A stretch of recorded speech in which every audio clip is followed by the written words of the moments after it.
Jihan spawns into the tutorial zone, and bam, some random tries to spawn camp him immediately. This guy sees a rookie and thinks it is an easy dub, but he is dead wrong. He is messing with a beast in sweatpants and a tank top, cold as ice. Jihan catches the blade with just 2 fingers and flashes a wicked smirk ready to humble this clown. The attacker cannot even process the physics as Jihan swings his weapon, unleashing enough kinetic force to send him flying. But the guy is stubborn, convinced his A-rank agility is a cheat code that will let him blitz this stranger. He lunges, but Jihan weaves through the strike effortlessly. The enemy spams attacks, but he is hitting nothing but air. Jihan downloads the guy's entire moveset instantly. Honestly, it is a snooze fest. So the next time the guy overextends, Jihan snatched the blade, and before the dude can blink, he is deleted with 1 clean strike. That is the gap between a noob and a regressor. He is playing on a completely different level. See, some twisted cosmic deities got bored of peace and launched a planetary battle royale, a survival game. Waves of nightmare creatures alternating with death matches between planetary champions. Losers get their worlds formatted. Winners become gods. Jihan was the ultimate awakener on Earth, the guy who obliterated the boss monster with a single devastating punch. It cost him an arm, but he dropped jaws everywhere. The entire server of Awakeners could not scratch that thing, but he soloed it. However, because he was down 1 limb, they benched him for the planetary finals. The so-called top-tier heroes they sent instead, absolute frauds, total failures. The orcs farmed them for XP, mocking humanity as soft targets. After the humiliating loss, the system began Earth's deletion, erasing the planet and every soul on it. But Jihan glitches the system. His unique perk acts as a firewall against deletion. The admins running the game see his potential and hit the replay button. He snaps awake, back at the starting line. Inside his old room, birds are chirping, kids are playing. He has been rebooted to the era of peace. He pops his interface to verify. Status level 2. Confirmed. He has rewound the clock to the exact moment he first logged into this cursed game before it leaked into reality. Time to gear up. He raids his inventory and a specific item glows instantly. The Achievement Points Exchange Coupon. A sorry for your loss gift for the sole survivor who dared to hit continue. This was custom dropped just for him, and it is a rank X item mythic tier rarity. He rips the coupon immediately, and boom, the system unlocks a hidden achievement store. This shop is exclusive to him, complete with an upgrade tree. If he drops enough achievement points, he unlocks better loot tables. He needs a weapon he can equip right now. The starter selection is mid, so he decides to gamble and level up the shop. The level 2 expansion offers garbage, so he pushes it to level 3. Still nothing game-breaking. He is down to 50,000 points. Level 4 costs 40,000, leaving him nearly broke. The upgrade costs scale exponentially the higher he goes. It is crunch time with 2 options. Buy the safe, mediocre gear available right now or risk it all on the level 4 unlock. Jihan has always been a high-stakes gambler, so he does not hesitate. He smashes the upgrade button for level 4 and the RNG gods smile upon him. He unlocks a skill called Urgent Restoration. It lets him repair broken trash-tier items into pristine treasures. This dopamine hit is exactly why he is addicted to the gacha life. How can he quit when he keeps hitting the jackpot? With this god-tier ability secured, it is time to cook. He heads to the vault in his massive penthouse, scanning his thumb to access the secure zone. He dives into the BattleNet connector storage and finds his target, Dongfang Shuo's Spoiled Brush, an A-rank item the system describes as total vendor trash. But with a blast of his new Urgent Restoration, he scrubs away the corruption and restores its true form. The useless brush transforms into an SS rank artifact linked to the martial god. But before he can gloat, a blue box flashes Gangnam Bronze League tutorial imminent, 10 seconds on the clock. Before teleportation, no time to chill. He summons his status window and uses the brush to hack his own stats. This is the secret build that made him world rank 7. In his last playthrough, the path to becoming the martial saint. This broken stat fuses strength, agility, and HP into one overpowered attribute, martial power. That spoiled brush seemed useless, but it was actually the key to his awakening. He frantically finishes the final stroke right as the countdown hits 0. Boom. He is forcefully logged in and dragged straight into the BattleNet League. Welcome to the Bronze League tutorial mission objective, Survival. It's a battle royale in the Colosseum, pitting him against vicious monsters and 100 other desperate players. The slaughter only stops when half the lobby is wiped out. That is how the winners are decided. Jihan immediately pulls up his status window, heart pounding, and breathes a sigh of relief. Somehow, he pulled it off. Martial power acquired. And the cherry on top, he scored a massive 1,000 achievement points as a reward. This is just step 1 on his grind to unlock the legendary Nameless Divine Art. But honestly, with this upgrade alone, the Bronze League is going to be a total breeze. Suddenly, a system alert pops up. He's connected to BattleNet without a connector. That means he's going to feel 100% of the pain. Jihan grits his teeth. He remembers this sting from the pre-Space League era. Back then, players bought connectors to numb the agony. His brother-in-law, Yoon Sojin, rocked a high-end rig that blocked 99% of all pain signals. Jihan plans to exploit that tech later, but for now he has to tank the damage raw. Suddenly, the achievement menu flashes open. A limited quest appears. Secure the #1 spot in the tutorial. The prize. Another 1,000 achievement points. This quest didn't exist in his past life, but with his new martial power clearing, it will be a cakewalk. The game starts, and not even a second after the notification drops. An enemy player rushes his blind spot, sword raised high. This guy thinks he's catching a noob off guard for a free, easy kill. But the attacker freezes in shock when Jihan stops the blade cold, using nothing but 2 fingers. The guy struggles to pull his sword back, and Jihan turns to face him. He thanks the generous donor for handing over the first blood. This is easily the most satisfying content in the game, the ability to mercilessly slaughter the competition. But the world didn't just change with monsters. The BattleNet era brought the rise of guilds. These groups manage and train players like idols, and the entire globe is obsessed with the spectacle. Nations are pouring resources into player development, and massive corporations are aggressively investing in talent, causing guilds to pop up all over South Korea. Because of this gold rush, Korea has become a powerhouse for early game talent. The Gangnam Bronze League is the debut stage where rising stars make their names. Cut to the Coliseum floor, where a nervous aspiring player has just been summoned, alongside the rest of the lobby. He's trying to keep his cool.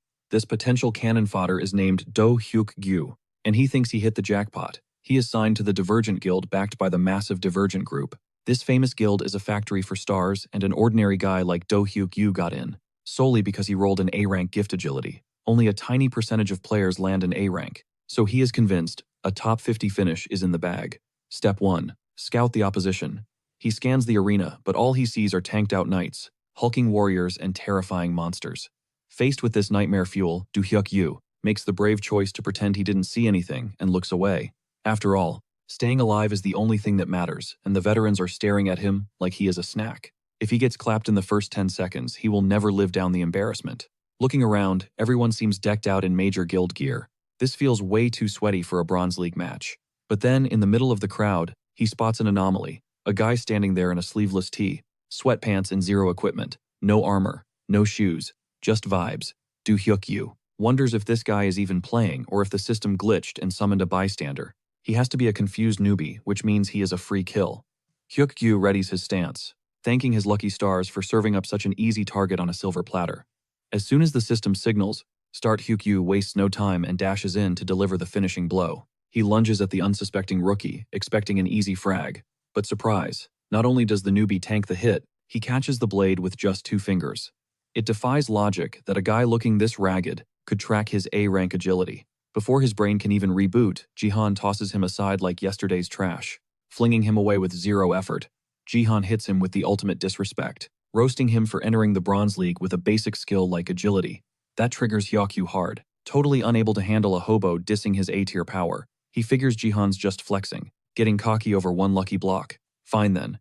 Hyuk-gyu decides to school him, cranking his speed to the max. He's coming in hot with everything he's got, and our main character has to admit, that previous burst of speed was actually kinda legit. Hyuk-gyu blurs forward, aiming to slice Jihan's throat. But our boy is too smooth, he weaves low, dodging the lethal blow just in time. But the assault isn't over. Hyuk-gyu spams attack after attack, unleashing a flurry of strikes. Jihan sidesteps every swing, but let's be real, this isn't exactly a walk in the park. He's used to god-tier stats, but now his brain has to deal with the lag of being stuck inside a level 2 body. It's not that Hyuk-gyu is fast, it's that Jihan is nerfed, meaning this duel is going to be sweatier than he expected. But even with the nerf, to a combat veteran like Jihan, the attacker's moves are way too telegraphed. Hyuk-gyu winds up for a haymaker, and Jihan decides playtime is over. He slaps the blade right out of Hyuk-gyu's grip, sending the steel spinning sky high. Before the guy can even blink, Jihan goes airborne, snatches the sword, and plunges it straight through his opponent's neck. Game, set, match. As Hyuk-gyu's body glitches out and fades, he drops one last threat. Next time they meet, he's taking the W. Jihan just sighs, looking almost heartbroken, realizing what a paradise this world is. Even in death, guys are already plotting their next match. Ding, the system alerts him first blood secured. That's a cool 100 achievement points in the bank. The sword vanishes with its owner, bummer. But our MC doesn't need a blade to be dangerous. And after that solid warm-up, he's ready for the main event. Mission objective: secure at least 5 kills, to rank high on the leaderboards. But just as he predicted, nobody's touching the monsters in the battle net. Sure, there are mobs, but the math sucks. One monster frag is only worth 0.1 of a player kill, meaning you gotta slaughter 10 beasts just to match a single PvP kill. Because of that grind, most players ignore the PvE content completely, especially when we're talking about tanky mobs like orcs. Fighting them seems pointless. But apparently, the system loves a grinder because a new quest pops up: exterminate all 30 orcs in the Colosseum. It's inefficient, sure, but the payout, 500 achievement points. That's 5 times what he got for the first blood bonus. With loot like that, ignoring the orcs isn't an option. Besides, these basic NPCs are a joke compared to the real deal, so this should be a cakewalk. With nothing standing in his way, he decides to speedrun the slaughter. At first, the orcs are just confused. Why is this half-naked human sprinting full tilt at them? But they snap out of it, grouping up to crush the intruder. The frontliners launch their axes, trying to drop him at range. Big mistake. Jihan snatches the weapons mid-flight like he's playing catch, and hurls them right back, taking out multiple targets with a single toss. The remaining horde goes into a rage mode, but Jihan is already a blur, phasing through their lines and spawning right in the center of the pack. With one brutal swing of the stolen axe, heads start rolling. But our MC is just getting started. Scoreboard says 5 down, 25 to go, and the survivors look absolutely livid. They're bloodthirsty now, but they're completely outclassed. Jihan is moving at frame rates they can't even process, flexing that veteran combat experience. A spear wielder rushes in, desperate for a lucky shot. Jihan catches the shaft, snaps it like a twig, and leaves the orc stunned before swinging the axe for the finish. Snap, the axe shatters on impact. Suddenly the orcs think they actually have a chance, thinking his broken weapon makes him vulnerable. Big mistake. The entire horde rushes in, smelling blood. Jihan almost respects the hustle, honestly, but it doesn't matter how hard they try, he's simply built different. Bam, he slams his foot down, triggering a shockwave violent enough to shatter the bedrock, launching the charging orcs into the air like ragdolls. Jihan leaps, snatching floating weapons, right out of the chaos before gravity even kicks in. He lands as a blur, tearing through the mob, turning the battlefield into a blender. Bodies drop left and right until only one trembling orc remains. The creature is frozen in pure terror, finally realizing the truth: Jihan is the real monster here. Before that thought can even settle, Jihan deletes him, clearing the quest with 0 effort. The system drops the promised 500 achievement points, and boom, he levels up right on the spot. A mid-battle level up. That's weird. Usually the XP tally hits after the game wraps up. Maybe it's a perk of being low level. Whatever. Jihan isn't asking questions. He's cashing in those stats immediately. And there is only one stat that deserves his attention right now: martial power. It's the ultimate 3-in-1 package. While other players waste time grinding single stats, 1 point in martial power literally doubles his combat potential. But there's a bigger reason he's obsessing over it. Hitting level 30 in martial power unlocks the legendary, unnamed divine arts. If he wants to become god tier, securing those arts is non-negotiable. But here's the catch: raising martial power is usually a total nightmare. Typically, you need actual combat trauma and intense training just to nudge the bar, while points only raise the cap. But this time, the system glitches in his favor, and the raw level actually goes up. That is massive.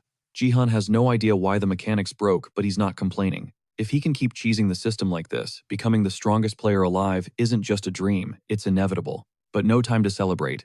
He's still in a war zone.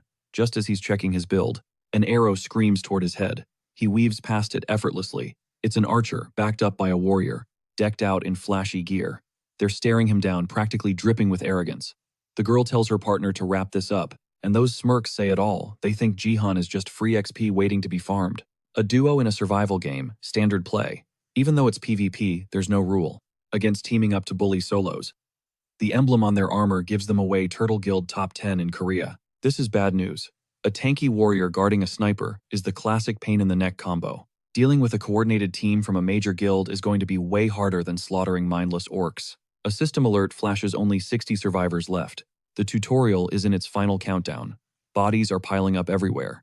Jihan could just play keep away and survive the clock. But these two didn't come to chat. They came to kill. To them, he looks like an easy mark.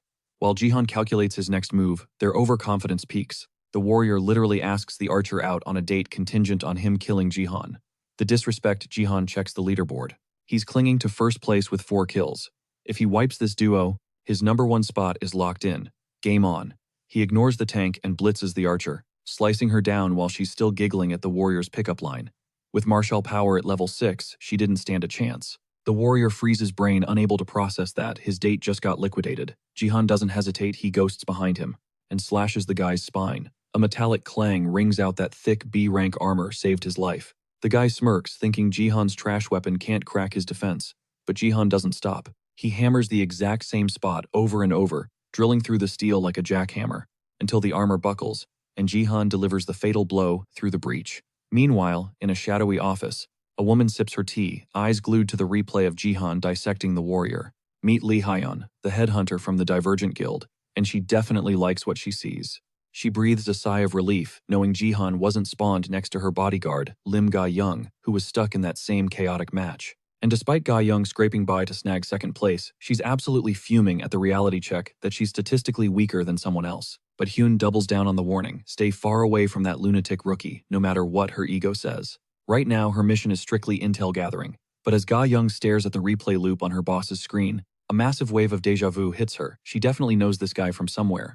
Lim Ga-young isn't just a nobody, she's the Divergent Guild's crown jewel, an S-rank prodigy whose performance in the Bronze League was supposed to shatter records. By all accounts, the #1 spot belonged to her, and she would have claimed that throne effortlessly if Seong Ji-han hadn't crashed the party. The Turtle Guild scout is practically losing his mind, screaming in disbelief that this random guy didn't just clap their top prospects, but took first place at level 2. No guild tag, no armor, just pure skill. The guy rolled up in sweatpants and a tank top and still racked up 6 kills, bare-handed. That singular performance was enough to send shockwaves through the entire player base, sparking endless theories. Meanwhile, the legend himself is just chilling on his couch, casually scrolling through his loot drops. For dominating the Bronze League tutorial, he unlocked a massive 50% XP boost, rocketing him from level 3 straight to level 6. His leveling speed is clearly broken because he's technically still a rookie, but hey, a buff is a buff. He didn't score any GP the system's cash, but the stat points from the level up are way more valuable right now. Without hesitation, he dumps everything into martial power again, spiking his stats from 6 all the way to 9. He also unlocked the title Tutorial Conqueror, which is absolutely broken. It grants a +1 to every single attribute, and stacks another 20% XP boost on top.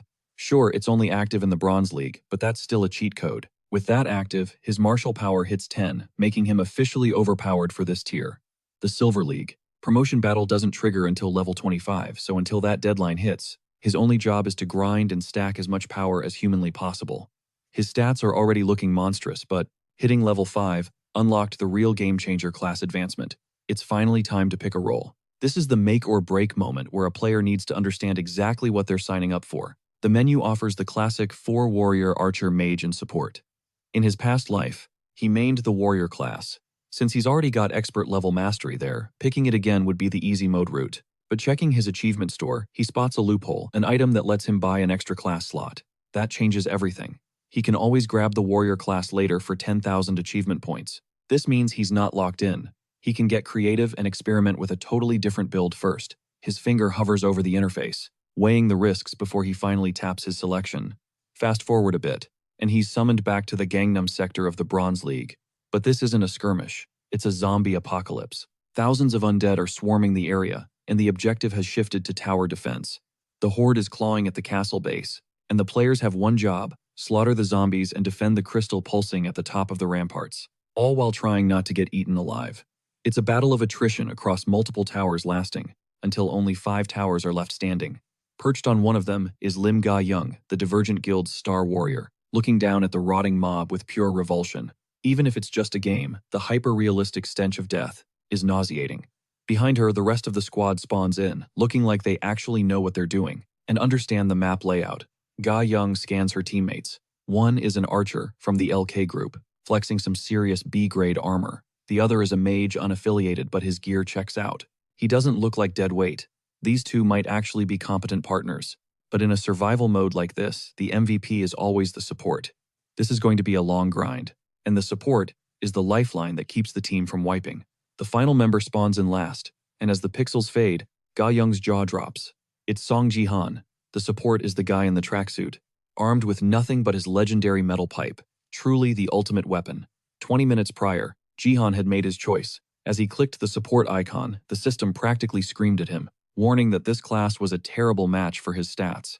So why did he force the system to give him the support role? The system actually pauses to double-check his choice, stunned that he unlocked the support class. and its exclusive stat, Divine Power. This ability triggers immediately after locking in the support role. It is a stat he desperately needs to grind if he wants to unlock a second unique attribute. But Divine Power is notoriously brutal to level up. You can't just gym-bro your way through it like strength or agility. Training doesn't work here. The only standard method is dumping unassigned points into it. But Jihan isn't about to do that. He's min-maxing every single point into his martial power stat. He is laser-focused on unlocking the nameless divine arts early and refuses to waste resources on anything else. So why did he intentionally pick the support class to grab the divine power stat? Because he knows a cheat code. There is a secret grinding method for divine power that the rest of the player base is completely clueless about. The key to this exploit, that rusty old pipe in his hand. Meanwhile, the rest of the squad, especially Gu Jiang, is totally baffled that Jihan picked a healer role. The mage, however, isn't just confused. He is furious. He takes one look at Jihan's starter gear and barely holds back his disgust. He starts flaming Jihan, immediately roasting him for not buying premium equipment while flexing how expensive his own loadout is. He assumes Jihan is just a broke noob who doesn't know the meta. The archer tries to jump in and de-escalate the situation. He wants to stop the toxicity before it gets out of hand, but the mage is on a roll. He calls Jihan filthy trash, and straight up refuses to party up with someone he thinks will drag the team down and ruin his rank. Yang rolls her eyes hard, cursing her terrible RNG for matching her with such a toxic griefer. But her internal monologue is cut short by a terrified shriek. Jihan has snatched up the arrogant mage. He grips the guy by his cape, dangling him in the air like a ragdoll. Then, without a shred of hesitation, Jihan yeets the mage right off the tower, sending him plummeting straight into the swarm of flesh-eating zombies below. The guy wanted out. Well, Jihan just helped him rage quit in person. Since this is a game, the mage respawns shortly after his gruesome death. The second he materializes back on the tower, he drops to his knees, begging Jihan for mercy and promising to carry the team. The guy groveling at our MC's boots is Kim Gyu-hyuk, and this sudden attitude adjustment. It is all thanks to Jihan's hands-on disciplinary action. See, in the Bronze League defense game, players get 3 lives. Kim Gyu-hyuk, who respawned instantly after his first free fall, was immediately treated to a second skydiving lesson courtesy of Jihan. That means he has burned through 2 lives in seconds. He is down to his last strike. If he dies one more time, it is game over. He gets kicked from the match and takes last place. That is why he is currently sobbing on the floor. He is terrified Jihan will toss him to the zombie buffet again. Taking last place isn't just an ego hit. It comes with a severe level down penalty. And if his level drops all those pay-to-win skills he bought, they vanish. If a player's level drops below a skill's requirement, the system automatically deletes the ability. Jihan looks down amused at how fast Gyu-hyuk flipped from toxic tryhard to desperate servant, especially since the guy was ready to team kill just a minute ago. Desperate to prove his worth, Gyu-hyuk starts pitching himself hard. He is a level 15 fire mage, perfectly built for wiping out undead mobs. At that level, he is objectively a powerhouse. Any other squad would be begging to keep a DPS unit like him. But hearing him yap jogs Gyeong's memory. Kim Gyu-hyuk used to be a big shot in one of Korea's 10 great guilds. He had respect once, but after failing the Silver Promotion League 4 times in a row, he snapped and turned into a toxic troll. Basically, Gu-yong realizes this guy is a washed-up loser. Gyu-hyuk keeps rambling about his utility and promising to cooperate, but he has the audacity to set a condition he wants Jihan to apologize for spawn killing him twice. The archer nods along, clearly just wanting to smooth things over so they can actually play, but deep down, Gyu-hyuk is seething with rage. He doesn't even get to finish plotting his revenge though. Jihan grabs him by the collar. Again. You want an apology, Jihan answers by tossing him off the castle wall for the 3rd and final time. The sheer nerve of this guy. Imagine starting a fight and then demanding an apology. And just like that, the mage is permanently out of the game. Now they are a 3-man squad. The zombie horde is scaling the walls, and to make matters worse, the neighboring team has a fire mage who is absolutely melting the undead, proving how useful that class actually is. The archer stresses out, scolding Jihan for not compromising, but Jihan ignores the noise. He calmly pulls up his interface to check a new notification. A limited quest has popped up linked to the main mission. The objective, secure first place in the 10 Towers mission and solo kill 1,000 zombies. The reward is a massive 4,000 achievement points. Bagging 1,000 kills with the clock ticking down seems statistically impossible, but Jihan just smirks. Jihan isn't about to let 3,000 points slip through his fingers. Gayoung watches him like a hawk, trying to decode his next move. Her eyes are practically screaming judgment. From her perspective, Jihan is just a loose cannon doing whatever he pleases. Sure, his stats look insane on paper, but to Gayoung, he's just a glorified support class. Nothing special. Scouting him for the Divergent Guild, yeah, that's a hard pass. Meanwhile, the archer is absolutely losing his mind. He's screaming his lungs out until our MC finally bothers to glance over. The archer snaps, yelling, "If you're gonna act like trash, go fight solo." Ironically, that's exactly what Jihan wanted to hear. He can wipe the floor with these zombies way faster without them slowing him down. Gayoung tries to take charge, ordering him to fall back, insisting she'll take point. She thinks this match is already a lost cause, but she has her pride as a player. She needs to go down swinging. Jihan cuts her off though. Chill, I've got the front line covered. Leaving the archer and Gayoung to watch each other's backs. Suddenly, a monster breaches the tower rim. It's a blood zombie. This thing is a nightmare compared to the regulars. Its head is pure liquid. Physical attacks just splash right through. Or so they think. Jihan doesn't play by normal logic. As the beast lunges, Jihan shifts his grip on the spear. Bam! One clean strike obliterates the liquid skull instantly. Gayoung watches burning chunks of zombie flesh rain down. Her eyes widen. That was definitely divine power. The horde swarms the tower, but Jihan is a machine mowing them down one by one with his staff. He's only dropped 6 out of 100 so far. He's got a mountain to climb, and the undead aren't stopping. Jihan holds the line solo. After slaughtering 24, he spots the real threat. The blood zombies. Since they're immune to brute force, he switches tactics the second they pop up. A subtle pulse of divine power and boom, they drop instantly. The archer goes from hating him to total shock. Jerk or not, our MC is undeniably pro-tier. Gayoung is literally speechless, just watching in awe. His control over divine power is flawless, zero waste, maximum lethality. The control is crazy, but it's his surgical precision that really freaks her out. Every hit is a perfect headshot. In minutes, Jihan racks up over 200 kills. That kill count triggers a hidden condition, Otherworld's Faith. His divine power jumps from level 6 to 7. His secret grinding method is paying off big time. The trick: siphoning divine power from sacred objects. Back in 2010, when the tutorial first hit Earth, these items cost a fortune because of rumors they held secret powers. 10 years later, nothing. The market crashed, and otherworldly divine items became worthless trash. Most people forgot they existed, except for one person, Sophia, the American saintess. She spilled the beans to Jihan about how she leveled up using these junk items. Turns out you can boost your stats with artifacts from other dimensions. It only works during the tutorial, but that's exactly how she achieved saintess status. She'd clutch the item and pray for hours. Eventually, the power would transfer to her. Every item has different unlock conditions, so it's definitely not a walk in the park. Plus, nobody wants them, so they're paradoxically hard to track down. But that worked in her favor. Sophia cornered the market, monopolizing every single item. This was top-tier intel, and she exploited it perfectly. But here's the kicker: someone else was doing the exact same thing. Someone had been quietly buying up these artifacts. Another player knew the secret. After Jihan turned back time, he checked his sister's room at the Sword Palace penthouse.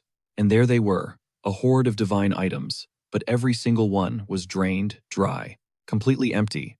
The identity of the mystery collector was undeniable. It was his big sister, Song Ji-ah. Alongside the Sword King, she was Korea's top support and a national hero. Her death is a tragic story for another time. But among her leftovers, Jihan found a steel pole. It had degraded to E rank, but the description claimed it was specialized for one thing: cracking zombie skulls. Though after heavy use, it's basically an F rank piece of scrap now. Not much juice left to siphon, but this staff is solid rock, perfect for bashing skulls. Jihan is flexing high on his own stats and god-tier control. Meanwhile, the archer spots another tower crumbling. They're cracking top 5, but the archer is celebrating too early. A zombie is creeping right into his blind spot. Flash of steel, Gayoung draws and slices the undead in half before it can even touch him. Jihan clocks that stance instantly. The grip, the flow. That's the Plum Blossom Sword herself, Lim Gayoung, the legendary interim Sword King. Too bad her timeline ended in a total nightmare back in his past life. She got slaughtered by the OG Sword King, the guy calling himself Ryuhei now. Talk about running into a VIP level 1. Gayoung shouts over the noise, asking to squad up. Teamwork makes the dream work and boosts the ranking. Jihan flicks open his status HUD. They're sitting at rank 5. Not good enough. The clock is ticking, and the summit is still miles away. The Plum Blossom Sword can handle herself easy, but Jihan has a specific quest. He needs that number 1 spot. He leaves the tower defense to the duo and does something insane. He swan dives right off the edge. Before they can even scream, he's plummeting. Mid-air, he funnels every ounce of divine energy into that staff. Impact. He smashes the ground, triggering a shockwave that vaporizes the entire zombie horde instantly. That nuke secured the bag. Team Jihan takes first place as the sole survivors.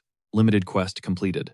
But he missed out on the solo kill count for the 1,000 zombies linked quest. Game over. Victory screen. Jihan initiates the warp back to his living room. His teammates rush him before the fade out. The guy absolutely hard carried them to MVP status. The archer is begging for a duo run, totally fanboying, but Gayoung, she's staring at him completely shell-shocked. A support class out-damaging her while being lower level. She's convinced the game is glitched. Her poker face is gone. The archer logs off, leaving the two heavy hitters alone in the lobby. She steps up and drops his real name. That actually catches Jihan off guard. They weren't supposed to cross paths yet. But Ga-young doesn't care about fate, she cares about that insane performance. Watching him dominate, she knows the Divergent Guild needs this monster on their roster. It's her duty to headhunt him. But staring him down face to face, she brain farts and asks for his phone number instead of a guild invite. Instant, internal screaming. She realizes she just skipped the hello and went straight to call me. First meeting, and she's asking for digits. She scrambles to explain before he thinks she's hitting on him. But Jihan cuts off her stuttering with a quick apology. I don't remember my number. Then blip. He opens the menu and logs out before she can even blink. Ga-young stands there frozen. Who forgets their own number? Then it hits her. She just got friend-zoned. Hard. Real-world check, Jihan wasn't lying. He actually has zero clue what his digits are. He spent his past life using an American line. He hasn't bothered memorizing this new Korean code yet. Regressor problems, right? He can't exactly ask people, hey, who am I? Whatever future problem. He's got more pressing business. He definitely got scouted. He showed too much of his hand, and now the big dogs are sniffing around. Probably should have grabbed her contact info honestly. But joining a guild, not in the cards right now. It's all about the grind and the loot. He managed to bump his level up by 2. Banked 1,500 GP too. Nice, but not enough to buy the holy gear he actually needs. Divine items are way cheaper in this timeline, but his wallet is still too light to make a move. Time to raid his sister's storage. He teleports back to the apartment. Hold up, there are shoes at the door. He knows exactly who's inside. The shock hits him so hard he drops his gear. We all have those nightmares we can't wake up from. Jihan is no different. His biggest scar, failing to protect his niece, Seiya. He had a million things to tell her if he ever got a second chance. He remembers her strength. Memories of her vow to protect him flash through his mind. And now seeing her standing there breathing alive, it's like the nightmare never touched her. More than anything, he's desperate to tell her just how much he's missed her presence. Yoon-sia just hit 18 this year. She's the daughter of his older sister, and Yoon Sojin. When Jihan regressed, she wasn't home, having been away with a group in Jeju. But ironically, she was the only one who bailed early for reasons that are painfully obvious now. Since she was born back when his sister was grinding just to keep food on the table, Jihan stepped up, practically raising Sia from day one. But now, mom's gone. Dad suddenly defected to Japan and changed his identity, with the rest of the world fading away. They are the last two left standing. She is his entire world right now.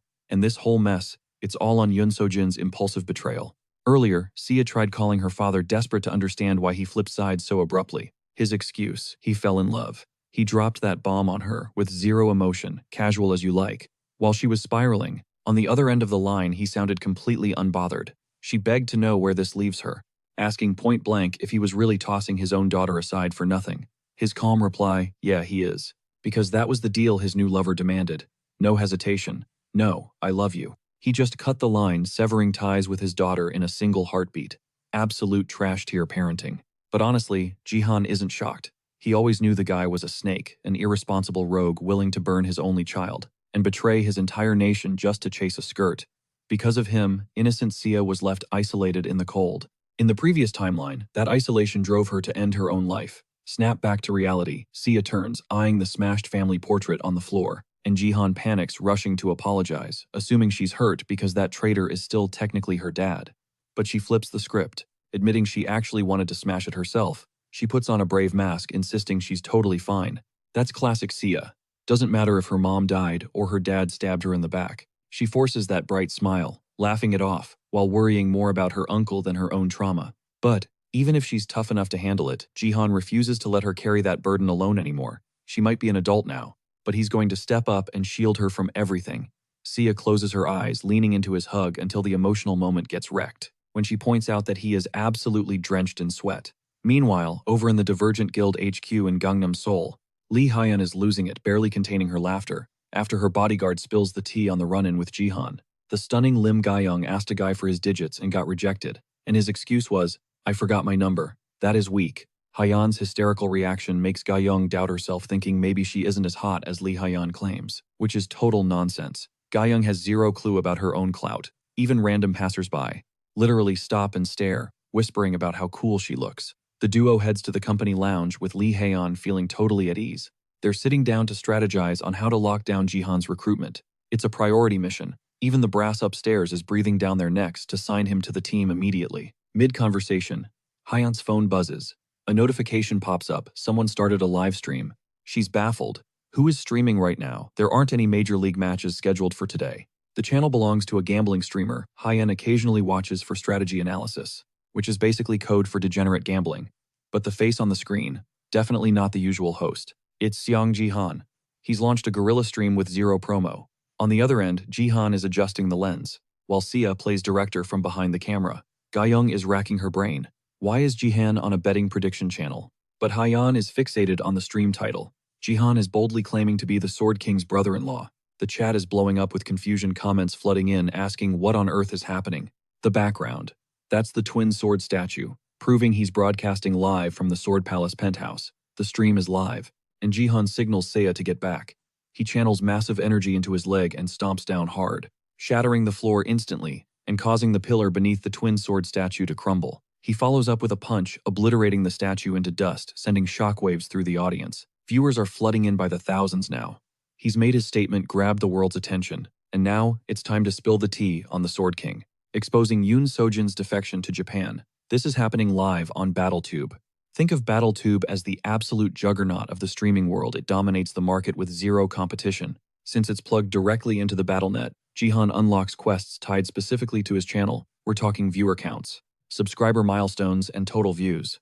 It's basically a cheat code for farming achievement points, just by breaking the internet and smashing the legendary twin sword statue. Yeah, that's guaranteed viral gold. For Sung Jihan, the timing is flawless. He is milking this moment for every single reward possible. As the viewer count skyrockets, the achievement notifications keep dinging. He is stacking up points like crazy. Meanwhile, the chat is losing its mind. They can't believe he trashed such a sacred icon, and the dislike bar is getting hate-bombed. Then the trolls arrive, a swarm of commenters rocking the same black logo with twin swords as their profile pics. The Sword King family. Just seeing that toxic fandom makes Jihan see red. That cult-like fan club for Yoon Sejin is exactly what drove Sia to her tragic end in the previous timeline. They were the Sword King's biggest simps, but when he defected to Japan, their love turned into twisted resentment. Since they couldn't touch Sejin, they directed all that venom toward his only blood relative, Yoon Sia. Their harassment was relentless. No matter where she hid, their hate speech found her. Ultimately, their cyberbullying pushed her over the edge. They needed a punching bag, so they destroyed an innocent girl. Not this time. Jihan isn't letting history repeat itself. If they want a target, he will gladly play the villain. Jihan clears his throat, demanding attention, then delivers one last brutal punch to the crumbling statue, making sure the camera captures every pixel of the destruction. He looks dead at the lens and drops the bombshell. Ito Ryuhei, formerly known as their Sword King, isn't coming back. Ever. As he speaks, the chat starts to realize who he is. Wait, isn't that the guy from the tutorial? They remember the rookie who dominated the bronze tutorial against all odds, taking first place. But that bronze rank is a double-edged sword. It's hard to command respect when you're technically still a noob level. Jihan ignores the chatter. It's time to show the receipts. He holds his smartphone up to the mic and hits play. It's a recorded call between Ryuhei and Sia right after the Sword King decided to switch teams to Japan. The audio is crisp. Ryuhei explicitly states he's leaving Korea because he found true love. He admits he's abandoning his country for a woman, and worse, he's ditching his own daughter, without a shred of guilt. Apparently, cutting ties was a requirement from his new lover to be accepted. Message delivered. Jihan cuts the audio. The chat goes silent, stunned by the audacity, but the skepticism is still high. Without video proof, a lot of people are calling it fake news or AI-generated gossip. To seal the deal, Sia steps into the frame to finish the job. She reveals that her father intended to pass the Sword Palace inheritance down to her, but she refuses to touch assets stained by a man who betrayed his family and his nation. Instead, she drops the mic. She's donating the entire Sword Palace to the state to fund the growth of rookie Korean players. As she speaks, Jihan grins in the background. His 4D chess move is executing perfectly. Flashback to 30 minutes ago, Jihan pitched the insane idea of giving away their multi-million-dollar mansion. Sia looked at him like he had grown two heads. Why would they just hand over their most valuable asset for $0? He couldn't tell her the truth, and honestly explaining it would sound like a conspiracy theory. After all, giving away prime real estate for free sounds like financial suicide to anyone with a brain. But Jihan knew this was the only way to ensure her survival. In his past life, after Yoon Sejin destroyed Korea's reputation, the national rage became so volatile that the government seized all of the Sword King's assets anyway, including the house. That left Sia homeless and defenseless against the stalking mobs of the Sword King family. That path ended in her suicide. Since they're going to lose the house regardless, donating it now buys them public goodwill and keeps a target off Sia's back. But to her, Jihan is just her unemployed drunkard uncle. He certainly can't drop the "I'm a time traveler" card. He needed a believable excuse. But while he was racking his brain for a lie, she shocked him by agreeing immediately. He actually had to pause and ask, "Wait, are you seriously okay with this? It seemed too easy." Under normal circumstances, his sudden request would sound completely off the wall. The only reason she's rolling with it is because he isn't the type to cap about something this serious without a plan. More importantly, it's been ages since Seiya has seen this kind of swagger coming from him, so she decides to bet on his instincts. Thanks to her nerves of steel, he actually managed to pull this stunt off. But let's be real, we aren't out of the woods yet. The Sword King Guild is practically foaming at the mouth, publicly dragging Jihan's name through the mud as a fraud and a scammer, which is exactly what he wants. He's tanking all that aggro, so they keep their crosshairs off Seiya. But tanking insults isn't enough to win this game. To guarantee a perfect victory, he needs to drive the final nail into the coffin. He steps right back into the frame and calls out Yoon Se-jin by name. He drops the bomb. The legendary Sword King didn't defect for honor, he left because of a woman. The truth. The guy is washed up, a has-been. Seiya freezes. This definitely wasn't in the rehearsal script, and she's panicking. The live chat goes nuclear. Half the comments can't believe the audacity, while others are just LOLing at how absurd this roast is. Jihan doubles down on the disrespect, claiming Yoon Se-jin dipped because he knew he couldn't hack it in the Korean meta anymore. Even Ga Young and Ha-yeon are literally screaming at their screens right now. Then Jihan delivers the fatality, telling Yoon Se-jin to stay comfortable in Japan because he's coming to crush him soon. The stream cuts to black, and the duo heads inside to decompress. Seiya immediately confronts her uncle about the digital war he just started. The internet in both Korea and Japan is melting down, but Jihan, he's cool as a cucumber. He tells her to chill, nothing bad is going to happen. She just needs to ignore the clout-chasing noise and protect her peace. Watching him handle this, Seiya realizes something feels different. It's like he leveled up into a completely different person overnight. It makes sense though. You don't die and respawn in the past without it changing your vibe. He smirks and asks if she just saw him as a drunken moocher before all this. Seiya tries to backtrack, but let's be honest, she 100% saw him as a deadbeat. Just then, the doorbell rings. Jihan knows exactly who's at the door, even if they arrived faster than expected. Drama time is over. It's time to secure the bag. Meanwhile, over in Tokyo, Yoon Se-jin is watching the broadcast next to a sleeping beauty. The news anchor is recapping the chaos, noting that diplomatic relations between Korea and Japan are about to nosedive thanks to his defecting. And it's only getting worse now that the rumors are flying, that he betrayed his country for a girl. With his brother-in-law Jihan stirring the pot, the situation is a dumpster fire, and everyone is waiting to see how the Sword King claps back. Right now, Jihan is basically the avatar of Korean rage. The woman stirs on the bed, and Se-jin panic shuts the TV, terrified he woke her up. Simp energy is strong. She tells him she's awake, and that she's only worried about the rough road he has ahead of him. But he cuts her off. "Don't call me Se-jin, that guy is dead." He's taken her last name now. That's his new identity. This woman, Shizuru, clings to him whispering that he's still the G.O.A.T., Korea's #1 player, and facts are facts. But there's a weird magic in her voice, like she's casting a spell rather than just speaking. It's heavy manipulation. She pulls him in for a kiss, sealing the brainwashing. "You are my Yoon Se-jin." Cut back to our MC. Jihan opens the door to reveal the guest he predicted. It's a suit from the government, and judging by the vibe, these two have history.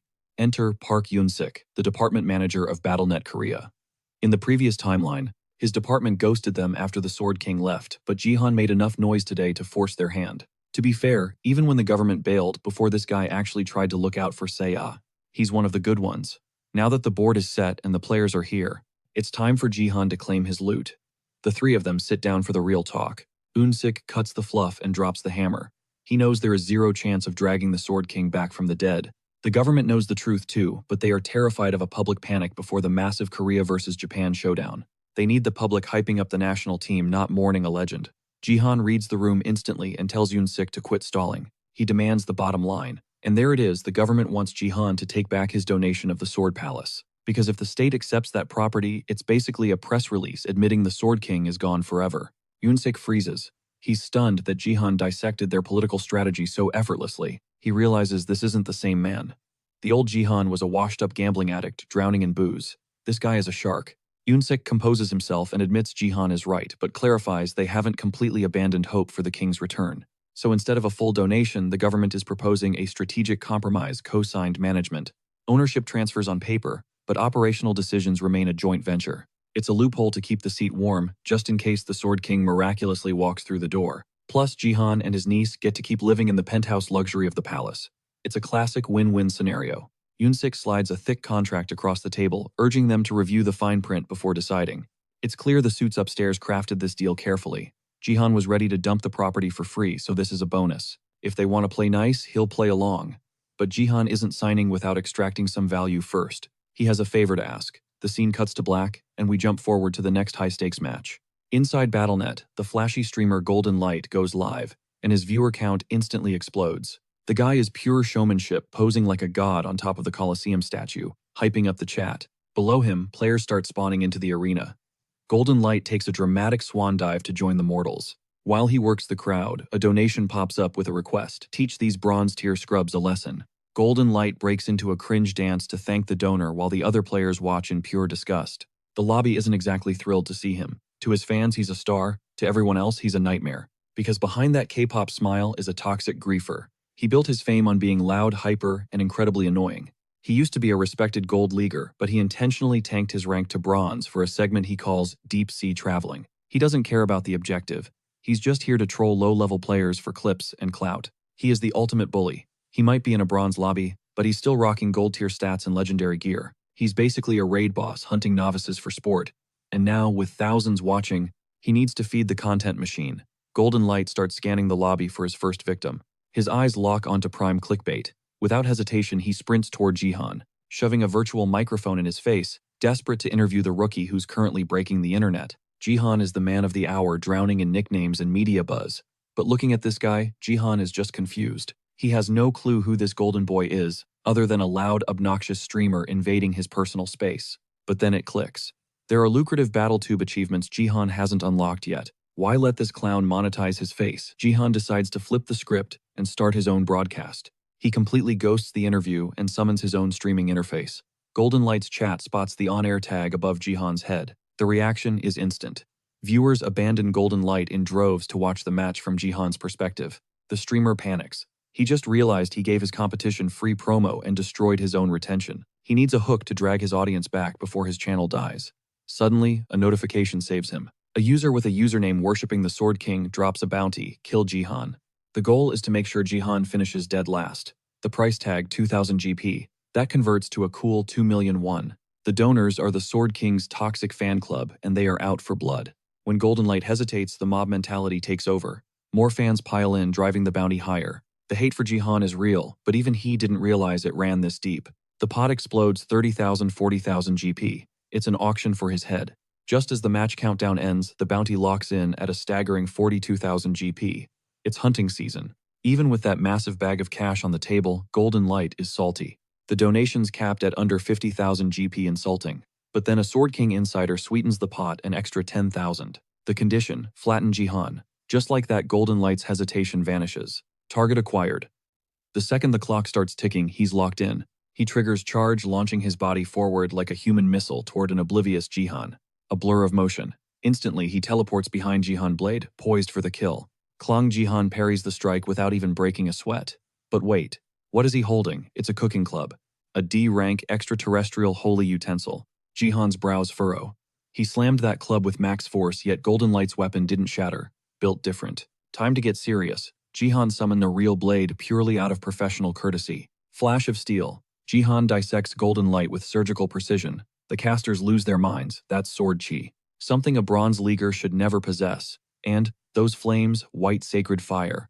That's divine energy. Does that mean, is this guy a support class? The math isn't mathing. Doesn't matter. Jihan secures first blood, armed with nothing but a glorified kitchen knife from the divine set. But the show's not over. Golden Light got clapped, sure, but he's not fading away. Revival. He pops the Crucifix of Revival, a rare one-time use artifact. Banned in official leagues and guild matches, but fair game here. He's back on his feet. Total waste of an ult, though. The mission was to drag Jihan to last place. Since Golden Light died first, that plan is already botched. He looks absolutely crushed. Desperate for redemption, he rushes Seong Jihan again. Big mistake. Jihan is ready to wipe that smirk off Golden Boy's face permanently. One strike later, he's down again. Accidental double kill. Jihan steps over the fading streamer, analyzing that resurrection gear. Glitchy tech. That's why nobody uses it in the future. But forget that the vibe today is intense. It's the audience. The stands are packed with elves, thousands of sharp ears all trained on Jihan. Our MC isn't exactly a fan. Considering they engineered humanity's ruin, can you blame him? But he can't fight the crowd right now. He has to focus on the game. Scanning the arena, he notices something weird. The other players are social distancing hard, treating him like he's radioactive. He glances their way, and they scatter like roaches. Total panic. They just watched him dismantle a gold ranker twice. They know they're cooked. Bad news for the grind. No enemies means no XP, especially after he snagged that D-rank holy item. He needs combat to unlock the item's true potential. Just as he's stressing over the lack of targets, ping A system window flashes. Jihan reads the text and a wicked grin spreads across his face. New quest subjugate the goblin horde rallying around their champion. Problem solved. Who needs players when you have monsters? Instantly, the goblins swarm him. Looks like a death trap, right? Wrong. The goblins realize they're the ones trapped with him. Jihan tears into them. Screams echo as monsters get battered by. Cooking equipment. It's a massacre. And with every strike, the holy cooking set begins to hum with power. Jihan did his homework. He read the manual. Crush the skull, gouge the heart. Specific order, specific violence. That's the key to waking these items up. The gear resonates, syncing with his rhythm. Good thing he figured this out before the buzzer. But the clock is ticking. This method is slow. If he'd cracked the code sooner, he'd have farmed way more kills. But the game isn't over yet. One target remains. Looming over the battlefield far deadlier than the rest, the Goblin Champion. Compared to the regular trash mobs, this guy is an absolute tank, way bigger and scarier. But size doesn't matter when you catch a face full of iron. One solid bonk with the cooking club and the Goblin Champion eats dirt. Jihan wastes zero time. He drives the blade straight into its heart. End of the day, it's just an oversized mob. Boom. Quest cleared. 500 achievement points secured in the wallet. He snagged 1 unit of divine power too. But abusing that gear took a toll. The weapon rank just plummeted to E. That means he's got maybe 1 more charge left. Grinding mobs is dragging, so it's time to switch targets. Player hunting season is open, but the prey is keeping their distance. Fine. If they won't come to the slaughter, he'll bring the slaughter to them. The stream commentators, who were practically stunned, silent, finally find their voices again. They're freaking out over Jihan's terrifying aura. But amid the hype, one viewer is absolutely losing his mind. It's Golden Light, staring at the screen from the outside, seething with pure salt. His eyes lock onto a specific chat message claiming Jihan is like 1,000 times better than him. Ouch. As much as the trash talk stings, he can't ignore the raw stats on display. Jihan dismantled that goblin like a total beast. The system runs the numbers. Estimated strength, 35. For context, the average Bronze League scrub caps at 25. Jihan is somehow flexing 10 whole points above the curve. It defies logic and Golden Light starts spiraling. He's gotta be hacking, as he flops onto his bed, crying over his L while watching our cracked MC dominate. Blood-curdling screams erupt from his speakers.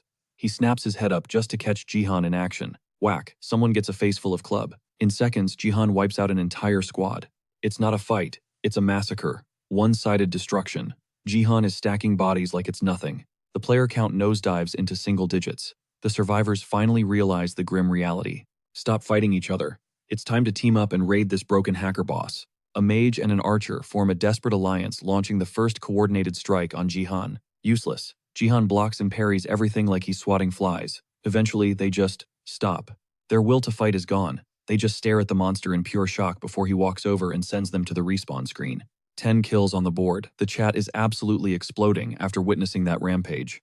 Clearing the lobby was legendary. And thanks to that massive kill count, the cooking set starts glowing again. Cha-ching, another divine power point gained.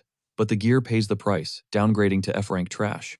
It's basically useless now. But wait, he also unlocked a hidden quest 10 kills in the Colosseum. That's a massive 5,000 achievement point bonus. With the divine power and points secured, he's stacked. Jihan grabbed the loot he came for, but it feels incomplete. He needs a game changer to max out his stats. That's when the system drops a bombshell, an epic quest. Objective: find and provoke the Shadow Queen. She's hiding in the spectator stands. But hold up, epic quests are not supposed to spawn in the Bronze League. Forget the rules, look at the payout: 50,000 achievement points and the attention of a constellation. For the uninitiated, constellations are absolute god-tier beings representing the stars themselves. In BattleNet, getting a constellation's interest is like landing a mega sponsor. They grant abilities no normal player could ever dream of. This is Diamond League level content happening right here in the rookie zone. The opportunity is insane. He has to find the Shadow Queen no matter the risk. If he secures one ally the other, constellations will start watching. It's the ultimate clout boost. But with a sea of elves looking down from the stands, how is he supposed to spot her? Meanwhile, the real world is reeling. Jihan's 10-kill streak in the Coliseum just shattered records. He's the first in the country to pull this off since Yoon Se-jin. Social media is spreading the news like wildfire. The result? His sub count skyrocketed by 10,000 instantly. He's hitting 4,000 concurrent viewers. The Sword King faction who tuned in hoping to see him fail actually turned into fans. Now all that toxic energy is being redirected at Golden Light. The guy accidentally became the stepping stone for Jihan's viral fame. Golden Light's reputation is in the toilet. He's scrambling for damage control, but let's be real, he's running out of moves. Golden Light completely flips the script, jumping straight onto the hype train to become one of Seong Jihan's die-hard stans. The goal? Become Jihan's official editor, and craft him into the undisputed GOAT of BattleTube. Cut back to the Sword Palace where Seiya is practically glued to the spot, staring at her uncle in total shock after that afternoon massacre. He's gotten so insanely OP that she almost pities his opponents honestly. At this point, he's just griefing the server. Chat was begging to throw money at him, but his donation link was dead. And the reason? Simple, he went live on a whim with zero prep so the donation system wasn't even configured yet. Seiya dropped some wisdom, crank that minimum donation fee way up, or the constant notification spam will kill his focus. Gatekeeping the donations is the only way to keep the stream clean. Jihan nods and casually sets the floor at 10,000 GP, converting to a staggering 10 million won. While Seiya tries to process that insane number, Jihan is already mentally checking out. His mind is locked on a bigger prize, the Shadow Queen epic quest. Mission objective: locate the mystery woman and trigger a reaction, but spotting her in a sea of faces feels impossible. Seiya catches him zoning out with that intense look and offers a hand. That spark in her eyes is just like her mom's drawing a rare, genuine smile from Jihan. Figuring he has nothing to lose, he stands up and loops her in on the dilemma. He breaks down the Shadow Queen quest, leaving Seiya stumped too. The only lead, she's somewhere in that massive crowd.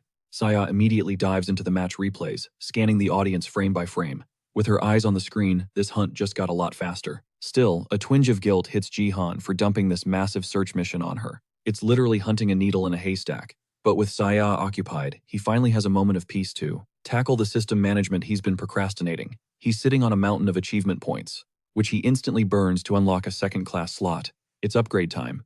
The system offers the classic trio, Warrior Archer, or Mage. Jihan doesn't hesitate, he locks in Mage. Instantly, a surge of foreign energy erupts from his heart, something distinctly different from his usual divine power, unlocking a fresh skill tree. But there's a specific calculated reason he paired Mage with Supporter. To trigger a hidden stat combo that only exists when you hold both classes, the legendary ability known as Force. Flashback to the pre-regression timeline, Jihan remembers a night when Baron got wasted and started running his mouth. Amidst the slurred nonsense like how he would have accepted Jihan if he'd just naturalized as American sooner, he dropped a bombshell about his secret weapon Force, a power born from the perfect fusion of divine power and mana. It's a feat so complex most players wouldn't even dream of attempting it. Since Baron was the sole player in existence with two classes, he effectively held a monopoly on this god-tier ability, a privilege granted only by his SSS rank Gift 2 status windows. At the time, Jihan wondered if he should even be hearing such top-secret intel, but now it's the key to. Baron walked around with a swagger, convinced he was untouchable, because, let's be real, he's the only guy in existence flexing two classes. Sure, he was arrogant, but he had the skills to back up the ego. Force is an absolutely broken ability that dominates space itself, but Baron's monopoly on that power just expired.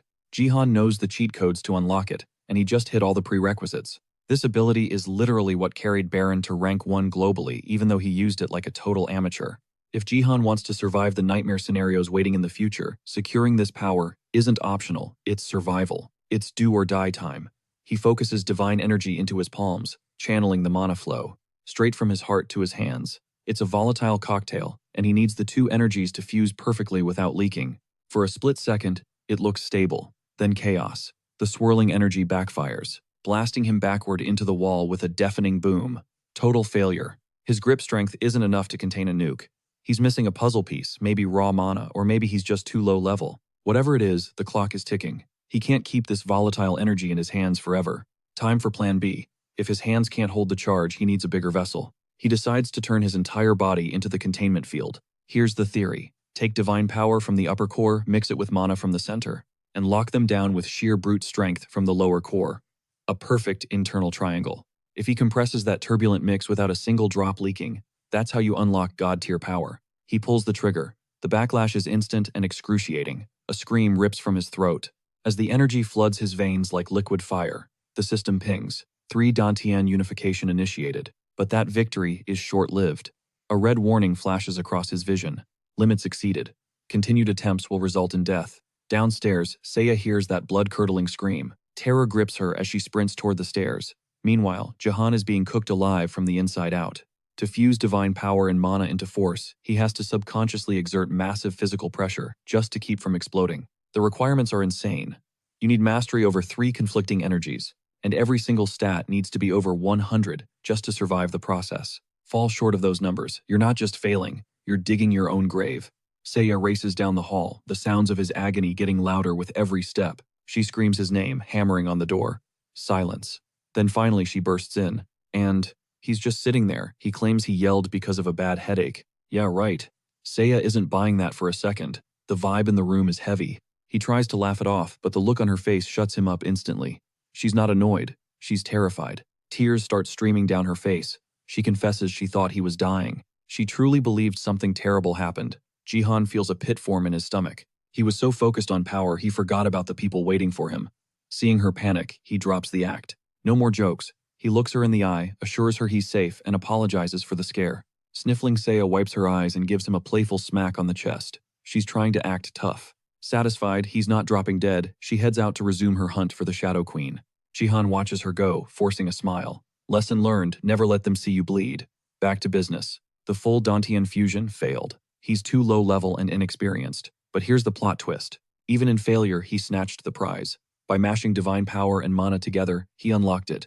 He obtained the unique stat force. The link between his cores is shaky, barely holding on. But it exists. He checks his status window and spots something glitchy. The force stat isn't starting at 0. It's already at level 12. Because the connection is weak, the system linked his martial power and force stats together. Translation: if he grinds his martial power, his force levels up automatically. 2 for the price of 1. He stress tests the system by cranking his martial power to 14, and boom, the force stat instantly matches it. It's basically a cheat code. Having force is already OP, but this synchronized leveling, that is an infinite upgrade glitch. If a weak link like this gives him such insane buffs, imagine the god-tier power he'd unlock by fusing all 3 Dantians. But despite the temptation to max out his stats right now, he has to chill. Attempting another fusion this early, that's a one-way ticket to the grave. He's secured the bag for now. No point in risking a game over by being greedy. Time to test drive the new class. He focuses channeling his energy to cast a mage skill, Fireball. Expecting an explosion, he instead gets a pathetic, flickering spark. The system roasts him immediately, insufficient mana. It's cute like a birthday candle, but bringing that weak flame into a real fight would be suicide. Morning hits. Sunlight floods the room, waking Jihan up to a fresh system notification. He's farmed 10 divine power overnight. Not bad. But there is a catch. The system nerfed his farming method. He can't leech off D-rank items anymore. It's C-rank or nothing from here on out. He spent good money on those relics, hoping sleeping next to them would be a passive XP farm. Looks like he's hit the paywall. The easy grinding days are officially over. He'll have to flip the leftover gear on the market to recoup his losses. He heads out and shouts for Seiya. Silence. He heads downstairs and finds her slumped on the couch, totally zoned out. Earbuds and laptop open. She looks like a zombie, dark circles, pale face. She definitely pulled an all-nighter. She notices him and admits she spent the entire night doom-scrolling hunting for the Shadow Queen. Jihan feels a pang of guilt for dragging her into this, but she didn't just waste time. She actually found receipts. She pulls up a clip from a creature feature channel. It's a niche BattleTube account dedicated to zooming in on the monster spectators in the stands. They use a gift called Scope to get 4K close-ups that normal cameras miss. And thanks to that tech, Seiya spotted something sus in the background of Jihan's last match. Way up in the VIP section, lounging on custom thrones, are 2 figures that scream royalty. High elves. And not just any elves, their aura and gear look incredibly high tier. One of them is a dark elf, and she's radiating serious main character energy. She looks like a queen. Jihan nods. She's definitely cooking something with this theory, but they can't jump to conclusions just yet. Seiya isn't stopping though. She's locked in, ready to scour hours of footage to find another clue. Jihan remains skeptical. A constellation isn't going to just dox themselves on a public stream, but Seiya insists. She's taking the investigation, global checking international servers starting tomorrow. She sounds surprisingly pro about it, like she's been doing this for years. She even offers to edit his highlight reels for BattleTube. She picked up the skills from watching her dad's old content. The mention of her father makes the room temperature drop. Jihan freezes. It still boils his blood. How could a man just ghost his own daughter like that? Flashback to 48 hours ago. The conversation with the government agent Yunsik. He dropped a name. The woman who stole the Sword King, her name is Ito Shizuru, and she wields an SSS rank gift, a woman of matchless beauty. It's highly likely Yoon Sojin didn't just fall in love, he got brainwashed. The government suspects she used her ability to hijack his mind. This changes everything. But the horror story gets worse. Yoon-sik warned that her skill isn't simple hypnosis. It literally rewires a person's thoughts. It molds their personality until they're a willing puppet. It's happened before. Top-tier Korean players suddenly defecting to Japan, that's her work. And terrifyingly, there seem to be no cooldowns or limits.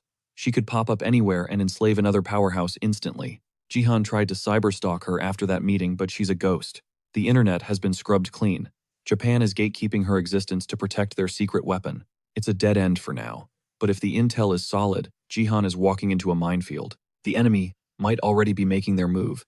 Cut to a plane touching down on a Korean runway. The logo on the wing reads, Neo Self-Defense Force. The threat has officially landed. The clock is ticking down to a massive turning point for this small family. Sia is pacing by the door waiting for her uncle, who seems to be taking his sweet time getting ready.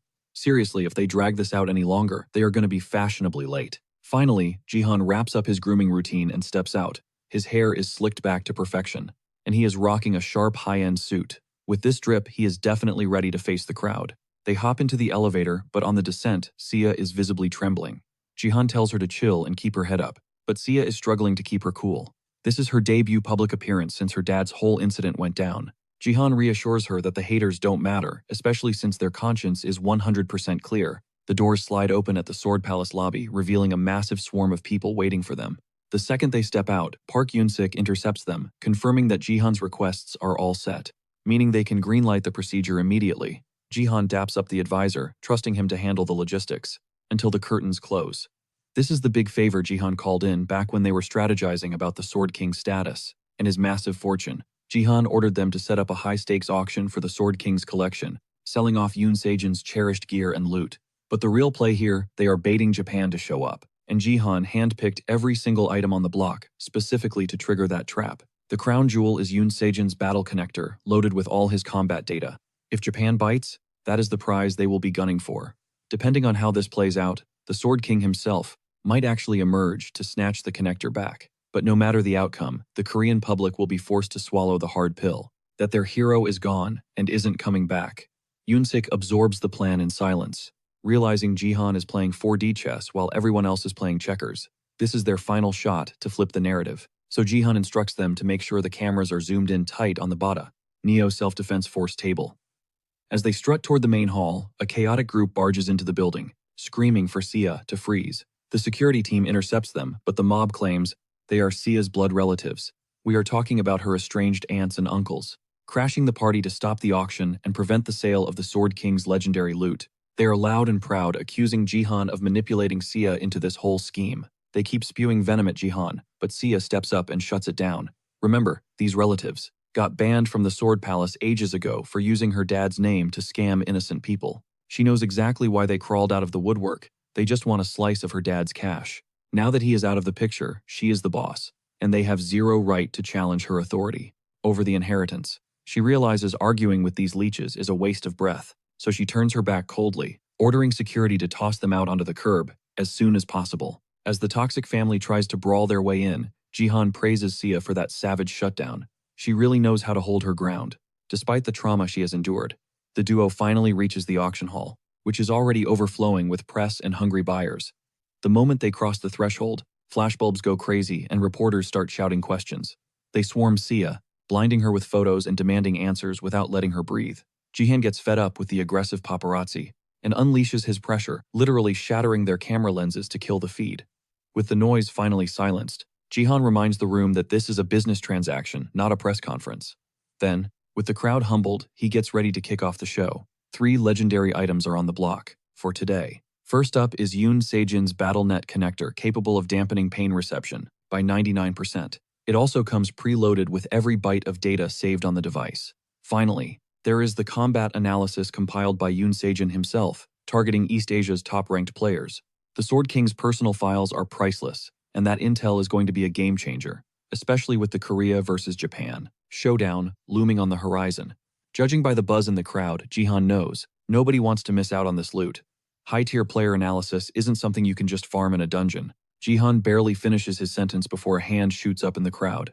He clocks the guy instantly. Enter Takeda Kazuo, the headhunter for Japan's Neo Self-Defense Force. He doesn't waste time slamming a massive 5 billion yen offer on the table. For the entire lot, a clean sweep. But there's a catch. He's demanding a private sit-down with Jihan and Sia. The guy isn't exactly subtle. His agenda is written all over his face, screaming ulterior motives. But Jihan, he ain't playing those games. He shuts the guy down cold, telling him, if he's got something to spill, he can say it right here, right now. With all the chaos going down lately, backroom deals are definitely off the menu. Takeda starts sweating bullets, because Jihan is giving him a death stare that could cut glass. Desperate, he warns our MC that this aggressive attitude might force someone else's hand. Boom, 0 to 100. Takeda's silent bodyguard lunges forward, and in a literal blink, she's got a blade pressed against Jihan's throat. Her codename is Shadow. She's no Sword King, but she's definitely elite. It's a blatant threat, but Jihan doesn't even flinch. At this Sword King cosplayer, the next few seconds are pure blur. Shadow's steel flashes, and Jihan counters with a clean right hook to the jaw. She staggers back, rattled. Her composure cracks, and she grips her hilt, ready to turn this into a bloodbath. But Jihan coolly drops a hand on her shoulder. Dropping a reality check, they are live on BattleTube. The whole world is watching. She can't exactly swing that thing when she's trending globally. Takeda realizes the bad optics and laughs it off, waving his hand like it was just a prank. He spins the narrative, apologizing for his bodyguard's enthusiasm. But he doesn't back down.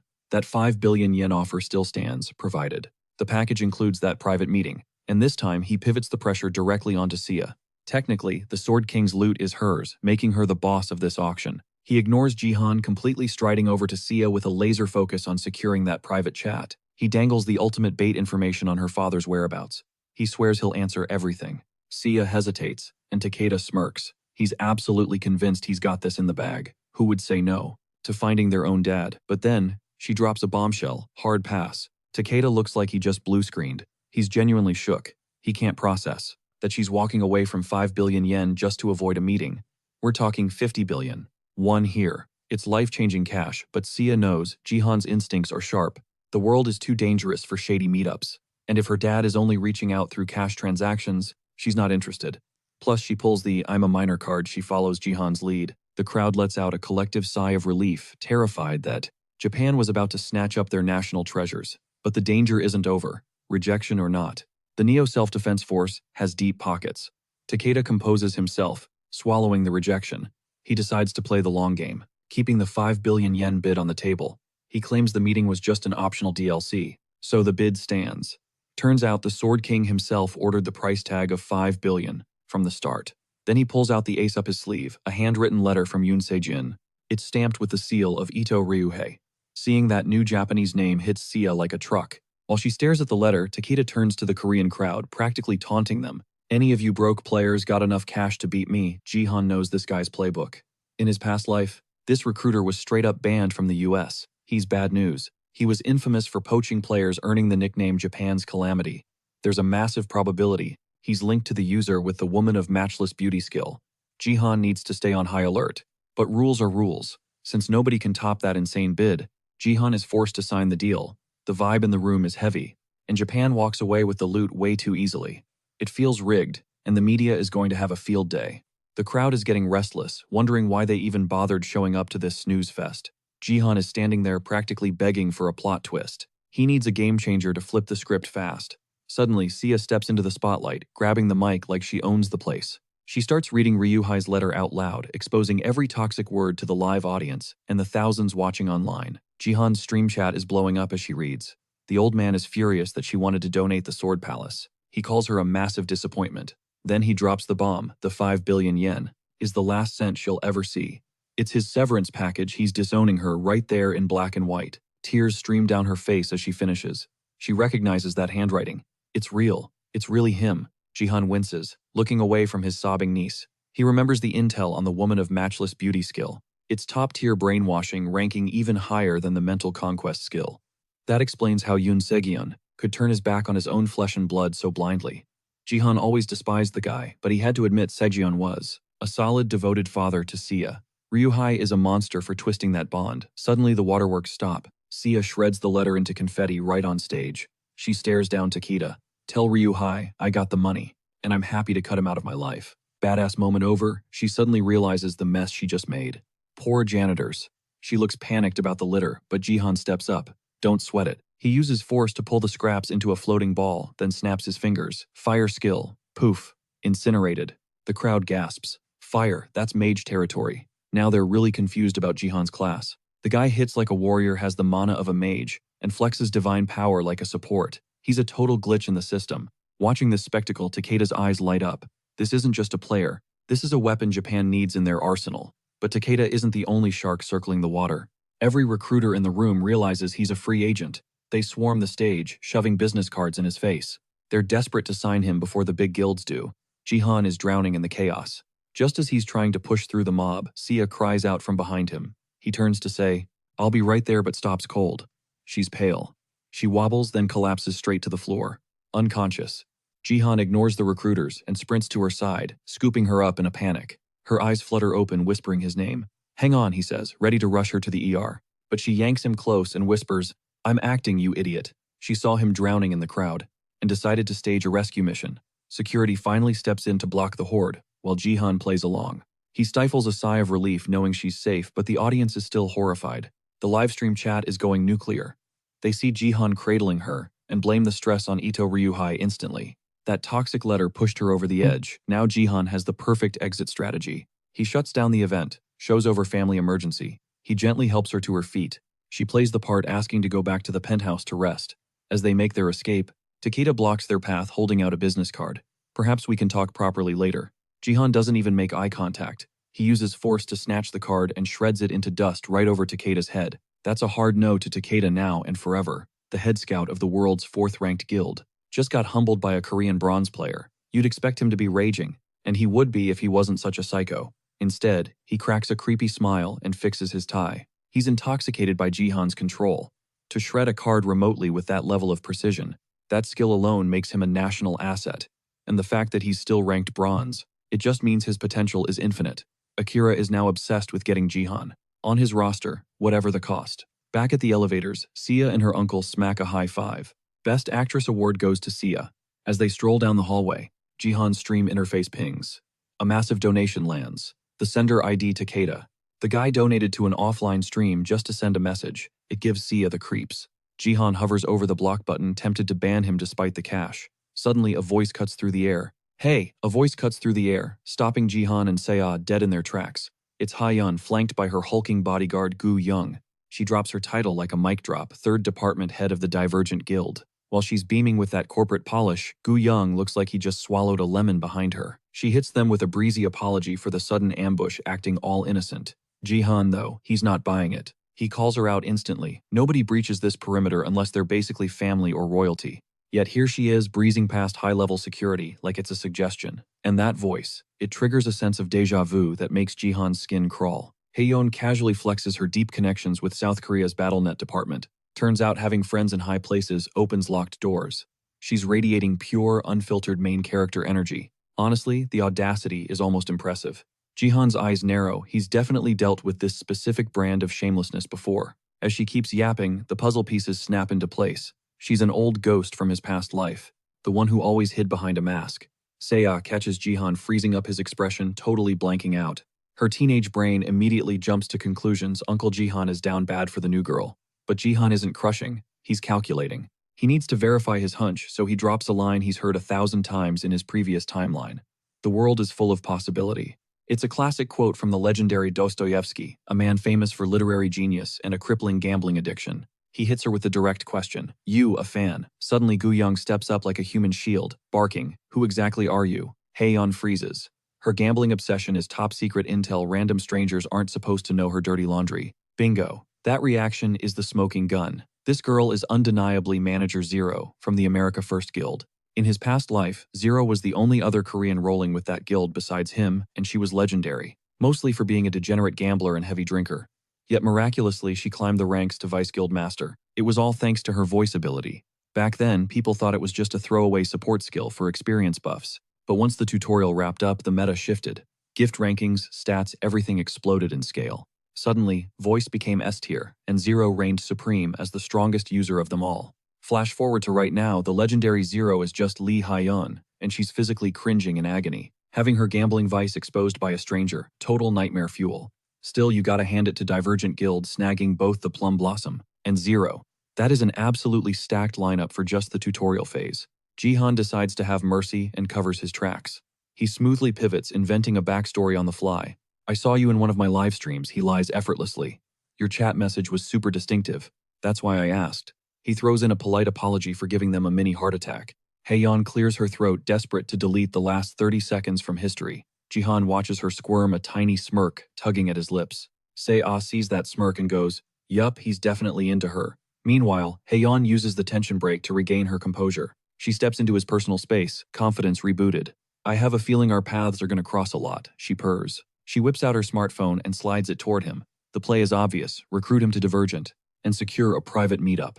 Se-ah is practically vibrating, barely suppressing a squeal of delight. The plot is thickening. In her head, she's already planning the wedding and welcoming her new auntie. Haeyeon thinks she nailed the landing. She shoots a smug look at Gu Young, the guy famous for getting hard rejected by Jihan back in the day.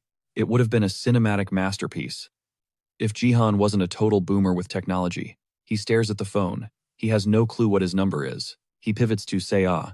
Can you give her yours? But Se-ah totally misinterprets the move. She thinks, oh, he's playing hard to get. Smooth spoiler. He is not smooth, he is just confused. Convinced her uncle is running some 4D chess dating strategy, she decides to be the ultimate wingman. Oh no, I feel faint, she dramatically acts out. Taking the hint that she wants to leave, Jihan turns back to the recruiters. Just give me your business card, he tells Haeyeon. I'll hit you up later. He grabs the card, and the uncle-niece duo strolls off toward the penthouse. Se-ah is beaming, convinced her uncle has evolved into a master playboy. Meanwhile, back at the entrance, Haeyeon and Gu Young head for the exit. The massive bodyguard is literally trembling with held-back laughter. Just let it out, Gu Young. Haeyeon snaps, her face turning red. Laugh before I actually lose my mind. Back in the elevator, the drama settles. Se-ah side-eyes Jihan's outfit. I never thought I'd see you rocking Dad's old clothes, she teases. Jihan shrugs. His stats are too high. His old gear would burst at the seams. Hey, don't blame the fit, he grins. The clothes are innocent. Problem is the guy is so handsome he could get away with murder.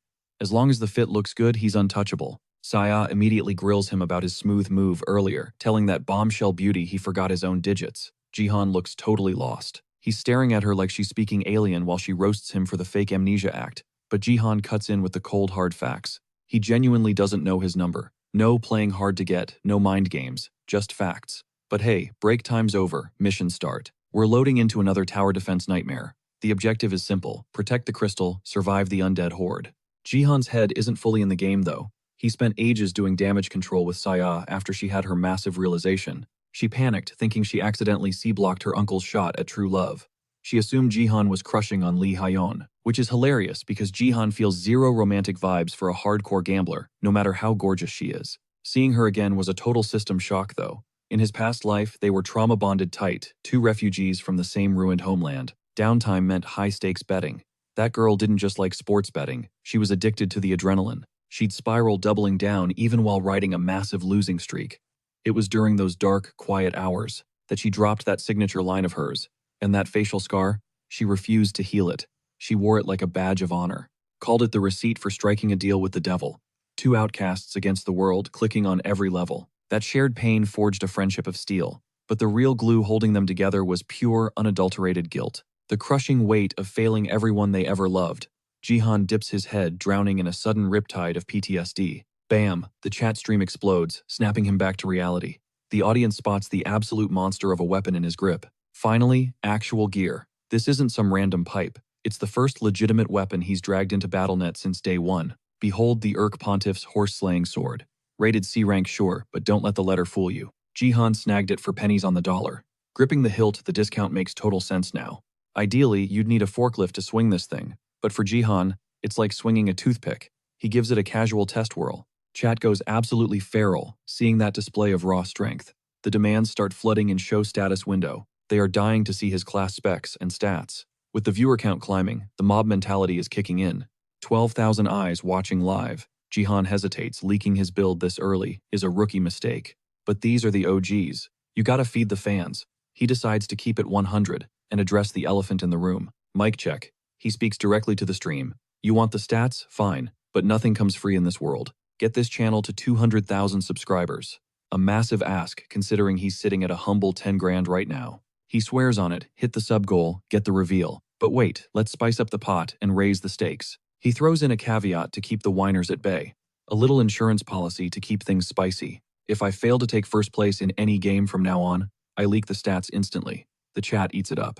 Boom, engagement skyrockets. Now everyone is glued to the screen, secretly praying for his downfall just to see the numbers. Chad is convinced he's doomed the second he gets matched with a troll. And right on cue, the universe laughs. The lobby fills. Jihan takes one look and practically facepalms. RNGesus has truly forsaken him today. It's the holy trinity of bad teammates. The absolute bottom of the barrel gathered in one spot. First up, the bratty kid Jihan humbled last week. Second, the mage he used as a literal stress relief punching bag. But the third guy, that's the wild card. The only one on this squad Jihan hasn't obliterated yet. It's the fallen legend himself, the professional baller turned player. Diego Masid, Argentina's GOAT before the regression reset. But looking at him now, it's tragic. The man is a wreck, frail frame, depression beard, total mess. But that's not the weirdest part. Check the class roster. Shiny's on warrior, Kim's on mage, Jihan's supporting. Which means Diego is the archer. That makes zero sense. In the past timeline, the guy was a mage main. Something is glitching. Kim Do-hyuk is fuming, by the way, because Jihan wrecked him last time he lost his skills and his loot. He's salty. Suddenly a notification pings. Sword King Family 898 just dropped a bounty mission. Objective smash, the crystal sabotage, Song Jihan. The payout, just like the Golden Light incident, is stupid money. Game on. Diego wastes no time and goes straight into aggro mode. He's literally dribbling zombies off the tower with a soccer ball. It's utterly ridiculous, and kind of impressive. After landing some surgical shots, he demands Jihan start dropping support buffs so he can ramp up his damage output. Jihan's stats were too low to run support skills before, so he never bothered. But now that his divine power has leveled up, he figures it's worth a shot. He tosses out a strength buff, technically proving he is a support class, since he's dishing out enhancements.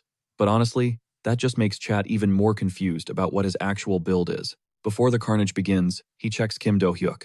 You gonna play nice this time? Meanwhile, Golden Light, who is still totally fanboying over Jihan, is dying to know the lore between these two. Right now, the mage is cornered. He knows if he tries to be difficult again, Jihan will literally toss him aside like trash. He has no choice but to fake cooperation. With that settled, Jihan dives off the tower to solo the zombie horde. Diego thinks the guy is unhinged, and the mage couldn't agree more. He loathes Jihan, but what he hates even more is the fact that Jihan treats him like some disposable NPC. The mage is done.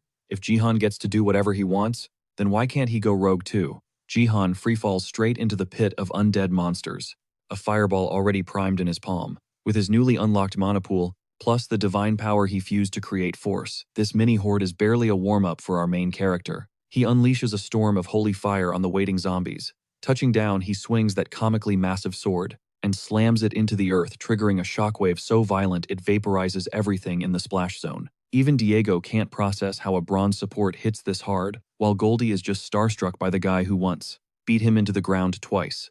The whole server is watching this live, and viewers are speculating that Jihan might have just zeroed 100 zombies with a single button press. Enter the blood zombies. Bigger, tankier versions of the cannon fodder Jihan just wiped out. They rush him, but suddenly smash face first into an invisible barrier. Jihan is field testing the true potential of his space control ability force. He generates an absolute territory, basically a zone where he can lock down the movement of any mob unlucky enough to step inside. In some cases, he can even puppet them. Most players have no clue this power exists, but Jihan is a veteran. In his past life, Baron, whose control over force was sloppy at best, used Jihan as a literal punching bag. They sparred constantly, and those beatings let Jihan analyze Baron's force until he mastered the mechanics perfectly. Right now, Jihan is a supreme being juggling mana and divine power while wielding force and martial arts. Talking about raw hacks, Jihan is smurfing leagues above anyone else in bronze. Less than 60 seconds after dropping into the pit, his kill count has already broken 100. During his last defense mission, he failed the 1000 kill quest. But this time, he's locked in. He just needs to speedrun this, and that achievement is in the bag. Every swing of his blade drops dozens of zombies like they're made of paper. To the audience, this gameplay looks absolutely broken. His viewers finally get why he was so cocky about taking first place in every match. Now, the only issue is getting him to 200,000 subs, so he'll reveal that insane status window. The team can only stand there and watch, as Jihan hard carries the entire game. But one person is being suspiciously quiet. Do-hyuk grins like a villain, and the chat realizes something is off. They spam Golden Light to turn around, and Goldie spots the betrayal instantly. Do-hyuk is camping right next to the crystal they need to defend. clutching a fireball. His intentions are obvious, he's about to grief the mission. But before he pulls the trigger, he pauses to taunt Jihan, who's still busy slaughtering zombies. Thinking he's untouchable, he vents all the salt and rage he's been bottling up, screaming insults at Jihan before dragging his niece Se-ah into the trash talk. Even the zombies freeze up, sensing the shift in the air. Jihan goes deadly silent as Do-hyuk continues to spew toxic accusations about Se-ah, implying Jihan did something twisted to her to make her that loyal. All this madness just for a 55,000 GP bounty. Big mistake. The Sword King clan put a massive target on Seong Jihan's back, fueled by pure spite. They converted game points into cold hard cash. We are talking about a bounty equivalent to 55 million won. That kind of absurd payout is exactly the fuel Kim Do-hyuk needs to find the guts for this betrayal. But Jihan isn't blind. His intuition is screaming that there is a puppeteer pulling the strings. A coward like Do-hyuk wouldn't suddenly grow a spine without a backup plan. Either someone is covering his six, or someone is whispering in his ear, hyping him up. You are probably thinking, since Jihan is across the map, Do-hyuk can just smash the crystal and dip before facing the consequences. Jihan can brush off trash talk about himself but bringing up Sia. That is the one line you do not cross. The moment he regressed, the memory of that nightmare timeline flooded back the trauma he is fighting to rewrite. In the past life, Sia was forced to hide her face behind bandages to cover the scars from the Sword King family's terror attacks. And when Jihan finally found her back then, it was too late. Her body was already cold. He was powerless, left with nothing but grief as he held her in his arms. But this isn't that timeline. He is back with the strength to shatter fate. Jihan swore a blood oath that history would never repeat itself. Anyone who dares to target Sia is signing their own death warrant. You can see the rage radiating off him, literally. His body is enveloped in flaming chi, and even the live chat knows that dragging family into this beef was a fatal mistake. But the chat also points out the obvious problem: physics. He is miles away from the crystal. Impossible to make it in time right. That is what they think. Today, class is in session, and the lesson is, don't mess with Sia. Back when he unlocked Force, he had an epiphany while merging his 3 dantians. He realized he could tap into the nameless divine arts. Sure, his stats aren't at level 30 yet, so it is just a mimicry, but right now that is all the firepower he needs. As he fuses the 3 powers, he feels that familiar surge, that god-tier sensation of the divine arts flowing through him. It starts as a spark at his feet, channeling raw electricity up through his entire nervous system. He becomes a living thunderbolt. One push off the ground, and he launches with velocity that defies logic, unleashing the flashing sky thundersteps, a technique meant to tear through the heavens. The Sword King family sees him moving on the radar. Panic mode activated. They scream at the mage to smash the crystal immediately. But before Do-hyuk can land, the squad pulls up. Do-hyuk blasts Goldie back with a fireball to keep him at bay, then charges up a massive pyro nuke for the crystal. But out of nowhere, boom, a soccer ball intercepts the spell mid-air. The mage screams at Diego, asking what his problem is. But the Star Striker doesn't play around. When Diego enters the field, he plays to win. And right now, he is canceling the mage's little sabotage mission. Plus, Do-hyuk didn't just betray the team. He trash-talked a teammate and dragged family into the mud. That is a violation. Do-hyuk turns to shout at Diego, but it is game over. Jihan has entered the chat, and judging by the look on his face, he is done with the conversation. The mage cornered tries to spit out one last insult, but our main character is officially tired of the noise and uses force to physically seal the guy's mouth shut. Originally, Jihan planned to just pop his head like a grape, but that is too merciful. No, he needs to serve up some premium punishment first. C players have pain filters thanks to the connector system. Even if Jihan eliminates him, the mage only loses a level. That is a slap on the wrist. Jihan wants to inflict damage so traumatic that the mere thought of betrayal will haunt this guy forever. Do-hyuk actually smirks, thinking he is safe. He believes the system protects him from feeling any real torture while logged in. Plus, he already tanked his skills, so he thinks he has hit rock bottom.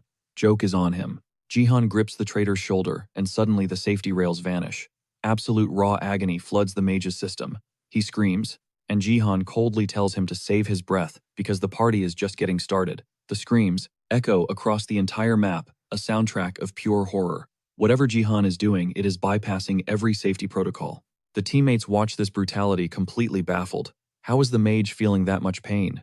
The battle connector is supposed to filter out the excruciating stuff. Nobody should be screaming like they are dying in real life. But Diego figures out the glitch. Jihan is systematically destroying the mage's body while simultaneously pumping healing energy into him. It exploits a system bug when a support spams recovery skills on an ally who is taking continuous damage like poison or burning. It triggers an overload effect. And during overload, the pain filters turn off.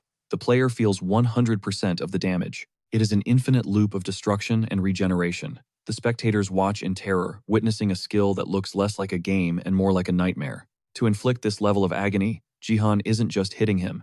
He's channeling pure force to shred muscle fibers and pulverize bones. This is a high-tier secret technique accessible only to the elite. It injects a volatile foreign energy straight into the target's core, obliterating them from the inside out. Do-hyuk is losing his mind. His system connector is supposed to filter pain, but this bypasses everything. It feels like a million needles are blending his internal organs, while his body is violently shaken. He can't take another second of this torture and starts screaming, begging Jihan to just end his life. Jihan grants the wish instantly, taking his head off with a single clean strike. But the moment the player respawns, Jihan is already at the revival point waiting. As soon as the light fades, the punishment loop restarts immediately. This time, the sensory overload is so intense that Do-hyuk literally dies from the sheer shock. This spawn camping beatdown has gone on so long that even the stream chat is getting squeamish. When Do-hyuk respawns for the next round, he doesn't even try to run. He hits the deck, sobbing and pleading for mercy as Jihan stalks toward him. The vibe is getting too dark, and Saya realizes she needs to intervene before her uncle crosses a line. If he keeps going full savage mode, he's going to alienate his entire subscriber base. He needs to cool off and focus on the objective. Jihan wants to keep breaking him, but out of respect for Saya, he decides to pull back. Even in this era of peace, the brutality he just displayed is enough to send a terrifying message to anyone else thinking about testing his patience.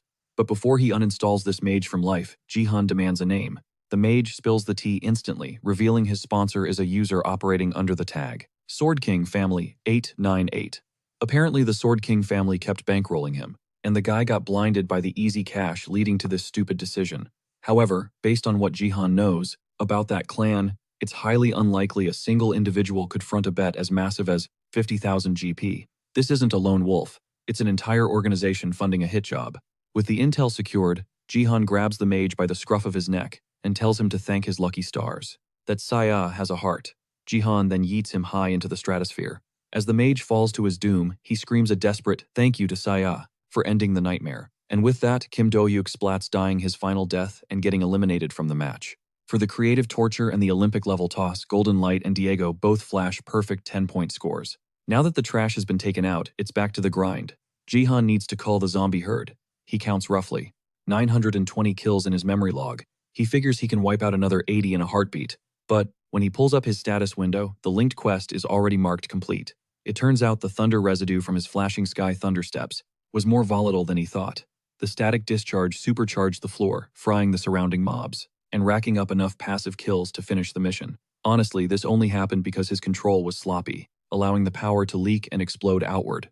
Since he relied on the three Dantians instead of the nameless divine arts, the execution was messy. Still, you can't argue with results, so he lets it slide. He just makes a mental note to tighten up his skills and training later.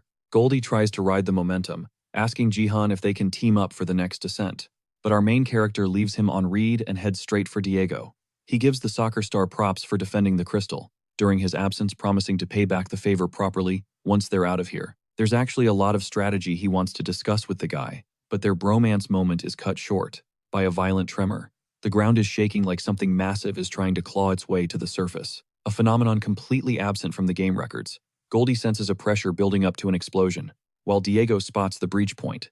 A colossal hand with a gaping mouth erupts from the earth. It's an unidentifiable abomination, a monster class Jihan has never encountered, radiating pure menace. The zombie horde seems to frenzy at the sight of it, and the battlefield descends into chaos. As the undead swarm forward, the hand lets out a roar that actually stuns Jihan in his tracks. But the zombies aren't buffing the creature, they're dinner. The hand starts snatching them up, crunching and devouring the undead. It chews them into a grotesque living sludge, which drips to the floor and rapidly mutates into a brand new boss monster that definitely wasn't in the patch notes. Hold up. A flesh golem in a bronze zone. That is straight up illegal. These abominations are usually locked behind gold tier maps. It looks like this nightmare fuel is actively ripping bodies apart and stitching them together to craft new horrors. Talk about recycling. Jihan suspects this glitch is tied to his linked quest, so he pulls up his status window to investigate. And there it is. Zombie Origin 1 has evolved into Zombie Origin 2. The new objective: take down the flesh golem. But there is a catch. Without the help of the crystal, Jihan stares at the text. What does that even imply? Before he can even theory craft a system, notification pings. Boom, bonus mission acquired. The rest of the squad gets the alert too, and they are looking just as bewildered as our MC. Fighting a raid boss this size feels impossible, but the system isn't asking, it is demanding they defeat it. The beast gets a title drop, Disciple of Destruction, Black Hand. To balance the scales, the system unlocks the Blessing of the Crystal. Basically a massive stat buff to close the power gap so they don't get instantly squashed. Even Goldie, who is literally a Gold League player, is sweating bullets. He straight up tells Jihan that even high-tier players struggle against these tanks. This is not a mission they are supposed to survive. The rewards prove it. The system is dangling a massive 10,000 achievement points as bait, plus a crystal fragment. When the system offers loot that isn't just points, you know it is serious business. This has epic quest written all over it. Goldie sighs, accepting his inevitable doom, and tells Jihan to grab the crystal blessing first. But our main character, he refuses. He grips his sword handle and prepares to blitz the flesh golem before it can smash their crystal. Now for context, a flesh golem is an undead tank. It has infinite vitality. The only way to kill it is to shatter the core hidden deep inside. But that is easier said than done, because the core is buried under layers of rotting muscle and jagged crystal fragments. This thing is a boss-level threat. Even if Jihan is built different compared to normal bronze players, this is not going to be a walk in the park. He orders the other two to clear the lane.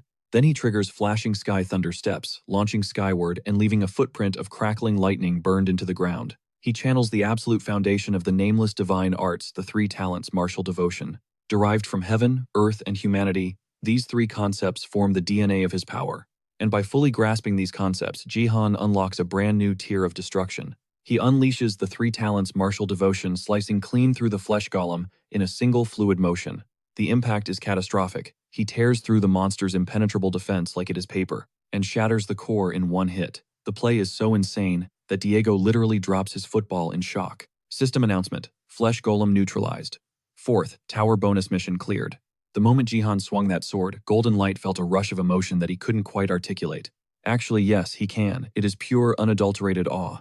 Goldie collapses to his knees, totally drained. Diego is still staring jaw on the floor. He has never witnessed power like that. Initially sparkly. Just wanted a decent streamer to collab with, but now, he realizes this is bigger than just views. He wants to document the rise of a legend. He needs to record Jihan's journey to the absolute peak. But aside from Golden Light pledging his body and soul to the cause, this moment officially kicks off the Jihan and Diego bromance. Strictly platonic guys. This isn't that genre of webtoon. Anyway, Jihan made the golem fight look like a tutorial. But the other towers, they are getting wrecked. The flesh golem at the 3rd tower one-shotted their base. Instant game over for them, and the other teams are facing the same grim fate. Meanwhile, Jihan's squad is prepping to log out. Thanks to the clear, they are banking triple experience and GP. The loot is stacked, but Jihan has one last side quest to handle before he disconnects. He suggests meeting Diego in real life. Diego tries to decline, thinking the bonus rewards are payment enough. But Jihan isn't asking for a favor. He is playing 4D chess. He wants to drop some intel about Diego's skills. That stops the soccer star in his tracks. Jihan drops a hint to hook him in. He tells Diego he needs to switch classes to a mage. But hey, we can't spoil the whole explanation just yet. Jihan slides in with a counteroffer. Let's take this offline and grab some grub to talk shop.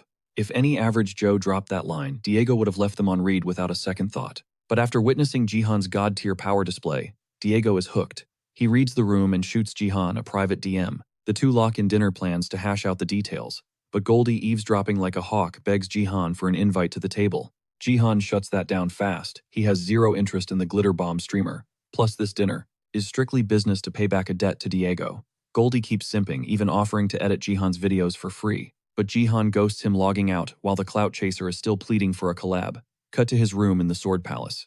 Jihan is tallying up his loot from the second linked quest. He scores a massive 10,000 achievement points and a crystal fragment, but the grind isn't over. The next chapter, Traces of the Disciple, is locked until he hits the Silver League. Securing Force was a major win, but that crystal fragment, honestly, it's kind of a flop. It's a one-and-done B-rank consumable that grants a divine blessing. The catch, it only works in bronze or silver zones. Usually a divine blessing is exclusive to top-tier supports, like the Saintess. We're talking a high-level buff that boosts all stats by a whopping 50%, making it essential for endgame content.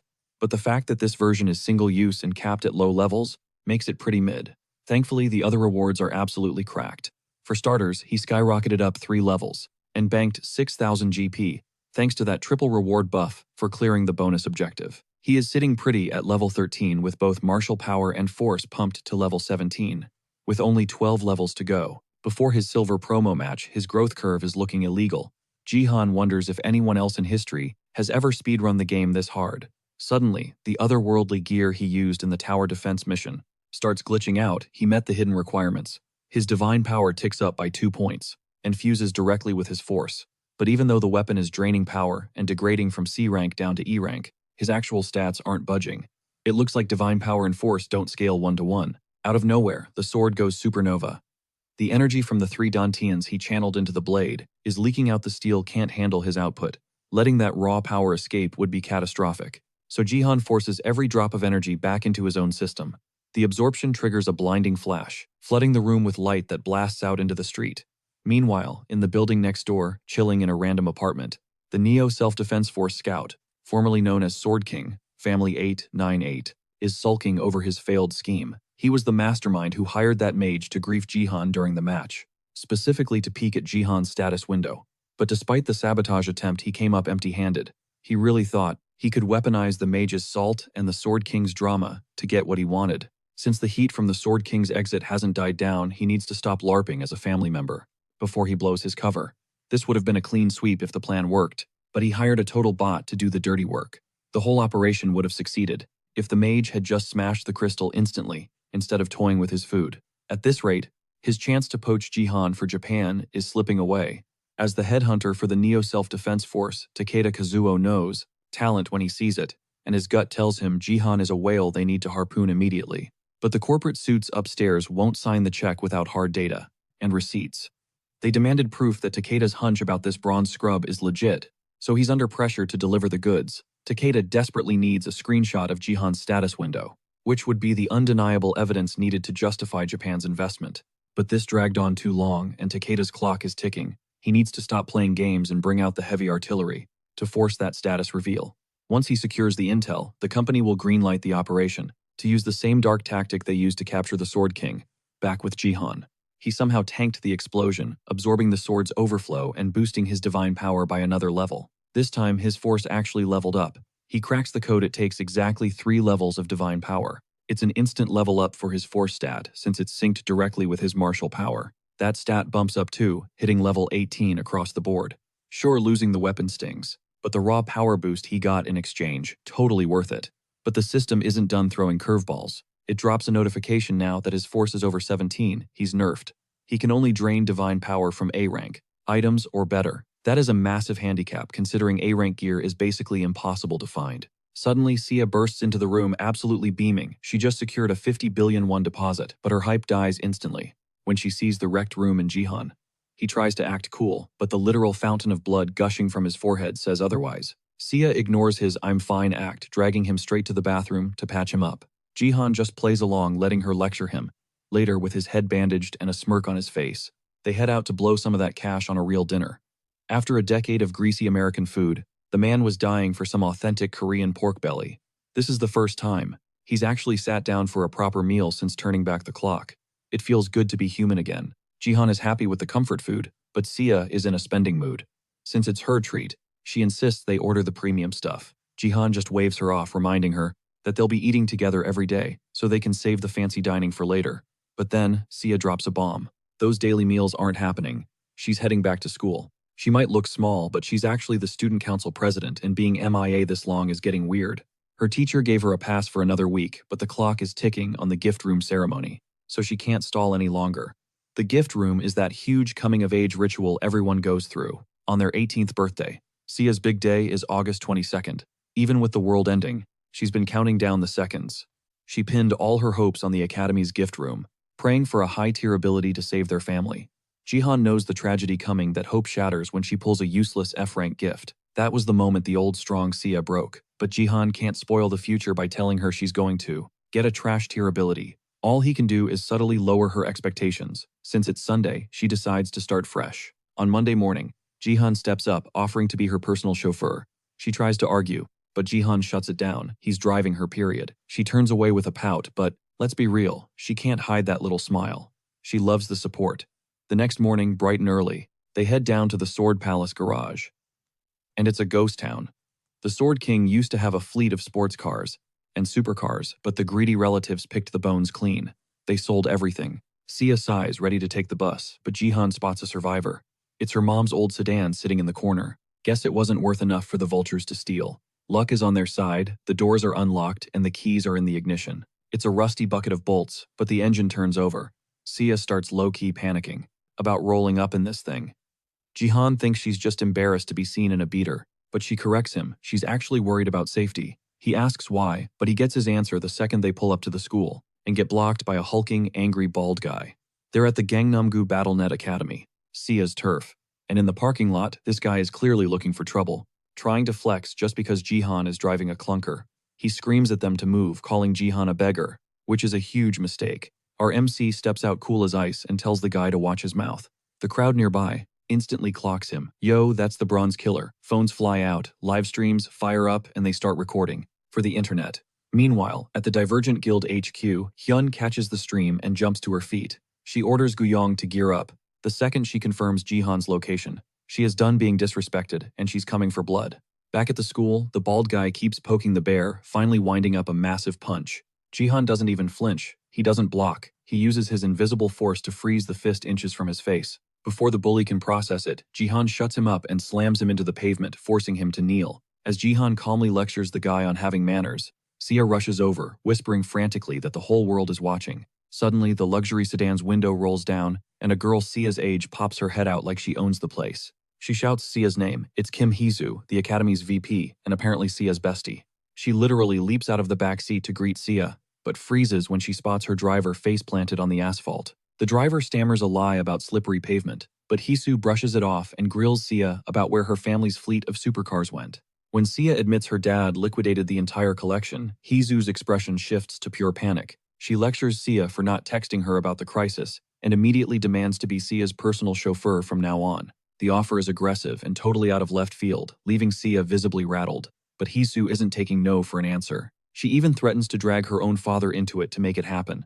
Jihan watches from the sidelines, his gut screaming that something is off. In his previous timeline, Sia never had a ride-or-die friend like this. Meanwhile, Hayeon and Gayong finally screech up to the BattleNet Academy. They miss Jihan by less than 10 minutes, and the guy is ghosting them. A staffer confirms Jihan already hopped in his ride and bailed. Hayeon starts spiraling, terrified that international scouts are going to snatch up her golden goose. She's desperate to sign him before the competition swoops in. Gayong physically stops Hayeon from chewing her nails off and orders her to breathe. Hayeon has to swallow the bitter pill and pivot to plan B. She missed the intercept this time, but she vows to glue her eyes to his live streams until she tracks him down. As she storms off, she pulls up Jihan's current match on her phone. Spoiler alert, it's a total washout. Jihan is absolutely stomping the lobby, taking down players with terrifying ease. Between his nameless divine arts and raw combat skills, he's swatting opponents like flies. He's treating the match like a sensory training drill, adapting in real time, and it is paying off big time. He cracks his knuckles, locking onto his next victims with predatory focus. These poor souls have already tasted defeat at his hands. Seong Jihan is already viral as the guy who one-shotted a flesh golem. For any Bronze League scrub matching against him, it's not a fight, it's a natural disaster. There is zero counterplay. The match ends and surprise, surprise, Jihan takes the crown again. That is 5 straight Ws, and the system rewards his streak with a massive 200% boost. His XP and GP skyrocket. Ding, he hits level 15, finally unlocking the dungeon map. This isn't just a brawl anymore. The dungeon mode unlocks at level 15 and flips the script. Instead of mindless PvP, he's looking at lethal traps, shifting mazes, and brain-bending puzzles. The catch: it's co-op. The game limits solo progression, forcing players to team up. Even BattleNet guides scream that you need a squad to survive these depths. But Jihan hesitates. He's got a target on his back, and if he queues up with trolls or haters trying to grief him, he's stuck. He briefly toys with the idea of joining a guild to avoid the headache, but scraps that idea instantly. Guild politics are a drag, and leaving one is messy. Besides, he's on the fast track to silver. Once he hits that rank, he'll just build his own empire. Back in the real world, dinner time hits, and Jihan calls Sia to set the table. They dig in, and Sia is shook. She didn't know Jihan was a 5-star chef, even though he claims he just threw scraps together. It was supposed to be basic, but she's losing her mind over the flavor. Jihan promises to cook a real feast next time. Living solo in the States meant he mastered the kitchen out of necessity, so this is second nature to him. Between bites, Jihan asks if she's actually going to take Hee-soo up on that carpool offer. Sia shuts it down immediately. The ride was a nightmare. Hee-soo was doing way too much, making everything super awkward. The girl was prying into personal drama and faking concern until Sia wanted to scream. Jihan nods, totally getting it. Forced friendship is the worst, but there is another reason. Sia admits her mom's old car feels warmer and safer. Jihan smiles, can't argue with that. The next morning, Jihan takes the wheel. The school gates are swarmed with scouts and reporters hungry for a scoop. After his flashy performance, the whole world wants a piece of him. They're basically stalkers at this point. Luckily, campus security is holding the line, keeping the mob at bay. As they cruise into the parking lot, they spot two familiar figures lying in wait. It's Hayeon and Ga-young. They totally ambushed him, and she is absolutely fuming. Girl gave him her card, and he straight up ghosted her. Zero texts back. Truth bomb. He completely blanked on her existence, but not this time. She's cut off every escape route. She drags him up to the school's rooftop garden, perfect spot for a little private chat. Well, private-ish. If you ignore the swarm of thirsty scouts camping outside, praying for 5 seconds of Jihan's time. Jihan clocks her vibe. She's totally at ease here. Turns out this is her alma mater. But right now she's more focused on roasting him for his bad manners. He drops a casual, my bad for the memory lapse, but she plays it cool. She claims being ignored is actually refreshing. He's the first guy who made her work for it, so she's rolling out the red carpet. Boom, she slaps a platinum grade contract right on the table. The perks are insane. We're talking god-tier benefits. It's such a power move that the other recruiters basically start packing their bags. Even Jihan's shook by the effort she put into this. Then she decides to drop the professional act and get real. She lets him know this deal only exists because she made it happen. She leans in way too close, invading his personal space. She looks him dead in the eye and lays out her feelings. It's so bold, so aggressive, that the lurking recruiters, the ones clinging to a scrap of hope, yeah, they turn around and bail. Even Jihan has to give it up to her. He's genuinely impressed by her 4D chess moves. She stares him down, trying to crack the code inside his head. But being that close, he catches a whiff of her perfume, and instantly it clicks. It's that exact same scent, the one Zero wore back in the day. Mystery solved. Lee Ha-yeon is definitely his old friend Zero, but now the gears are turning. He needs to verify if she still has that specific quirk he remembers. Meanwhile, Ha-yeon gets tired of the intense staring contest and flops back into her chair with a heavy sigh. She is getting annoyed. The guy is a brick wall, zero reaction. Plus, she's doing all this giving, and she hasn't even secured his phone number yet. It feels totally one-sided. Now she is on a mission. She is getting those digits, whatever it takes. She spins a logic trap. Hey, once you review this, I need to stamp it. So, gonna need that contact info. Subtle as a brick. Jihan sees right through it. She just wants his number. But he doesn't shut her down. Instead, he grins and proposes a wager. He drops a bombshell on her. He just hit level 15. And everyone knows the rules first game after that milestone. It's always a dungeon run. Ha-yeon is floored. Level 15 already. It's been less than a month. Since he actually started grinding in BattleNet, his growth has been absolutely monstrous. But the craziest part, he's in a high-stakes meeting and he wants to gamble. It makes no sense, but she doesn't back down. She asks for the terms, and he keeps it simple. He wants to dive into BattleNet, right here, right now. The stakes. If he fails to take first place, he signs with the Divergent Guild immediately. And yes, she gets the number. It sounds suicidal. Everyone knows there's a massive target on his back the second he decides to solo queue into his first dungeon raid. No guild, no backup, forcing the system to match him with a squad of randoms. For Haeyeon, the deal sounds terrifyingly good. It sends shivers down her spine that he can casually drop an offer like that out of thin air. She doesn't back down instead, asking what the catch is if she loses.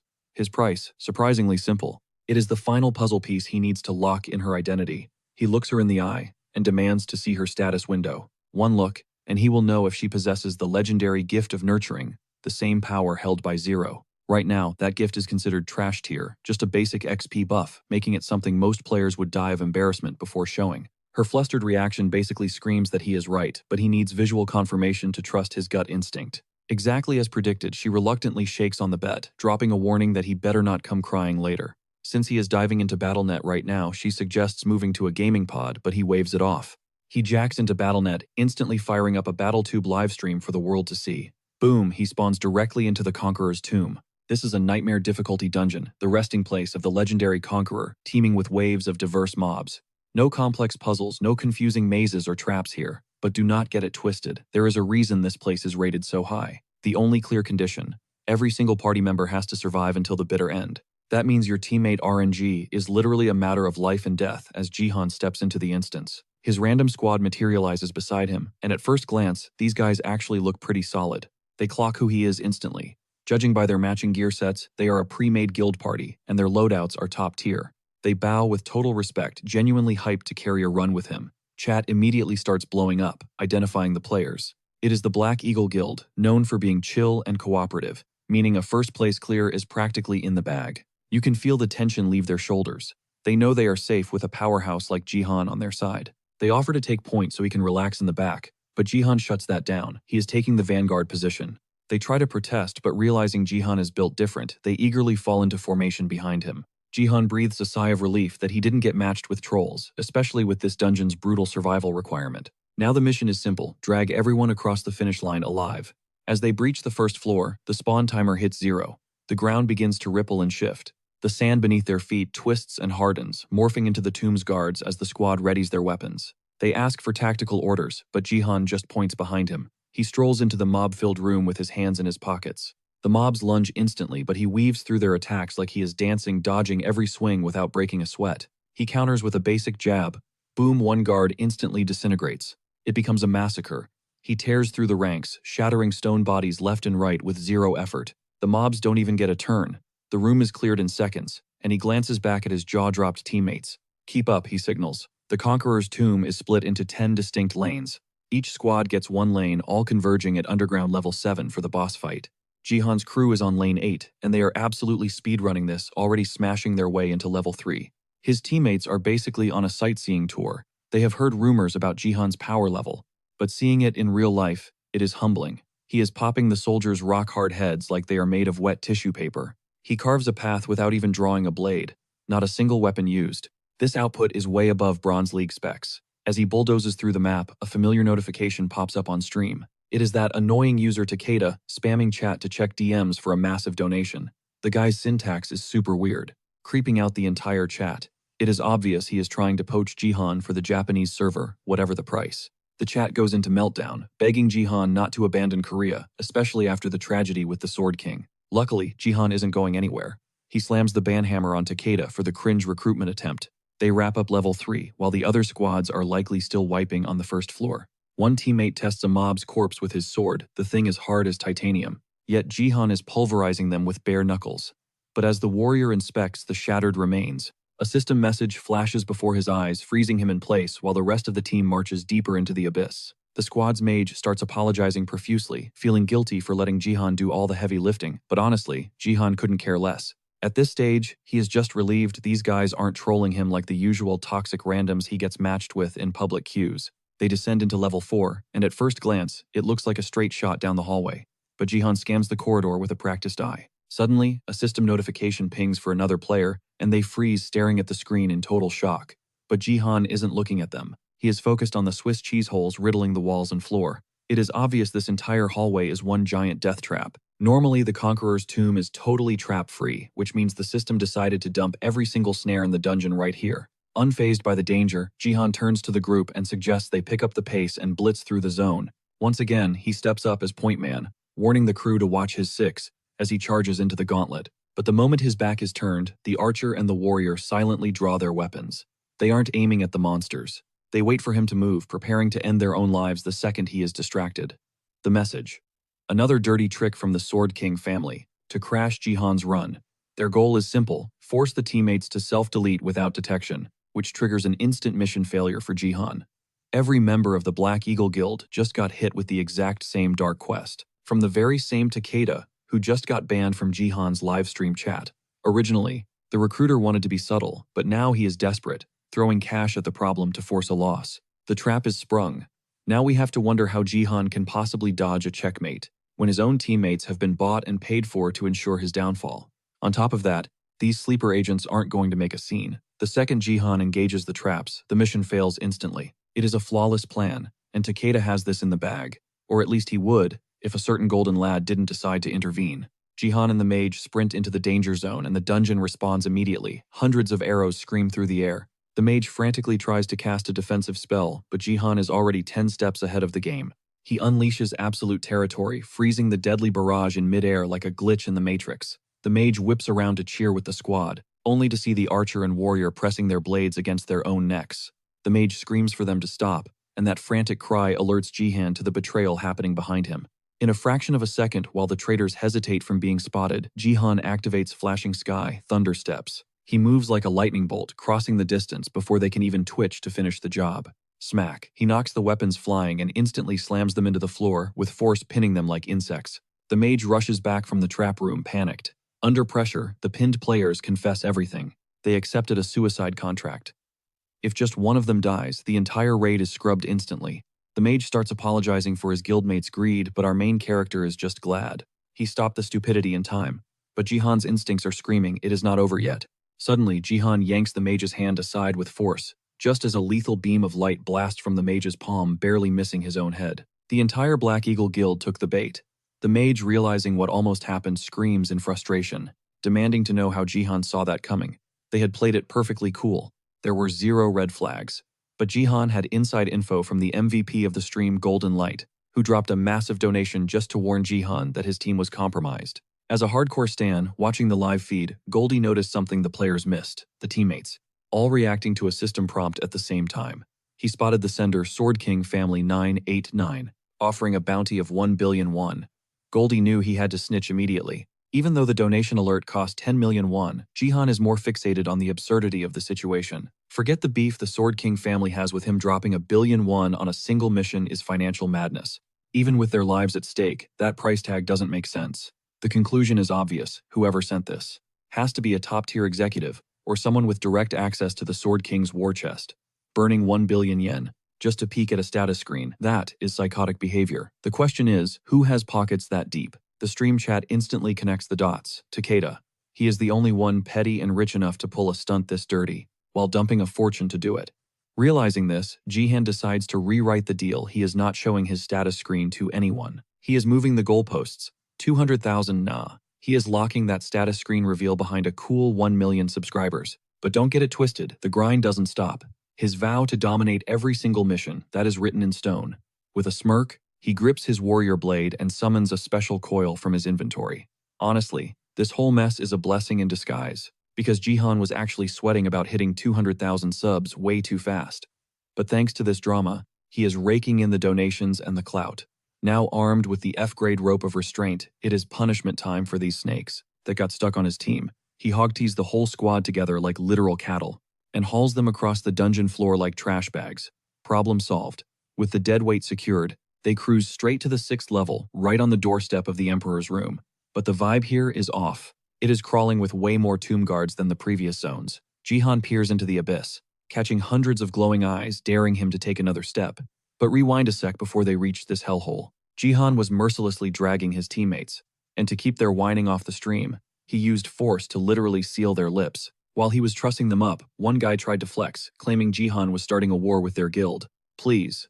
The Black Eagle Guild wouldn't touch trash trolls like these guys with a 10-foot pole. Then for the cherry on top. To stop the squirming, Jihan jabbed their pressure points with surgical precision, draining every ounce of strength from their limbs. That is a high-tier move, something only an advanced martial artist could pull off. They are basically luggage now, completely helpless.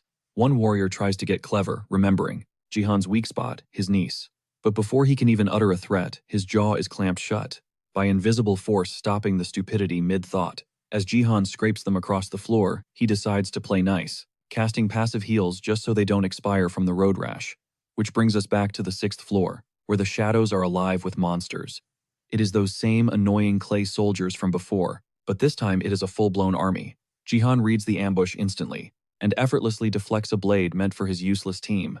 To keep his focus razor sharp, he grabs the bundle of hostages and yeets them into the dead center of the room.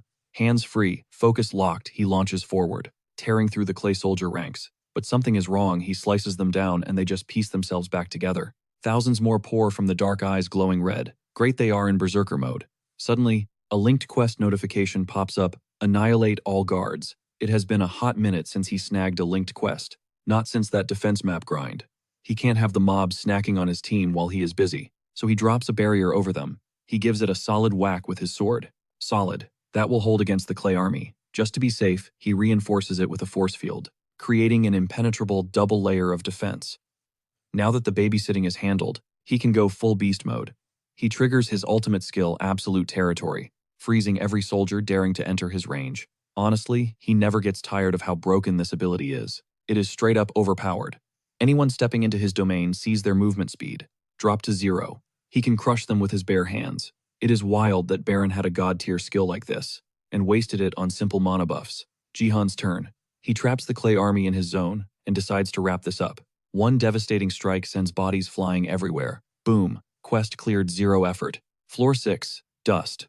They march into the Emperor's room and come face to face with the Conqueror. The exact reason he had to keep those idiots alive. The boss greets them, branding them greedy looters hunting for gold. The clear condition, super simple. All 4 party members have to bow respectfully in designated zones. Jihan dumps the 3 stooges onto the floor, cuts the ropes with force, and literally puppets them toward their spots to execute the bow. The designated spots are miles apart, but thanks to Jihan's insane force stats, he has got the range to control them all at once. No sweat. He maneuvers the players like chess pieces into position, then forces their faces into the dirt. Once he confirms they are bowing deep enough, he drops down to join them. Mission accomplished. The exit portal hums to life, offering a safe return, but Jihan stands frozen in place. He's not leaving yet. Why? Because the system just pinged him with a spicy hidden quest. Show genuine respect to the Conqueror's statue. The payout is absolutely insane, 5,000 achievement points, and the legendary Conqueror's arrow. And let's be real, that arrow is massive enough to be a spear. If he pulls this off, he secures a god-tier weapon. But Jihan is stumped. What the heck does genuine respect even mean to a statue? Time to test the waters. He grabs a nearby player and yeet hurls him straight at the Emperor like a sack of potatoes. The Emperor's golden steed snaps its jaws, snatching the player mid-air and crushing him instantly. Savage. The statue pauses, seemingly intrigued. He asks Jihan, "Is this king of plunderers you speak of?" "Me." Jihan doesn't flinch. He confirms it. A conqueror is just the ultimate plunderer, right? That's his version of respect. He stares down the giant, declaring he couldn't care less about the piles of gold cluttering the room. He points a finger at the massive bow. "What I really want is that arrow." Recognizing the true value of the weapon, that is the genuine respect the system demanded. The condition is met. The statue's stone face cracks into a wide grin before erupting into maniacal laughter. It loves the audacity. The entity praises Jihan and agrees to hand over the treasure as a reward. But Jihan senses the shift in the air. He grips his sword tight. This isn't a gift. It's a final test. The statue draws the massive phoenix arrow back against the bowstring. The temperature in the room spikes instantly. The pressure is suffocating. As the Conqueror takes aim, the phoenix flames ignite the air. Players start burning alive. Even Jihan is catching fire. This is bad. He's tanky, but he can't withstand this inferno forever. And here's the kicker. If his teammates die, the high-level weapons he borrowed from them will vanish into thin air. He needs to shut this down immediately before he loses his gear and gets roasted. The heat is so intense that the gold coins on the floor are literally melting into sludge, and the arrow hasn't even flown yet. Another player drops dead from the heat stroke, leaving only Jihan and the warrior standing in the flames. Jihan feels his insides cooking. There is zero chance he can face tank a direct hit from that nuke. His only play, strike first. He locks onto the bow itself before the trigger is pulled. He taps into a forgotten art from the nameless divine technique, the ultra speed stab. A split second before the Conqueror looses the shaft, Jihan hurls his sword with godlike velocity. Snap. The blade shatters the bow in half, sending the phoenix arrow clattering to the floor harmlessly. The statue's grin fades into solemn approval. He demands Jihan's name, dropping the plunderer title entirely. He now addresses him as a noble warrior. Respect earned. He hands over the massive arrow. Just as expected, this thing is a beast, perfectly balanced to be wielded as a spear by a human. The statue fades, promising they will clash again on a more honorable battlefield somewhere in the vast battle net. Challenge accepted. But until then, Jihan has a shiny new toy to dominate the competition with. While Jihan admires the loot, the livestream chat is blowing up about that bow-breaking move. Even in slow-motion replay, it was invisible. The ultra-speed stab isn't just fast. It is instantaneous point precision. A frame-perfect strike with a needle-thin blade. Pulling this off proves his mastery over the nameless divine arts is skyrocketing. The first time he tried this, it nearly drained him dry. Now it's becoming second nature, cleaner, and far more stable. At this rate, he's on the verge of unlocking the fundamental martial forms. Hidden quest cleared. Plus, the Conqueror's acknowledgement gives him a free pass to skip the hellish 7th floor trials. With that pass secured, he has no use for dead weight anymore. Specifically, the guy who stabbed him in the back. He strolls over to the warrior, who is barely recovering from the heat wave, completely defenseless. No mercy. Jihan tests his new spear one thrust and the traitor is deleted from the server. Game over. Jihan spawns back on the school roof. The crowd is silent, having streamed the whole raid. All eyes are on that spear, an S-tier drop from a bronze dungeon unheard of. He turns to his friends. Jihan flashes a smirk at Haeyeon and Guyong. First place just like I promised. The bet is won. Time to pay the piper. Haeyeon flinches, realizing she has no choice but to flash her status window. Jihan thinks she's trying to flake on the bet, but nope, she's actually terrified of that massive spear looming behind his back. The weapon radiates such suffocating pressure that Ga Young's hand drifts to her sword, pure survival instinct kicking in. Swallowing her pride, Haeyeon opens the window. One look confirms everything Jihan suspected.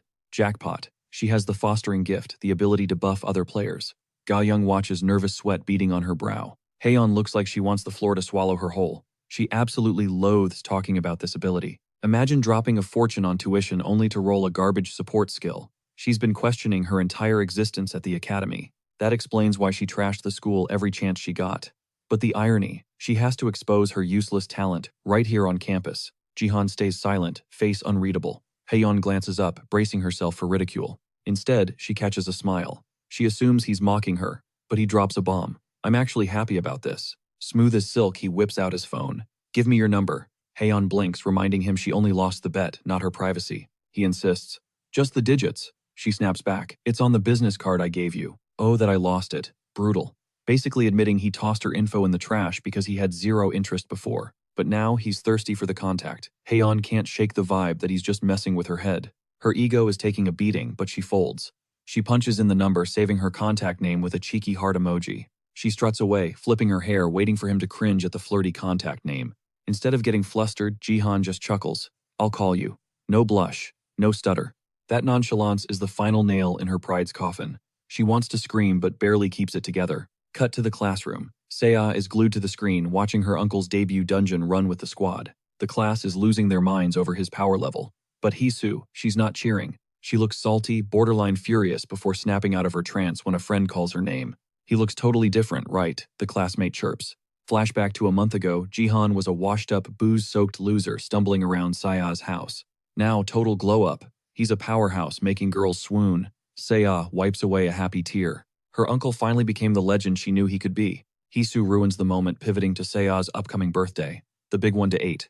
18th birthday means one thing, player awakening. The moment you finally see your status window. The room goes quiet. Everyone knows the pressure resting on Seiya's shoulders. BattleNet Academy kids grind for years just for this single moment of truth. The gift room is the holy grail of this school. It's judgment day for their potential. Whispers start circulating. Will Seiya awaken a gift? Definitely S rank, someone whispers. I mean, look at her lineage. Her dad holds an SSS rank. Her mom was an SS rank saintess. Rumor has it her uncle is pushing S rank too.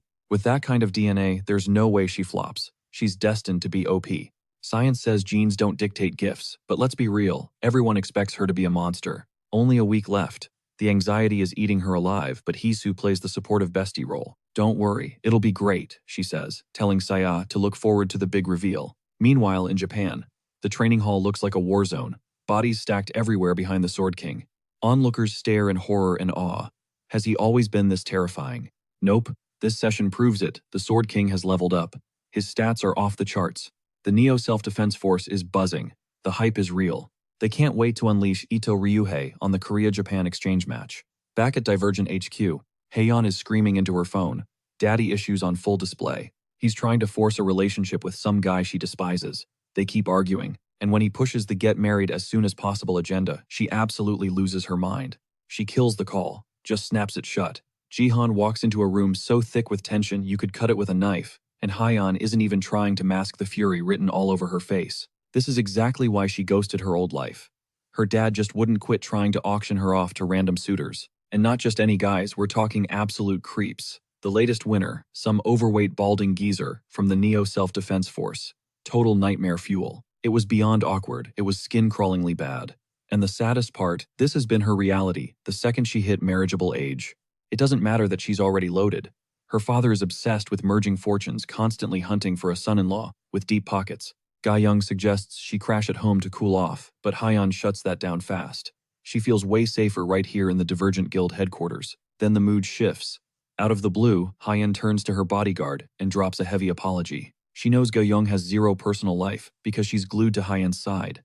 With an S-rank gift like hers, she should be out there conquering the world, not babysitting. But Ga Young, she doesn't even blink. She reassures Haeyeon that this isn't just a job, it's a calling. She chose this path. She's strapped in for the long haul, at least until Haeyeon officially takes the throne and inherits the company. But here's the kicker, our Divergent Guild recruit has zero interest in the corporate crown. She wants total independence, chasing the dream of making her own stacks and living life on her own terms free from her parents' constant nagging.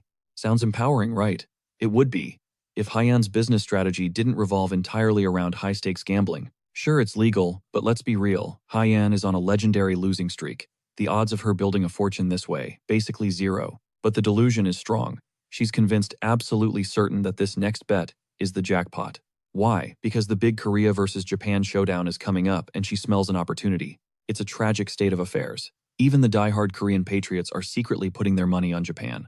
Nobody wants to say it out loud, but the writing is on the wall. Japan is going to crush them. Buzz. Her phone vibrates. It's a text from Jihan. She glances at the screen, and her eyes practically pop out of her head. Cut to the next day. Jihan is making good on his word, taking Diego out for a feast to thank him for holding the line during the defense mission. They roll up to a high-end spot where Diego gets his first legendary bite of premium Korean beef. Even he can taste the price tag on this stuff. Jihan doesn't even flinch at the cost. He tells Diego to go wild, order whatever his heart desires. Diego calls for a drink, and Jihan sets him up with some soju. In a blur of motion, Diego mixes a cocktail with a precision that puts even Jihan to shame. Then comes the taste test. The meat is so divine, it literally renders Diego speechless.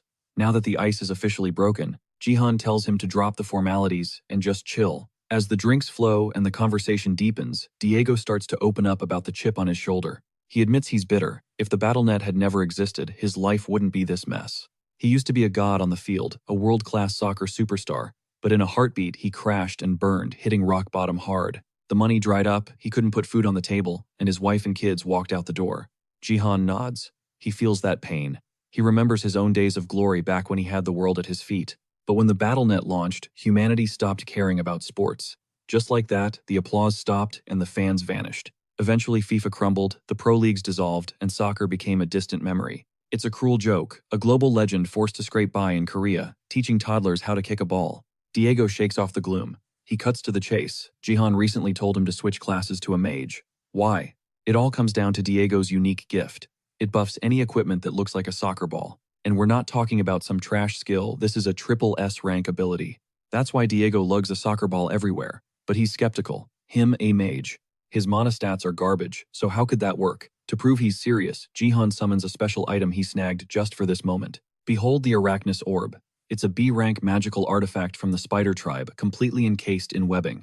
That webbing makes it super elastic. And since spiders only use their feet, the system classifies this orb as a ball. It's the perfect hack for Diego. This is the key. This item will unlock the true Diego, the man who was the most devastating mage in Jihan's past life. Diego nervously asks the price. Jihan drops the bomb, 50 million won. The shock instantly slaps the alcohol right out of Diego's system. That's more cash than the down payment on his entire apartment. In his current state, Diego wouldn't see that kind of money, even if he scrimped and saved for a decade. But Jihan isn't finished. He smiles and pushes the orb across the table. It's a gift. And he's not stopping there. He plans to bankroll Diego completely. The fallen soccer star is stunned into silence. But there's a catch, or rather an invite. Our MC wants Diego on his squad when he launches his own guild at silver rank. Diego casts a skeptical look. Does Jihan actually have the bankroll for a play this big? Our MC doesn't just think so. He knows it. In fact, he's certain his net worth is about to skyrocket. He flashes his phone screen at Diego, and whatever is on that display is wild enough to make the superstar convinced Jihan has officially lost his marbles. It's a betting slip for the Japan versus Korea showdown, predicting a hyper-specific outcome. 1 win for Korea, 3 losses. He shoots the intel over to Hyun, but she leaves him on read, figuratively speaking. There is no universe where Korea snatches a win from the Sword King, but Jihan's prophecy is about to play out in 4K because the rivalry match is officially starting. Diego still can't wrap his head around Jihan's 1-win theory.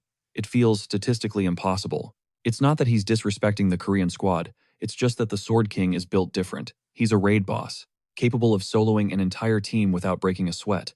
Jihan gets the doubt, but visual proof hits harder than an explanation. He grabs the remote and flicks on the screen next to their booth. It's showtime. The international brawl kicks off and the victory conditions are brutal. One team has to completely wipe out the opposition. It's a best-of-5 series and the first side to snag 3 victories takes the crown. Ryuhei wastes 0 time leading the charge and barking orders at his squad. But the rest of the team, they freeze. They aren't following his lead and they definitely don't respect him as one of their own. It's deeper than him just being an outsider. He replaced a longtime member of their crew, someone who got kicked specifically so the Sword King could step into the arena. Because of that bad blood, they're straight up refusing to coordinate with Ryuhei. Right in the middle of their internal drama, a Korean mage launches. A heavy attack aimed squarely at Ryuhei. It lands flush, catching the entire Japanese team off guard. The Korean squad smells blood in the water, rushing in to press the advantage before the juggernaut can recover. The strat is clear: nuke the Sword King, first clean up the trash later. But Ryuhei shuts that down, with a lazy swing of his blade, carving a fissure into the ground that stops them dead in their tracks. Then, in a massive flex of rebellion, he drives his sword into his own chest, taking himself out of the first round completely. The system registers the kill for the Korean team, leaving the stadium in stunned silence. Even though Ryuhei pulled the trigger on himself, Korea gets the point. Suddenly, Jihan's wild prediction is looking scary accurate. The real mystery is how he had the script beforehand. Jihan keeps his cards close to his chest, telling Diego to just watch the screens. With the monster gone, the Korean team steamrolls the remaining Japanese players, securing that crucial first victory, the MVP title. It goes to the support who landed that first pot shot on the Sword King back when the chaos started. Just like that, the script has flipped. It's exactly what Jihan called. Everything is unfolding, frame by frame, like his past life, right down to the shifting numbers on the betting app. Back in the recovery zone, the Japanese squad corners Ryuhei. You represent the nation, and you just offed yourself to prove a point. Ryuhei is done with the whining.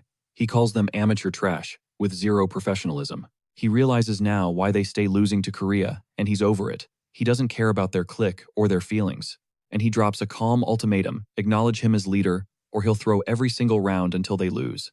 Faced with a total wipeout, they have zero options left but to bend the knee and follow Ryuhei, if they want that W. Round 2 kicks off, and the Korean side is bewildered. They don't get why Ryuhei committed pixel suicide in the first round. They suspect he might be a spy, but that hope dies instantly. The Ryuhei standing on the battlefield now is locked in, radiating a terrifying, bloodthirsty atmosphere, completely different from before. The Korean team braces for impact, but in a split second, Ryuhei unleashes a strike so devastating it obliterates 3 players at once. The raw damage output shocks everyone watching. The power gap isn't just big, it's an abyss. He follows up instantly, executing the last survivor before they can even react. Horror grips the Korean fans while the Japanese crowd erupts chanting Ryuhei's name. The Sword King wiped the South Korean team with just 2 moves tying the score. The momentum has shifted. Japan crushes round 3 effortlessly, and round 4 is a massacre. The Korean team can't put up even a sliver of resistance. Round 4 wasn't a fight, it was a massacre. Ryuhei didn't just beat the Korean team, he absolutely crushed them. The Korean squad went all in, unleashing every ounce of grit they had, but against this monster, totally futile. Shackled wrists meant nothing. Ryuhei simply willed his blade to dance, guided by a terrifying invisible force. Chains shattered like glass as he mowed them down, methodical and ruthless. Soon only the archer and mage remained standing. They were trembling, barely holding the line, eyes locked on Ryuhei in sheer panic. Fatal mistake. Tunnel vision cost the archer everything, blindsided by a cheap shot from Japan's support crew. Even the small fry can bite. Now, the mage stood alone on the battlefield. Ryuhei stepped up to end it himself, hovering on his blade with a new skill, sword flight. Time for some final trash talk. Doomed or not, the mage didn't flinch. She spat venom, mocking Ryuhei for betraying Korea to chase glory in Japan, calling him a sellout. Ryuhei just smirked, unbothered, and hit her with the cold, hard truth. If your magic was half as sharp as your tongue, you might have actually lived through this. Refusing to fold, she began channeling a desperate power buff, but she was too slow. The Sword King didn't wait. He unleashed a colossal sword of pure light, a devastating test run of his new ult. Boom. Nothing left but a smoking crater where she used to stand. Game over. Japan took the win in a landslide. It was a bitter pill for the Korean squad, but it lit a fire under them to evolve. Whatever it takes. Meanwhile, Diego was floored. Jihan called it perfectly. Jihan played it cool, just a dream I had. A dream that just secured the bag. Great for his wallet, sure, but Jihan couldn't shake the unease. Ryuhei wasn't just strong, he was a different beast entirely from what Jihan remembered. At this level, our MC gets crushed. Even the nameless divine arts might not cut it against that kind of power. Plus, the guy's packing an SSS rank gift twin sword peak. That's practically a cheat code. The odds were garbage, but Jihan didn't blink. Let the Sword King level up all he wants. Jihan would just grind harder. Their clash was inevitable, and it was going to be legendary. But someone else was way more hyped about the payout. Heian turned a measly 5,000 won into 200,000. She never thought she'd see that kind of ROI. All hail Jihan's prediction skills. Snag, even with that win, she's still 20,000 won in the hole overall. Trusting Jihan, she tripled down on a total shutout, betting that Korea would lose 0-3. She dropped 200 large on a complete stomp. No kills for Korea. And somehow the math still resulted in a net loss. Typical. Back to business with Jihan and Diego. The agenda. Locking Diego into a contract. The ex-football star was confused.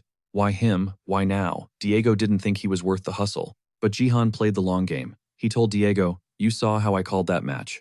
That same gut instinct tells me you're going to be a massive asset. Pure gold." Jihan was all in. He wanted Diego on the roster, whatever the price tag. Future intel said Diego would become the world's strongest mage. This wasn't charity. It was a smart investment. Diego hadn't been scouted like this since his pro ball days. He missed that feeling being the MVP someone needed. Since BattleNet dropped, he thought his glory days were history. Then Jihan walks in offering a lifeline, a fresh start. How could he say no? Diego grinned, stood up and reached across the table. Deal sealed. He wouldn't forget this. Jihan believed in him when no one else did. Diego swore to pay that back 10,000-fold. Jihan just smirked. "I'm counting on it." Meanwhile, cut to Gayoung. She was in her own personal hell. A solo gladiator match. She might not be Jihan level yet, but she was absolutely smoking the competition. Top fragger every single mission. She was so good that other players started teaming up just to hunt her. Didn't matter. She sent them flying like ragdolls. She dropped the last 2 targets and cleared the board. Another first-place finish with 5 kills. Decent stats, sure, but she wasn't satisfied. Not after seeing the Sword King's god-tier power. To catch up to a monster like that, she had to evolve. Japan match solidified his status as an absolute legend, keeping his undefeated streak alive. Meanwhile, Gayoung has hit a serious slump. Ever since she joined the Divergent Guild, she is coasting, and she needs to step up her game.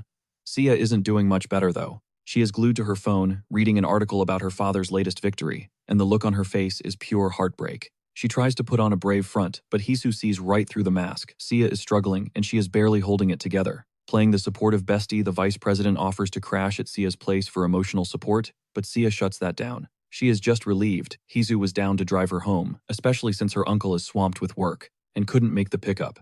The driver is practically begging for forgiveness again, still sweating over that time he foolishly challenged Jihan, for zero reason. Suddenly, Hisu pivots the conversation back to a heavy topic they have hashed out before, pressing to see if Sia has made a decision. The Sword King's daughter looks away, clearly not ready to sign off on whatever deal they discussed. But before she can answer, the car screeches to a violent halt. Hisu snaps at the driver, demanding to know why he slammed the brakes, but the answer is swarming the windshield. They have reached the Sword Palace, and it is absolute chaos outside. A massive mob is blocking the entrance, lying in wait. Meanwhile, Jihan just wrapped up with Diego and is taking the scenic route home, parkouring across rooftops. He feels weightless, his stats boosted, and the power surge is undeniable. He pauses at the edge of a skyscraper, soaking in the view, legs dangling over the city as he watches the quiet streets below. It brings back memories of chilling on rooftops. Back in the States, a heavy hit of nostalgia. But now he has got a front row seat to the truth of who Ryuhei really was in this timeline. In his previous life, Jihan never got to throw hands with the Sword King, because by the time half the world's nations were wiped off the map and Jihan became a high ranker, the top-ranked Sword King had already vanished into thin air. To this day, Jihan has no clue why the guy ghosted the world. But one thing is clear, Ryuhei is a monster, rivaling Jihan at his absolute peak. Fast growth is good, but Jihan cannot get comfortable. He needs to grind harder to surpass his past self. The goal, unlock the full, nameless divine arts as soon as possible. Break time is over. He resumes his rooftop run toward home, only to spot a disaster unfolding below. The driver is trying to part the sea of people so Sia can get through, but it is a losing battle. It is a swarm of paparazzi, and they are hungry for a scoop, desperate to corner Sia. Even with the burly driver playing bodyguard, the mob is shoving closer, banging on the car. They are screaming questions about the Sword King's match, practically accusing her of sabotaging her dad. With her past interviews, they are circling like vultures, and the pressure is suffocating. For Sia, who is freezing up in the back seat, she buries her face in her hands as cameras smash against the glass, flashing incessantly. She is too panicked to notice the wicked little smirk curling on her friend's lips, as Hisu fakes a comforting pat on the back. Suddenly, a cold, furious voice cuts through the noise behind the mob.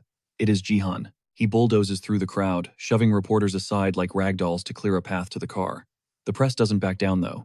They immediately switch to victim mode, accusing Jihan of assaulting innocent journalists who are just doing their jobs. They taunt him, claiming he doesn't care about his reputation. Big mistake. He cares a lot. That is the only reason they are still breathing instead of being obliterated. The pure rage radiating from his eyes instantly silences the mob, forcing them to avert their gaze. He icily reminds them to be thankful that he is letting it slide this time. He opens the car door, finds a trembling Sia, and gently tells her it is time to go. As they step out, Jihan pauses to give the driver props for trying to hold the line. Then, he escorts Sia away from the madness. The moment they are out of earshot, the facade drops. Hisu erupts into manic laughter, relieved she doesn't have to hold it in anymore. The lingering reporters spot her cackling. This isn't just a random girl. She is the heir to South Korea's media empire. It is tragic what Sia is going through, but Hisu just smiles silently, signaling that the poor girl is officially finished. At the same time, Ryuhei is on live TV, dropping a bombshell. He claims he has no daughter. He abandoned his past for Japan, and says that if some girl claims to be his child, she means absolutely nothing to him now. That interview is the spark that lit this dumpster fire. Jihan is shaking with fury at his former brother-in-law for acting so cold-blooded toward his own kid, but right now his rage takes a back seat to his worry for Sia. Just when his niece was finally getting her spark back, this curveball comes smashing in to wreck everything. The light dies in her eyes, replaced by that familiar gloom, and guilt hits him like a truck. How did it get this bad? But then Sia snaps him out of it, dropping the ultimate trump card. Uncle, remember that favor you owe me? That binding vow from when she agreed to hunt down the Shadow Queen. Yeah, she's cashing that check right now. Why? Because she nailed the target. Jihan freezes. As Seo whips out her phone, she found the shadow. She plays the clip that exposes the queen's true face. Smash cut. Jihan is locked in, gearing up for the next match. The Coliseum is absolutely packed, hype levels off the charts, but the crowd has zero clue what chaos Jihan is about to unleash. He's not just playing the game. He aims his gleaming gold spear right at the stands, ready to shatter the audience's safety. High above, a dark elf woman locks eyes with him, the prime suspect, the potential Shadow Queen herself. Flashback to 24 hours earlier. Sia slides a photo across the table. Jihan balks. That's a massive accusation to throw around. You got receipts, he asks. She admits it's not 100% lock, but this woman is definitely suspect number one. Originally, her money was on the two high elf queens sitting on those flashy thrones. But they're too bougie, too visible for dirty work. Sia taps the screen, zooming in on a different figure. This one, she insists. She fits the profile. Jihan studies the dark-skinned elf, skeptical of the logic. Before he can call it profiling, she tells him to check the data dump she sent. It's all in the physical details. First up, the eyes. Sure, black irises happen, but look closer at the whites, the sclera. They're tainted with darkness. Jihan catches it instantly, and Sia doubles down on the theory. This elf isn't watching the game. She's fixated on the winner, obsessed with first place, before the whistle even blows. Jihan presses for details, and Sia drops the bomb. The Shadow Queen has been tracking him. Like a total stalker, she's scouting every potential MVP across every single match. As the pieces click for Jihan, the dark elf isn't just a spectator, she's a hunter. One last thing, Sia says, queuing up the critical footage. She points to the elf's shadow. Jihan tries to enhance the image. The resolution turns to garbage, but you can't miss it. That sinister, glitchy aura swirling around her feet. That's the smoking gun. Stunned, he asks, did you piece this entire puzzle together by yourself? She shrugs it off as a hobby, but Jihan feels a pang of worry. She's grinding too hard for his sake. She waves him off, insisting she's been bored anyway. Relieved, Jihan decides it's payday. All right about that wish. What do you want? Caught off guard, she thinks for a beat, eyes lighting up as she picks her prize. Back to the arena. Jihan drives his spear into the earth. Boom. A massive area of effect blast wipes out 10 players, instantly securing first place. But he's not done. He glares up at the protective force field separating the bloodbath from the VIP seats. That barrier is legit diamond tier strength, designed to keep the carnage inside the ring. It's the ultimate firewall, blocking all skills from entering or leaving the stands. That force field is the only thing hiding the elf's true nature. So Jihan decides to punch a hole right through it. He needs a clear line of sight. The crowd realizes he's aiming at them, and panic ripples through the stands. Jihan couldn't care less. He grips the Phoenix Arrow, that legendary loot he scored from the dungeon. Grade A, crafted from a literal phoenix feather. It's a beast specifically designed for throwing. It boomerangs back to the user and packs the concentrated fire of a phoenix. But it's so OP, there's a catch. 5 shots, and it disintegrates. Jihan knows he can't waste a throw on a barrier that might bounce it. Instead, he coils his muscles, preparing to leap and stab it manually. He will see her face. Activating 3 talents martial devotion, he launches himself, concentrating every ounce of power into a single point. Clang. The hit is massive, but the barrier holds. The audience doesn't even blink. They think they're safe. They figure it's game over. But they forgot one thing. Jihan doesn't know the meaning of quit. He hammers the same spot, stacking skill after skill, until he unleashes the finisher, Path of the Immortal Sage. The force is cataclysmic. The unbreakable shield cracks, then shatters, leaving a gaping hole in the defense. While the crowd stands there with their jaws on the floor, Jihan wastes zero time. Wanderer's eyes activate. Jihan attempts to catch a glimpse of the Shadow Queen's true face before the flesh knits back together. Big mistake. The moment they lock eyes, reality dissolves. Jihan is pulled into a void, a disembodied voice demanding to know who he is. He spins around the pitch-black abyss, heart racing. Suddenly, massive green eyes snap open directly behind him, illuminating the darkness and freezing him in sheer terror within this alien domain. Cut to reality, Jihan collapses onto his mattress back at the suite, gasping for air. That vision rattled him to his core. Even with his B-rank stats, that encounter was pure nightmare fuel. But as his breathing slows, fear turns into excitement. Being a regressor has its perks. He sits up and pulls up his interface, accessing the achievement store. He dumps his points in upgrading the store to level 5. A new item pops up, Constellation Slot Expansion. It's a game changer unlocked by the level up, granting access to cosmic powers. But there's a catch. Earth is still stuck in the tutorial phase, so the option is grayed out until the real game begins. Jihan swipes left, that's a headache for later. Instead, he drops credits on the title slot expansion level 1. Boom. His player level hits 22. Checking the status window, he sees he's only 3 levels shy of hitting silver rank. But let's be real, with his martial force stats and titles, he's already crushing silver tier power levels. The second title slot is strictly strategy. He's prepping for the martial god successor class he's about to unlock. Once his martial power hits 30, he secures the nameless divine arts. That skill tree links him directly to the martial god, cementing his status as the successor. He mastered this in his past life, and he's dead set on reclaiming that power. It's the only way he survives the inevitable showdown with that guy, a monster who is currently leagues above him. Scene change. Jihan and Sia are house hunting. The realtor brings them to a prime spot in the heart of Gangnam. We're talking luxury penthouse killer river views and right next to the elite school district and transit hubs. The agent hypes up the 2,000 square foot floor plan, convinced it's plenty of space for the two of them. But Sia looks claustrophobic. Jihan catches the vibe instantly. He realizes that going from the massive sword palace to a standard luxury condo feels like a massive downgrade to her. As Jihan watches the sunset paint the room orange, it clicks. This isn't about square footage. She's desperate to escape the sword palace, because every corner there screams of her traitor father, Yoon Sojin. The memories are suffocating her. Meanwhile, the agent keeps yapping about the great deal, totally missing Sia's distress. She's shutting down, looking anxious. Jihan steps in, cutting the guy off. He tells the realtor they need way more space. He drops the info that Sia is awakening as a player soon, and a future connector needs a fortress, not just a flat. The realtor pivots immediately, taking the request seriously. He softens his tone with Sia. While hyping up Jihan as the reliable guardian figure, Jihan brushes off the flattery, playing it humble. Turns out the guy isn't just a salesman, he's a legit stan of Jihan. But it goes deeper. The realtor reveals he used to work at the Sword Palace. After her grandfather Yoon Segion quit, the guy was genuinely worried about Sia's future. Seeing her safe with Jihan, it's a relief. The genuine kindness breaks Sia's walls, and she starts tearing up. But then the mood shifts. The realtor innocently mentions he hopes she gets a killer gift. Unintentional pressure. Jihan knows the media spotlight on Sia is blinding right now, especially after the Korea-Japan match. Everyone expects a prodigy. The tragedy, Sia is destined for an F-rank gift. When that drops, the public love will turn toxic. The disappointment will crush her. They'll use her failure to attack her for her father's sins. Jihan clenches his fist. He won't let that happen. He vows to shield her from the vulture paparazzi. Cut to Kim Hee-soo, Sia's bestie. She's the heiress to the Taiwan daily media empire, currently giggling into her phone. Total snake move. She leaks Sia's birthday to a reporter, promising them an exclusive ambush interview at the school's gift center. She hangs up, looking pleased. A guy on the sofa sneers, calling her a sellout, fitting for her media family. Hee-soo rolls her eyes, telling him to get lost, but he's not moving until he gets a piece of Sia too. He asks the real question, why the hate? What did she do to you? Hee-soo's mask slips. Pure arrogance. Without BattleNet, she's nothing, she spits. She doesn't belong in my league. The guy just grins, asking for the interview details. She flashes that toxic smirk, claiming it's all for the family's sake. But let's be real. If Sia pulls a trash gift, she's ready to bury that girl under a mountain of pressure.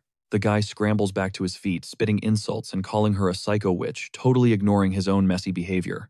She pivots to the main objective, Seong Jihan, Sia's uncle. The mission: crush our boy and drag him away from his niece. Just so Kim Hee-soo can secure her exclusive scoop. He marches up to her desk, still hurling trash talk at her character, but promises that Jihan is nothing but a bug to be squashed. He brings up their little deal, which finally pierces through her massive ego. She sneers, calling him a cheap third-rate thug, but then gives him the green light to do whatever the hell he wants to Sia.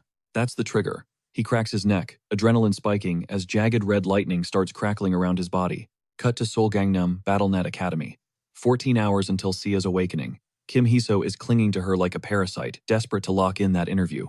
Sia, visibly over the constant nagging, abruptly stands up and dips to the restroom to escape. The second the door closes, Kim Hee-soo's mask drops. She instantly starts cursing Sia out for the rejection, letting out a frustrated sigh. knowing the paparazzi are already swarming outside the gift room like vultures. Honestly, it works better for her brand if she snags the story right after the awakening tonight. Bonus points if Sia pulls a garbage F-rank gift. Meanwhile, in the sanctuary of the restroom, Sia admits she barely stopped herself from snapping at Hiso's pathetic begging. She already knows exactly what that two-faced snake thinks of her. She overheard some classmates roasting Kim Hiso for her fake bestie act. They were egging her on, encouraging her to milk Sia for content, until she's dry, then leaving her to rot. Especially now that she's vulnerable without her father. But those girls were thinking small. Kim Hiso comes from a media dynasty, and she's planning to monetize Sia's complete downfall. She's literally praying for an F-rank gift just to broadcast Sia's misery in 4K to the entire world. Hidden in the stall behind them, Sia sat there silently weeping, realizing she's surrounded by vipers waiting to strike. It didn't take long for the cold truth to hit. Kim Hiso is straight up evil. But now the real fear sets in. What if she actually does get an F-rank gift? Inside the chamber, Sia stands center stage, praying to the gods for anything but a dud. Suddenly, the pillar erupts in a blinding crimson glow, flooding the room with light. Sia stares into the brilliance, eyes wide, completely stunned by the result. Back outside the BattleNet building 5 hours pre-awakening, Jihan checks his watch, counting down the minutes. His patience is thinning when security finally calls him in for an escort. He immediately asks, "Is Sia safe in the gift room?" The guard nods, assuring him she's under tight protection. Jihan doubles down, keep everyone away, especially the vultures from the press. The team confirms they've already locked it down, banning even school staff.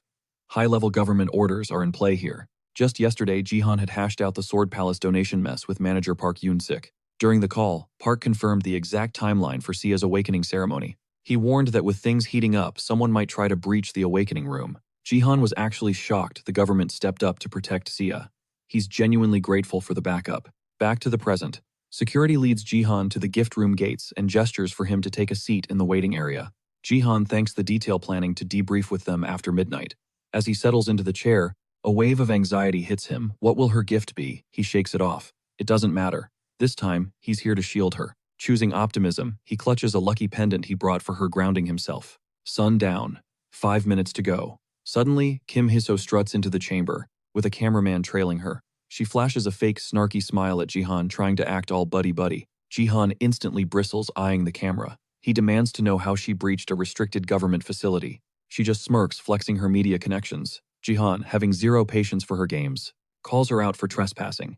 She counters smoothly, claiming she has official school business. Then she drops the act, she wants the interview. Jihan shuts that down immediately. Not happening. He's taking Sia straight home. He shoots a glare so terrifying the cameraman starts literally shaking in his boots. But Hiso won't back off. Jihan steps up, making it crystal clear, try anything funny, and there will be consequences. She feigns fear with terrible acting, whining that she can't fight him physically, but she can definitely destroy him with a headline. Our boy Jihan, sitting at level 27, gets completely blindsided by a mystery level 50 thug while trying to protect his niece. The twist. This level 50 goon is the same guy conspiring to kidnap Sia, and he just launched a charged-up sucker punch right at Jihan.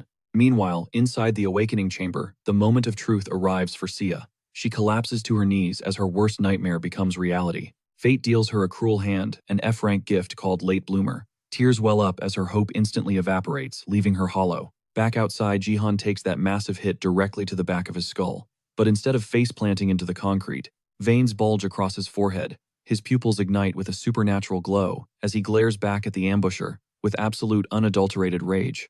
The thug's attempt to one-shot Jihan failed for one simple reason. He talked trash about Sia, and that flipped Jihan's kill switch. The attacker is actually stunned that Jihan tanked a sneak attack like it was nothing. But before he can process it, Jihan charges him head-on. The assault bounces off though. Jihan realizes this guy is rocking the stone skin ability. Impressed that Jihan identified the skill, the goon swings back, trying to shatter our MC's confidence. Kim Hiso watches from the sidelines, smirking, convinced her bodyguard has this in the bag. She thinks she's winning because her guy is throwing flashy punches and running his mouth, while Jihan stands there silent as a statue.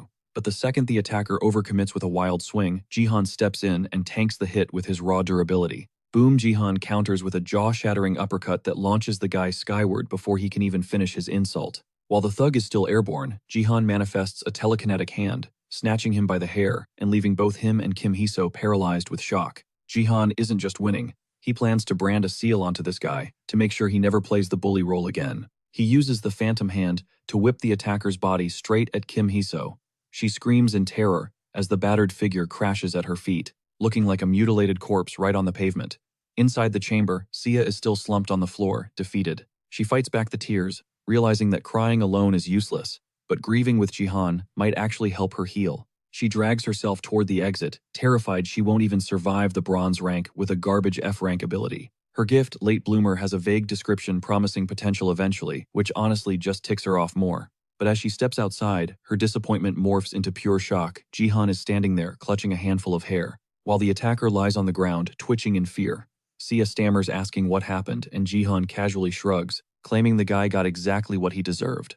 Suddenly, Kim Hee-so goes full Banshee mode, screaming at Jihan for ruining her bodyguard's face. She tries to flex her grandfather's powerful name to scare him, but Jihan shuts her up, literally, by stuffing the attacker's hair right into her mouth. This guy gives zero cares about the press. Jihan knows she's toxic enough to manipulate the news cycle anyway. She's already plotting to manufacture fake scandals. Her expression shifts from bratty to demonic as she fantasizes about destroying Jihan and Sia's reputation. Since the public loves a witch hunt, she knows they'll hate the duo.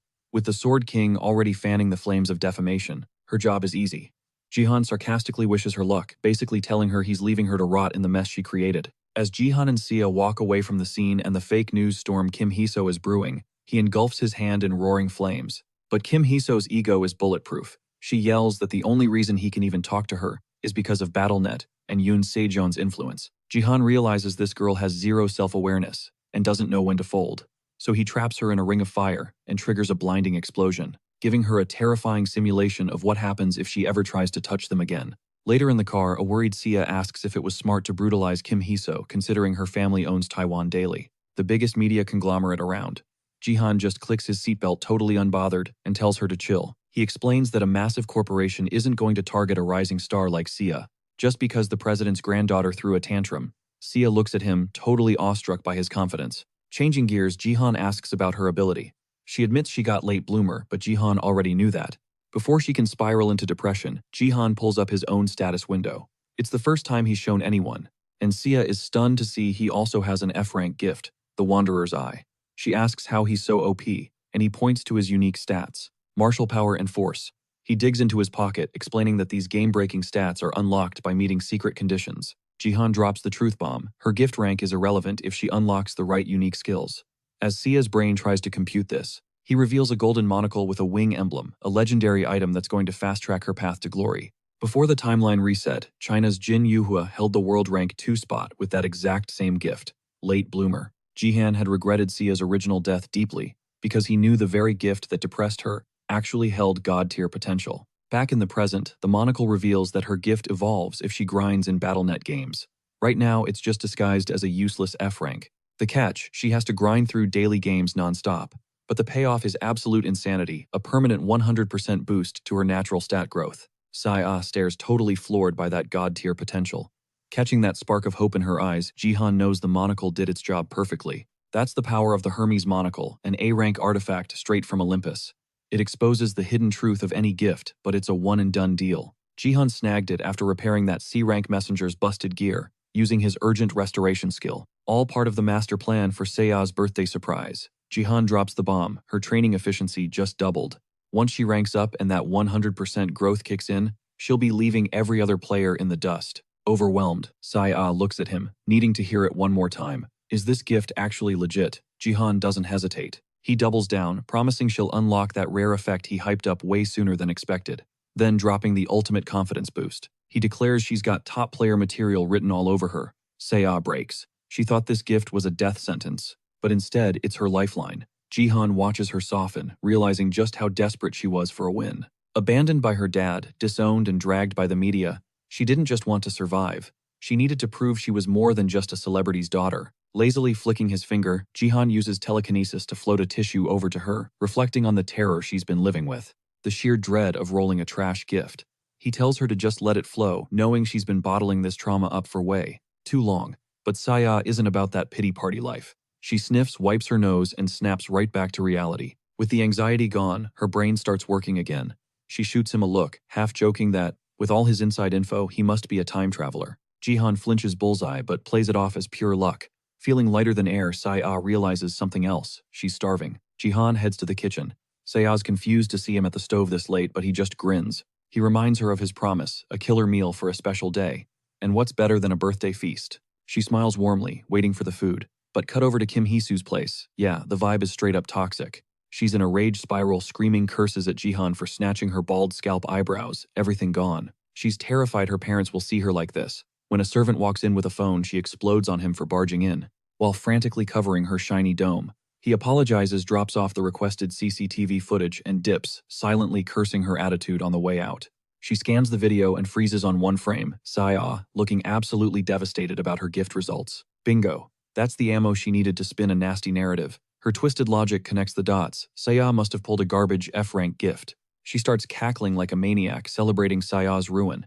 But Kim Hee-soo has no clue that karma is loading, and it's about to hit her like a truck. We leave that mess and check in on Park Yoon-sik. Yeah, remember him, the guy the author basically ghosted. He's rotting in his room, wasting away his days in solitude, after getting brutally rejected by his crush. The chat tells him to just man up and confess, but they're distracted. Is that Jihan, lurking in the background?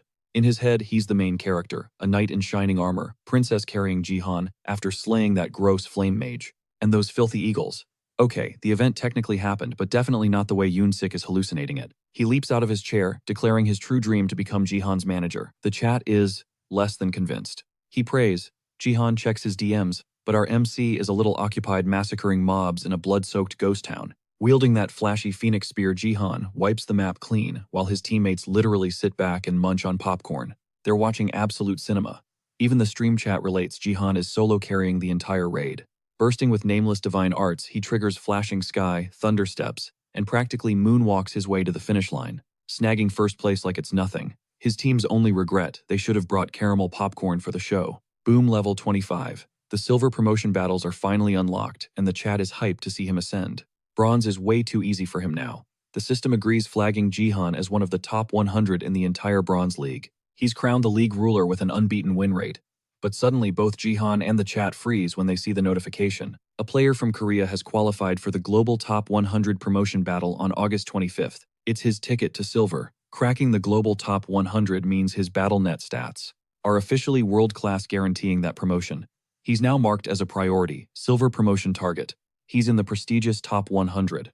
But there's a twist to this elite bracket. The kicker, the promotion match is a battle royale. 100 elite players enter, but the game only ends when one absolute victor stands tall. It's the ultimate stage to decide the true number one. The chat goes wild, and even Jihan scans the top 100 leaderboard, heart racing until his eyes lock onto the one name he was dreading. Baron Williams, the American juggernaut. Jihan knew he'd see him dominating the global bronze charts, but seeing it in bold print hits different. But this showdown is happening way sooner than the timeline predicted. Now, Jihan is backed into a serious corner. History isn't on his side. He's never taken a W against Baron before, and this rematch, it's looking like another crushing L. The only reason Jihan cracked the top 100 was his cheat code stat force.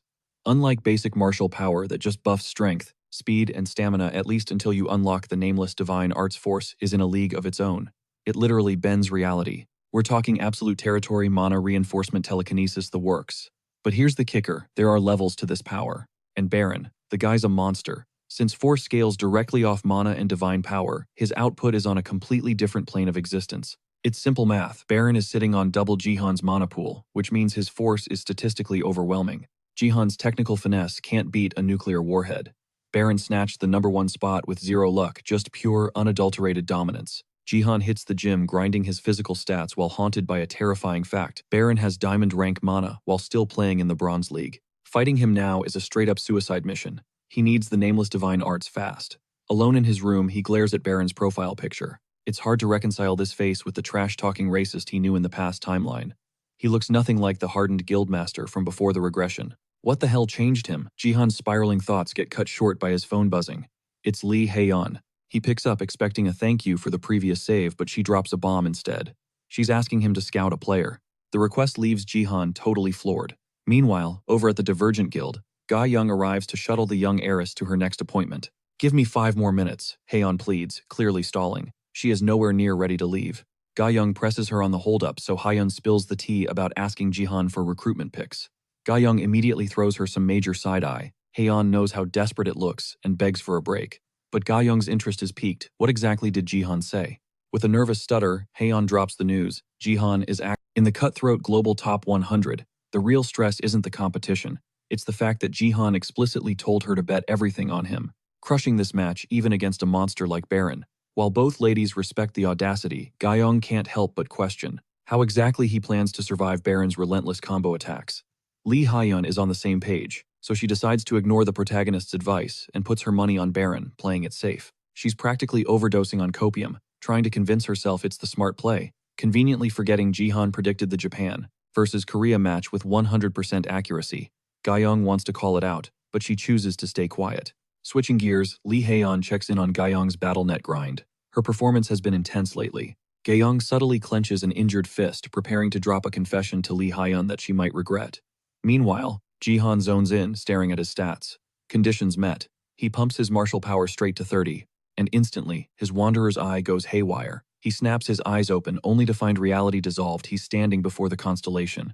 Known as the Wandering Martial God, the entity that tracked him down, Jihan is floating in a cosmic void. His vision blacks out, but a familiar aura wraps around him.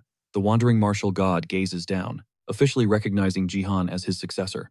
Shrouded in mist, Jihan flashes back to how this deity saved him in his past life. He unlocks the skill, Nameless Divine Arts. Usually, these constellations demand a heavy blood sacrifice from players, but Jihan gets a free pass, zero cost. The Wandering Martial God downloads the martial arts techniques directly into him. 3 talents: Martial Devotion and Flashing Sky Thunder Steps. But the moment Jihan thinks about reaching Martial Power 30, the mood shifts. The Wandering Martial God glares at him. Jihan gets hit with a massive shockwave that severs the server connection to the constellation. Struggling to process the glitch, he realizes the Martial God is furious. Because his 3 dantians are already wide open, the Wandering Martial God is suddenly super suspicious of Jihan, which hits him like a truck, because apparently a divine being finds open energy centers shady. The succession ritual gets cancelled immediately, and the constellation rips back its traces. Jihan's left eye detonates with light, slamming him back into the real world. He clutches his head in agony, completely shook by the abrupt ejection. With his eye still twitching, he pulls up his status window and stares at a total nightmare scenario. He went from world rank 7th to competing in the top 100 match with absolutely zero gift, the single most critical tool for survival. Meanwhile, Sia is just vibing happy to have no pressure as Jihan picks her up from school. He asks for an update, and Sia admits how refreshing freedom is. She dropped out of the academy the second she awakened her gift standard procedure for students who just use school as a waiting room for their powers. On the forums, everyone asks if they should stay in school with a C-grade gift or higher, and the answer is always to drop out, join a guild, and start the real grind. Sia knows that. Training with the main character beats any classroom, so the academy is just filler content to her. Jihan pushes her past her breaking point, so he isn't worried about her growth. He is sweating bullets about his own situation for the top 100 battle tomorrow. He's stripped of the Wanderer's Eye and stuck with an incomplete version of the Nameless Divine Arts, an S-rank skill that's all fragmented. Out of the entire kit, he only has 3 talents: Martial Devotion and Flashing Sky Thunder Steps. If Jihan can adapt to the 3 divine secrets, or uncover the true name of the Nameless, he might fully awaken it.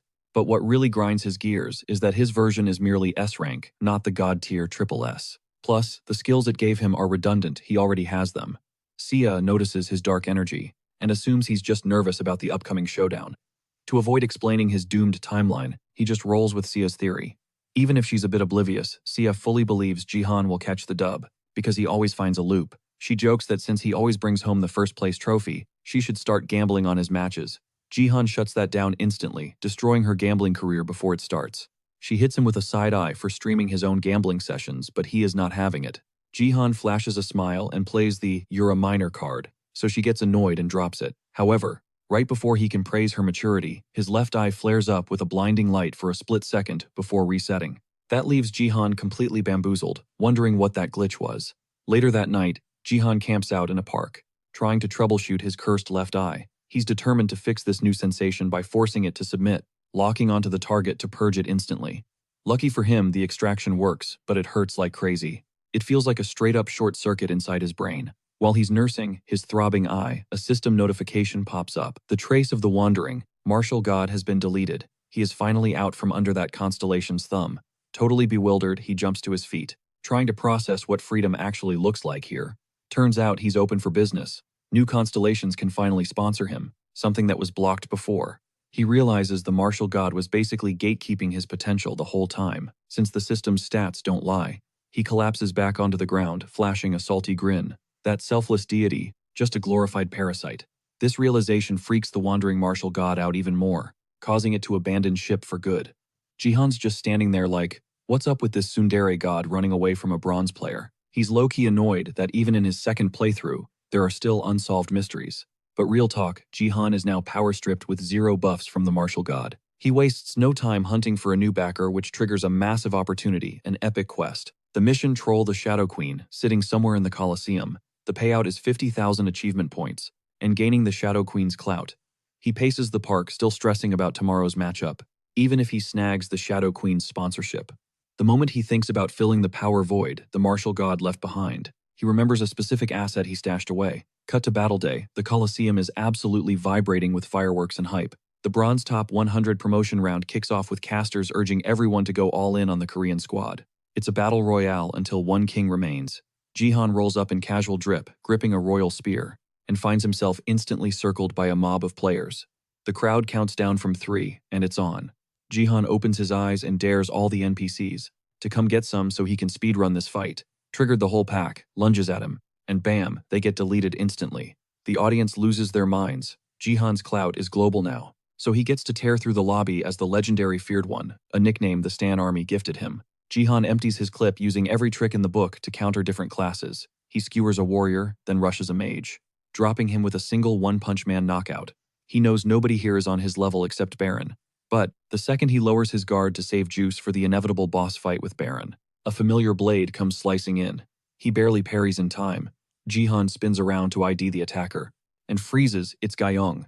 He's totally shook. He didn't expect another Korean pro in this lobby. Rewind a bit. Once the Space League started, in the previous timeline, people had to accept that game over meant dying in real life. During the Northeast Asia League final against Japan's rep, the Sword King Ito Ryuhei, nobody from South Korea had the guts to face him. Nobody except the Plum Blossom Sword.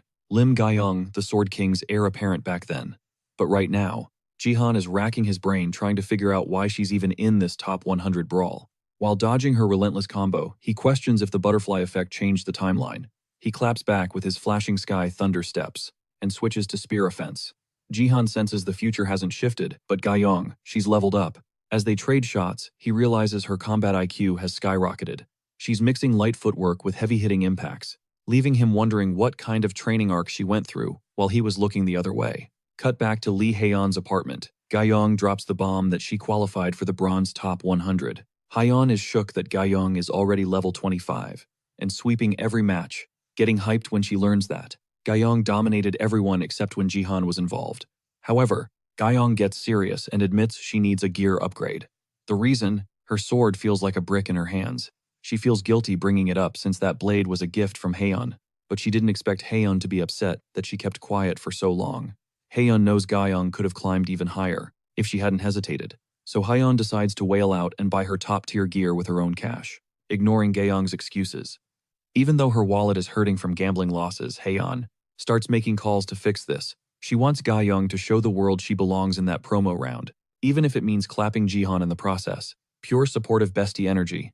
Gyeong flashes $1 million smile, hyping up Lee Haeyeon with a vow to absolutely dominate the top 100 showdown. She's determined to be the Bronze League MVP her young miss deserves. But the second steel clashes, Gyeong gets a brutal reality check, surpassing Jihan. Yeah, that promise is dead on arrival. Jihan drives the point home, literally slamming his spear shaft right into her face. He's baffled. Why waste a survival chance engaging the boss level when she could be farming easy points off the low-tier scrubs? It's like she's reading his mind. Gyeong locks eyes with Jihan, admitting that she knows this is a losing game, but she refuses to fold. She's going out swinging, pressuring Jihan with a relentless barrage of steel. Forget winning, her new win condition is just keeping pace with a monster. Capitalizing on Jihan's split-second hesitation, she drops into a stance blade pointing straight at the heavens and manifests a spectral cherry blossom tree right in the arena. As pink petals rain down, Jihan freezes, genuinely impressed by her grit. He respects the hustle. She's chasing growth instead of cowering before his god-tier strength. Flashback to the past timeline, she was fodder for the Sword King's blades. Now, she's a top 100 elite, sparking his curiosity about her potential. Watching Gyeong's majestic form framed by the phantom tree, Jihan makes the call. She's exactly the kind of warrior he needs in his corner. Locked and loaded, Gyeong unleashes her alt Plum Blossom Hurricane, blurring into a frenzy of rapid-fire strikes. But let's be real, Jihan is the definition of overpowered, and he's got the perfect counter for this awkward matchup in his back pocket. He winds up his spear, triggering the 3 calamity martial devotions Earth. The shockwave literally tears the Sakura tree asunder, exploding in a blinding flash known as the 1,000-fold rampage. Meanwhile, across the map, Clark Jr. Bronze League's number 3 rolls up on Baron Williams with his squad. He's salty that a mere support class like Baron somehow climbed the ranks. While Clark runs his mouth, Baron lets out a bored yawn, completely unbothered. He invites the whole crew to catch these hands simultaneously. Baron finally gets his adrenaline fix, soloing the entire squad. Witnessing him one-shot Clark Jr. creates a panic. The mob mentality kicks in. They figure rushing him is the only play. Watching these NPCs try to be relevant is cute. Baron deletes the crowd with a single area of effect nuke, roasting their pathetic efforts with a twisted grin. The guy radiates pure, unadulterated arrogance. But even his ego checks itself when he spots Jihan. Our boy is carving through the fodder like butter, ending Gaiyong and her tree in one hit. Baron beelines for Jihan, greeting him as the undefeated thief, but butchering the Korean pronunciation on purpose. Jihan smirks. New timeline, same old racist trash. He corrects the accent. Baron laughs it off, feigning ignorance of the language, before doubling down on the insult and blasting Jihan with a sudden energy burst. But Jihan, he tanks it and snaps back with flashing steps. Before Baron can even process the speed, he drops a compliment and dodges the counter effortlessly. Jihan looks up to find the bigot hovering in the sky, spell already prepped. As magic rain pours down, Jihan rushes the airspace, aiming to smack the god complex right out of him. Baron weaves the attack and spikes Jihan back to the pavement. Deciding to exterminate every insect in the arena, he paints the sky with magic circles, unleashing an orbital bombardment. With zero concern for collateral damage, the explosions stack, carpeting the entire arena in destruction, wiping out every player caught in the blast radius, while Baron floats above, cackling like a maniac. He thinks he's the main character of this story. Spoiler alert, he's not. Our boy cleared the smoke with another 1,000-fold rampage, using the chaos to farm 20 easy kills. Shooting straight to the top of the match leaderboard, Baron stares blankly, trying to compute how Jihan survived flames, infused with force that don't stop burning until the target is ash.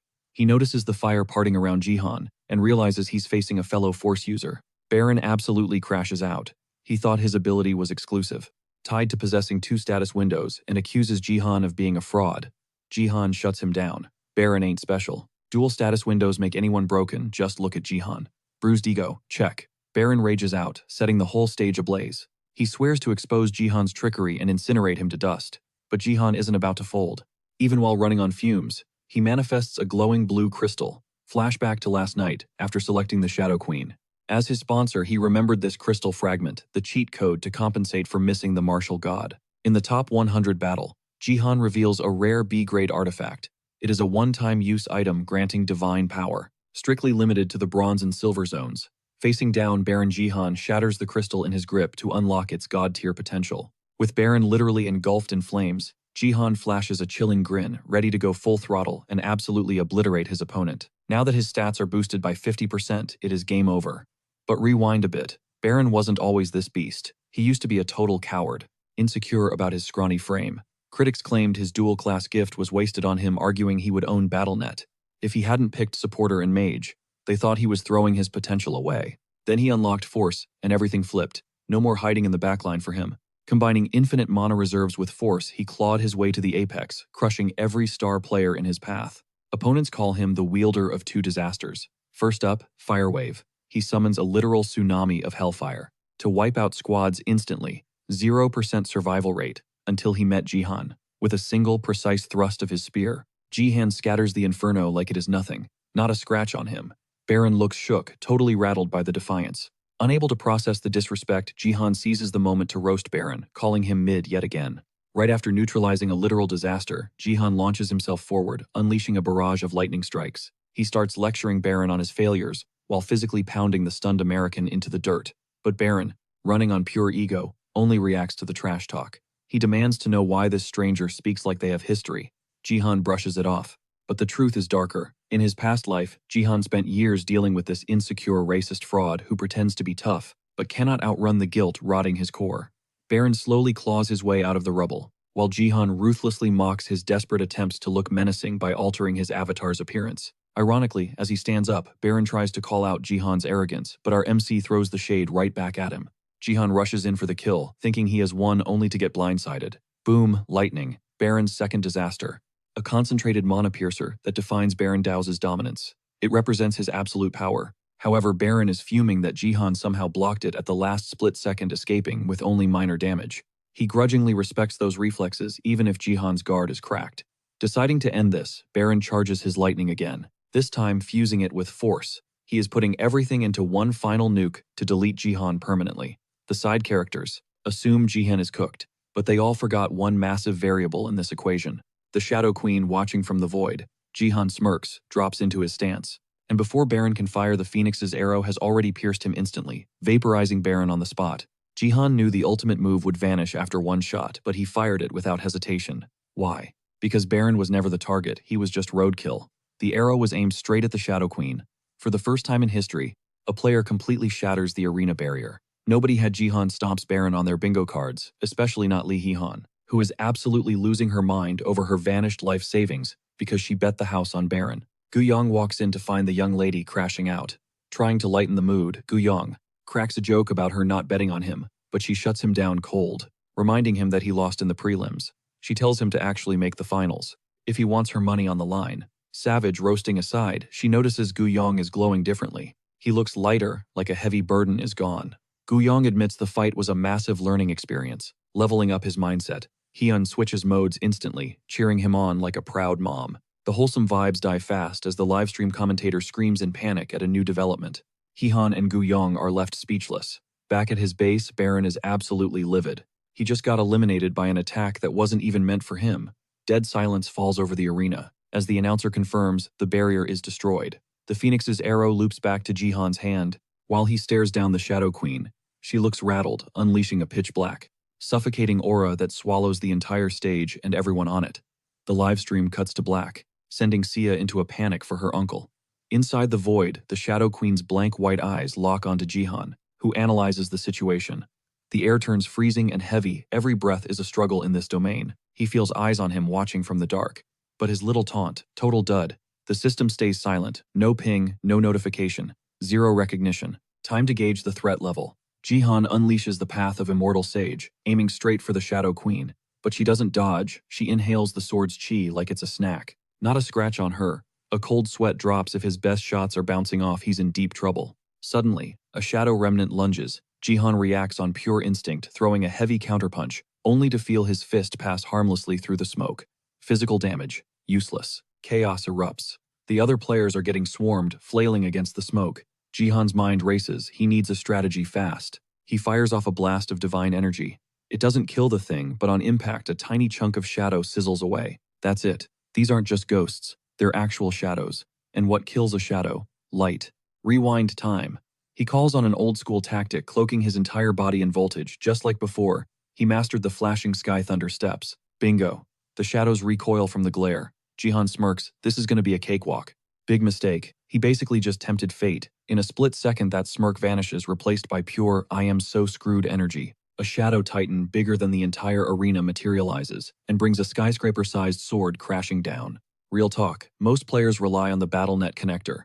It's the only thing keeping the agony manageable during these raids. We're talking severed limbs, third-degree burns, the works. That connector isn't a luxury, it's a lifeline. The standard issue gear blocks about 80% of the pain signals. Top-tier whales rock the 90% dampeners, so they can fight reckless. But Jihan, he never even plugged one in. He knows the truth. BattleNet is merging with the real world. Getting used to a numb existence is a death sentence. When the Space League drops, everyone else is going to crumble. Jihan chose to play on hardcore mode from day one. Scorched skin, millions of volts frying his nerves, he feels 100% of every hit. No filters. And right now, he's got a 30-foot blade trying to cleave him in two. It's enough to tick him off. Meanwhile, the other players are frozen brains breaking, just trying to process the monstrosity targeting him. The NPCs are clueless, but the Shadow Giant doesn't care. It keeps spamming heavy attacks at Jihan, relentless and brutal. Jihan is dancing on the razor's edge, trying to dodge. Even he has to admit this boss fight is totally broken. His legs are turning to jelly stamina bar, flashing red. But exhaustion is the least of his problems. While he's busy not dying to the giant sword, the other players decide it's the perfect time to backstab him. They saw him wreck Baron earlier and decided to team up. Classic scrub move, kick the carry while he's down. Jihan sighs, pinned between a kaiju and a mob of traitors. Talk about a rock and a hard place. Time for the ace up the sleeve force. He hoists the Phoenix's arrow, pumping it full of mana, reinforced by raw force energy. The weapon erupts into flames. He's not just aiming for the shadow. He's planning to nuke the entire lobby with a blaze brighter than the abyss. To purge the arena of this suffocating gloom, Jihan activates the nameless divine arts. Technique 3, Calamity Martial Devotion, Heaven. He slams the Phoenix's arrow into the floor, triggering a supernova of light. He calls it Big Mountain Press Plateau. The ground quakes and a massive explosion engulfs the zone. Sequence complete. Jihan exhales, praying. That was enough. The ambushers, they're scattering like rats, finally realizing the gap between them and him is infinite. With the trash mobs cleared, Jihan locks eyes on the real target, the Shadow Queen. She's back to human size, trying to swarm him with shadows again. Honestly, it's getting tedious. He needs to locate her true body to shut this down permanently. Plan B, beat the shadows into submission until she shows herself. His 3 Dantians roar to life, his body erupting in blinding radiance. Lightbulb moment, he just pulled off the 3 Calamity Martial Devotion without the usual prereqs. He's transcended to a higher tier of martial arts. He begins the charge-up sequence, fully aware his current stats make this risky and imperfect. But the Phoenix's arrow bridges the gap. As he hurls it, the weapon unlocks, unleashing the sealed primal fire of the Phoenix itself. He's using the artifact to buff his raw power. Legend says lightning is God's wrath struck down to punish a darkened world. Jihan becomes that wrath. He summons the divine fury to scour every inch of darkness from the arena. Warning, the system screams at him. The voltage is critical. He's pushing way past his physical limits. Ignoring the agonizing burn, he unleashes the lightning god's martial arts, the ultimate purge for all things evil. He hurls a massive bolt of judgment straight at the Shadow Queen. Flash. This wasn't just a skill. Jihan just tapped into the forbidden upper realms of the nameless divine arts.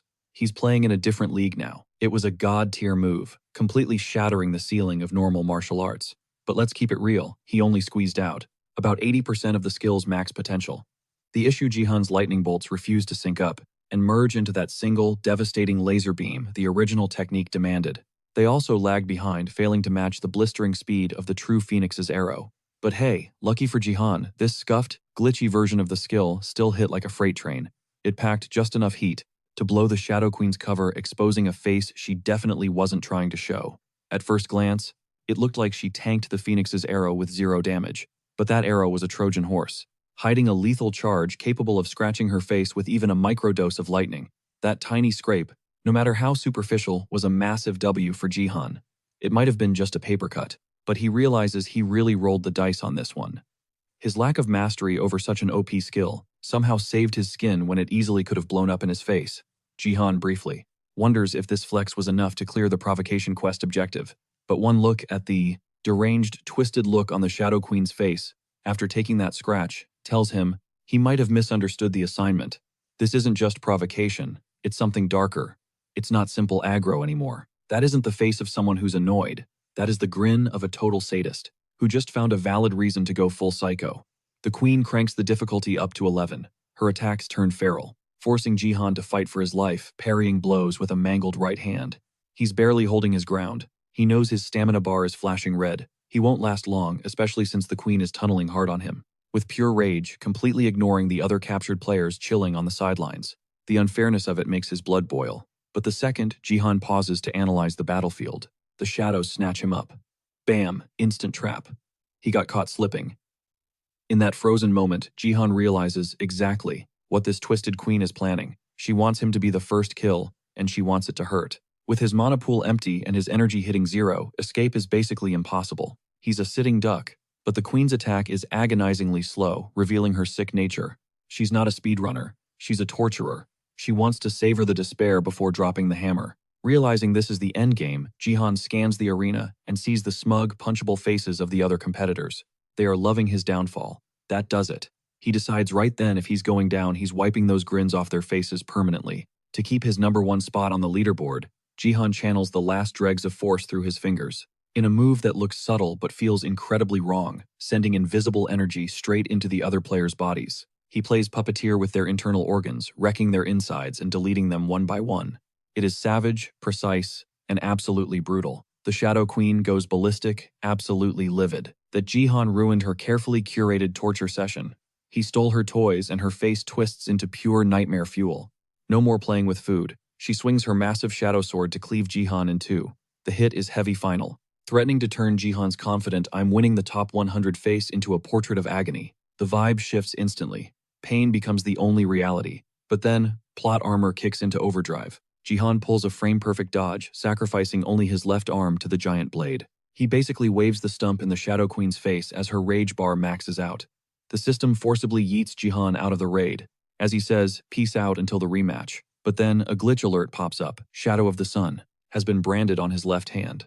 Jihan spawns back in his apartment, groaning about the insanity of fighting Guyang, Baron, and the Boss Queen back to back. He's just grateful he didn't get deleted, dealing with the debuffs later. He thinks back to that clutch play, sniping the arteries, connected to the other player's hearts literally milliseconds before the Queen's sword came down. Lucky for him, she was too blind with rage to notice, and he escaped with just a missing arm instead of a missing life. The thought of nearly being bisected is enough to cure his gambling addiction for a while. But hey, high risk, high reward. He secured the top 100 victory, bagged 1 million GP, and grabbed enough XP to hit level 5. He didn't just win, he bagged the ultimate flex, the King of Kings of Bronze title. This grants a permanent +5 boost to every single stat in the silver rank, and pumps up his XP gain by a massive 50%. He tosses out the old Tutorial Conqueror tag for this shiny new upgrade, banking on leveling up at light speed. Next up, the achievement rewards roll in 10,000 points straight to the bank for the victory, plus a staggering 50,000 bonus for pulling it off without a gift. Relief washes over him, losing the Martial God class. Turned out to be the best thing that ever happened to him. But then Jihan does a double take, his left sleeve is just gone. He jumps to his feet, totally confused before realizing this visual glitch is likely bleeding over from the BattleNet. Is the game world merging with reality too slowly, or is the constellation lurking in a dimension beyond our own? He frantically checks his arm for damage, but the skin is flawless. No wounds, just mystery. Suddenly, the door flies open. Sia rushes in panic in her eyes because the livestream went dead. He tells her to chill, he's totally good. But he needs to know why the feed cut. Sia explains, the broadcast died the second he shattered that barrier. And now, the media is in a total frenzy. Headlines are screaming about Jihan breaking the game, sending the whole world into a spiral. He glances at his phone, notifications are exploding, DMs are flooded. Sia, vibrating with excitement, asks about the elf she pegged as the Shadow Queen. When Jihan confirms her theory, she practically glows with joy. But the celebration hits a wall. When her eyes lock onto his left arm, it's coated in a sinister dark glaze, and Jihan hasn't even noticed. Panic starts to creep in as the system flashes a red warning. He's been cursed. Meanwhile, at the Divergent Guild HQ in Gangnam, Anne and the top brass are dissecting the footage of Jihan wrecking Baron and smashing the arena barrier. She buries her face in her hands, stressed out. Jihan is the hottest topic on the planet, and she needs to lock him down before his power level and his price tag skyrockets any further. Across the globe in Manhattan, American recruiters are scrambling to hire Jihan, desperate to snag him after his insane performance in the top 100 battle. Over in Tokyo, the Japanese board members are plotting their move. They know Jihan isn't motivated by cash, so throwing money at him won't work.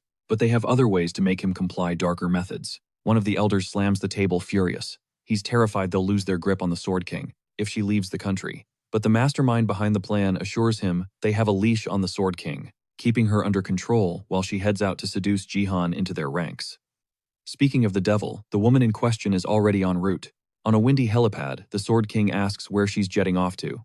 She just brushes him off with a cryptic smile, claiming it'll be a quick trip. She unleashes a hypnotic scent, commanding him with a voice like velvet to stay put and be a good boy until she gets back. The Sword King, eyes glazed over, falls completely under her spell, unable to resist as he waves goodbye. This woman, known as the goddess real name Ito Shizuru, hops onto the chopper, remarking on what a lovely day it is to visit some long-lost family, specifically dropping Jihan's name. Back at the apartment, our boy and Sia are staring at his arm, freaked out by the black curse. Suddenly, a symbol burns into his skin, the Dark Sunday. Splash, Jihan violently launches a glass of orange juice straight into an arrogant boomer's face. Apparently, this guy came offering a chance for Jihan to apologize to someone, and Jihan wasn't having any of it. To see how things got this messy, let's rewind 10 minutes. This guy is Kim Nam-tae, the head honcho of the South Korean government's BattleNet department. He struts into Jihan and Sia's place, chatting on his phone about calling in a favor. His mission forced Jihan and Sia to bow down and apologize to Taiwan Daily for the Kim Hee-soo incident. The duo lets the tubby bureaucrat in, and he tries to butter them up with fake pleasantries, asking how they're doing. Jihan cuts the small talk and asks why he's really here. The old man claims the department wants to reward Jihan for his epic run in BattleNet. Sounds sweet, right? But here's the kicker. Kim Nam-tae reveals the condition. Jihan and Sia must publicly apologize to Taiwan Daily and work as their promo models to make up for assaulting the CEO's relative. Before the guy can spew more trash, Jihan stands up, shuts down the apology, and tells Kim Nam-tae to get out.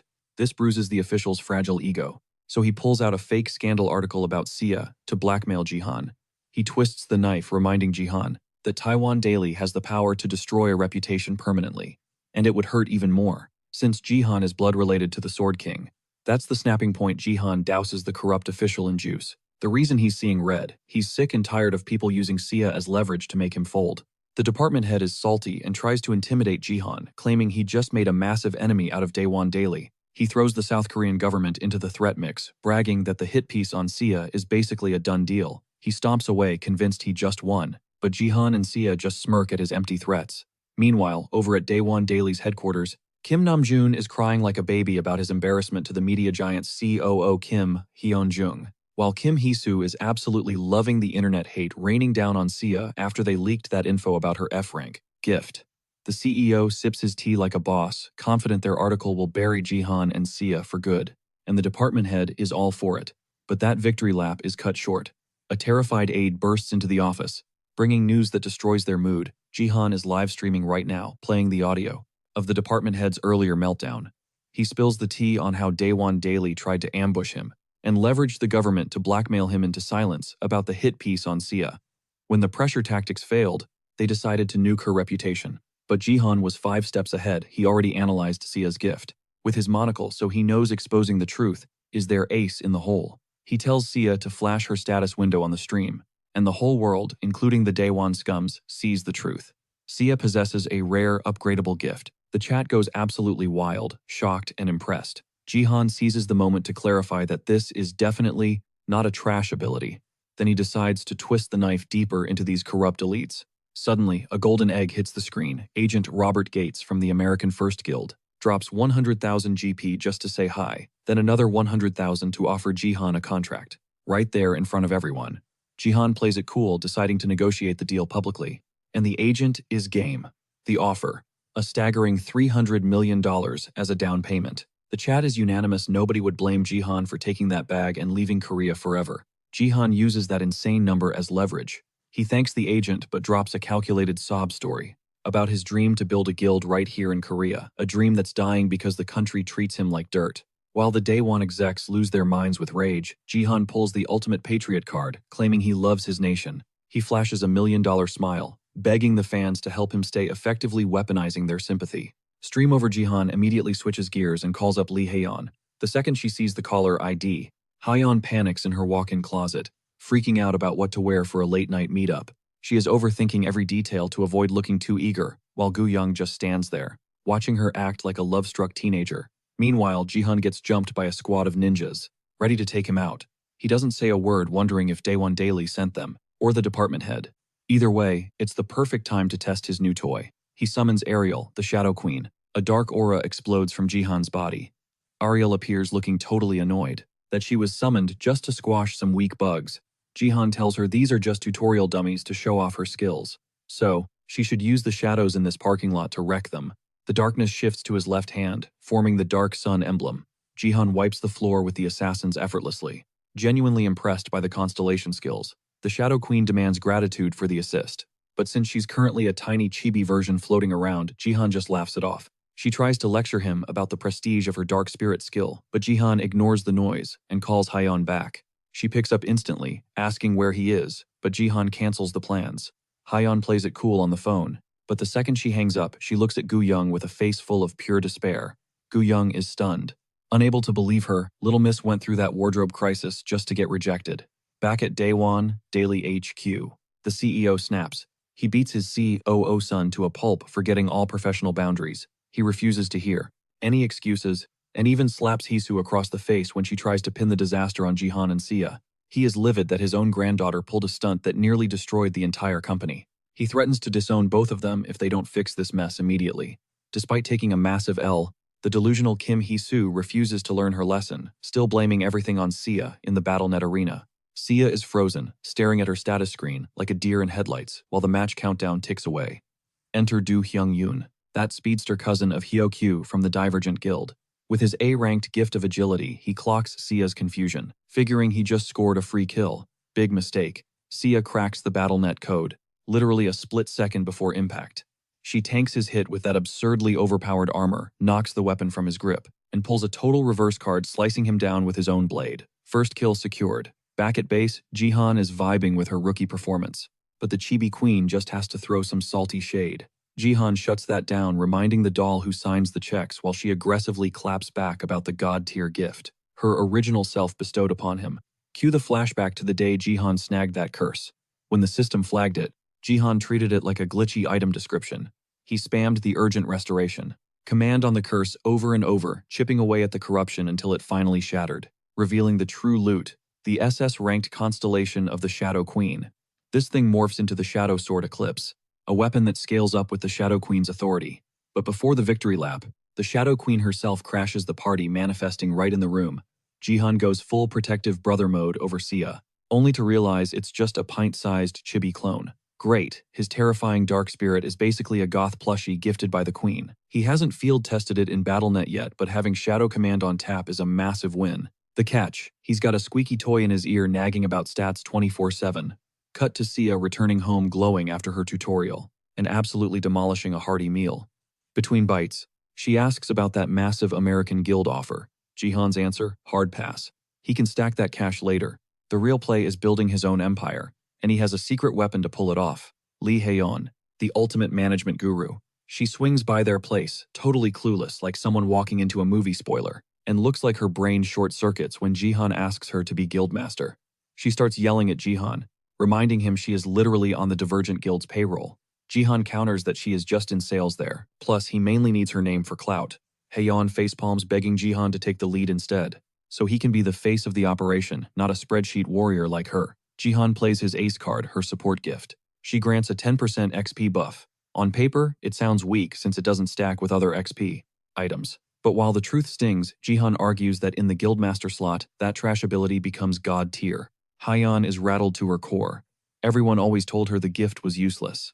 Yet Jihan sees untapped potential. She desperately wants to believe in herself the way he does. But leaving her current gig is terrifying. Seeing her hesitate, Jihan drops the nuclear option, guaranteed future BattleNet results, instantly waking up the degenerate gambler inside her.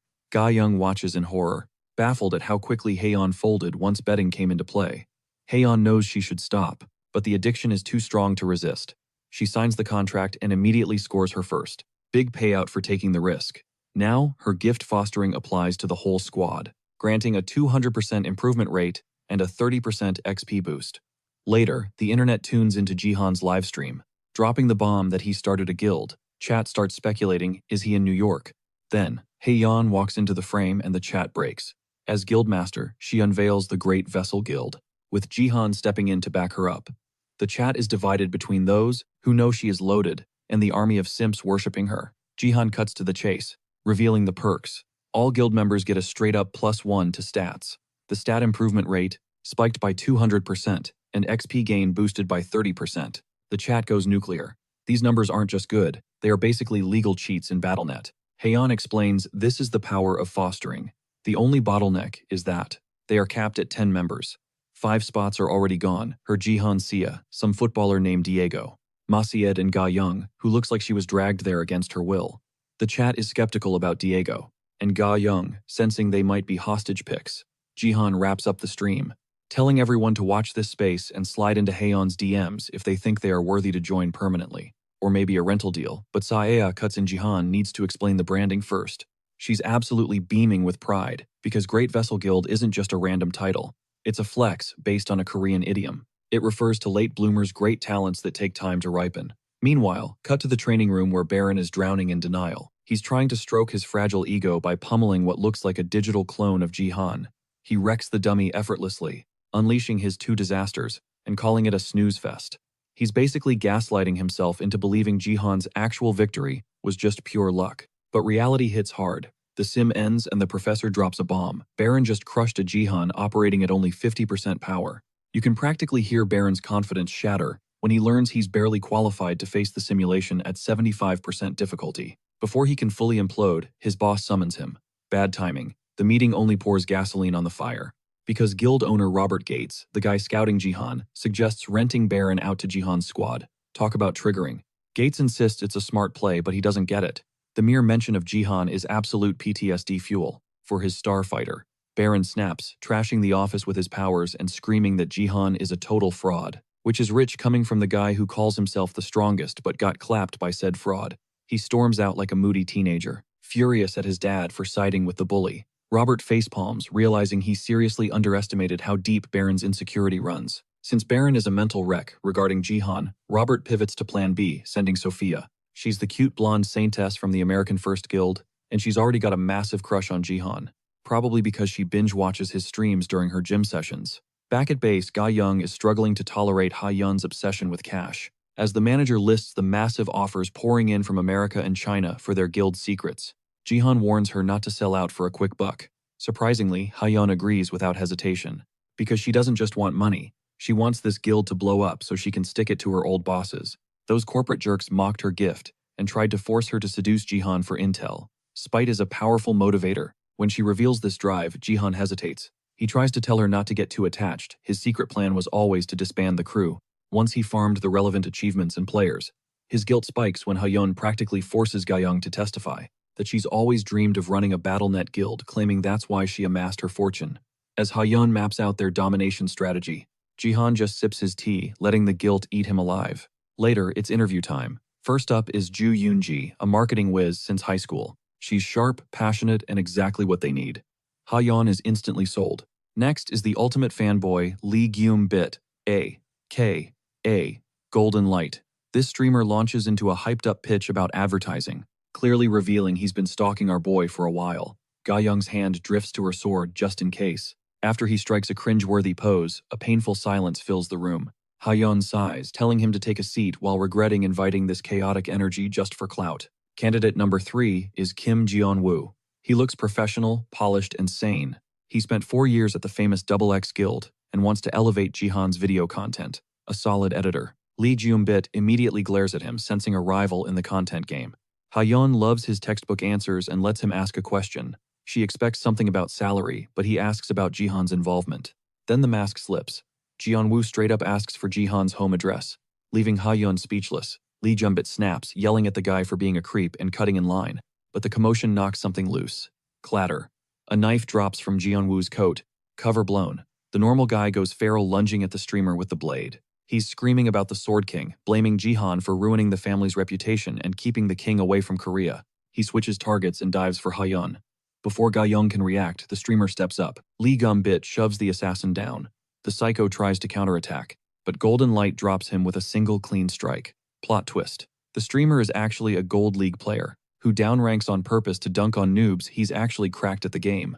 But his personality, still trash. He immediately whips out his phone, framing the scene for a thumbnail. I saved Jihan's guild. Ha-Yeon looks dead inside and just orders Ga-Young to call the cops. He doesn't even blink before saying yes. Haeyeon breaks down the chaos that just went down and how she squashed it instantly. Jihan is still fuming at the audacity of the attack. He starts plotting a security overhaul, but Ha-Yeon cuts him off. She's already 10 steps ahead. Meanwhile, Lee Gyum-bit is sweating bullets, pacing back and forth, waiting for interview results that literally just happened. He's practically sobbing, replaying the fight in his head and wishing he'd been the main character instead of a bystander. His phone buzzes, and he smashes that notification, only to see the big R-ejected stamp. The job goes to Ju Eun-ji, but the vibe shifts instantly when a lackey calls her goddess. Mask off. The minion complains that video editing is a grind and she should have picked an easier cover. To sneak into the guild, she just smirks, whips off her glasses, and claims she's actually a wizard with the editing software, as her sweet facade melts away to reveal the sinister face of Ito Shizuru. Back in reality, Gyum-bit is slumped in his chair on stream, totally crushed. He saved Haeyeon from the Sword Kings, Assassin swore his loyalty, and still got left on read. He can't process the betrayal. While he's throwing a pity party, his chat roasts him, pointing out he's built like a bouncer, not an editor. Suddenly, a light bulb goes off. He starts fantasizing about being Jihan's knight in shining armor, the ultimate shield against any threat. But while he's lost in his hero delusions, his viewers drop a bomb. His idol is live right now. The chat abandons ship immediately to go watch Jihan instead. Gyum-bit begs them to stay, but it's a ghost town. Cut to Jihan landing in the Silver League Gangnam area. A fresh map for the audience. It's an invade mission, and while Jihan knows every corner from his past life, Ga-Young tags along, suspicious of how he navigates the terrain so easily. This duo queue only happened because Haeyeon practically forced them, screaming that they needed to boost the guild's clout and power level at the same time. Jihan smoothly lies, claiming he's memorized the map, From watching streams, swearing it's his first run, Ga Young buys the bluff. He's hyped to have her, but she's salty about getting recruited by the guy she was sent to recruit.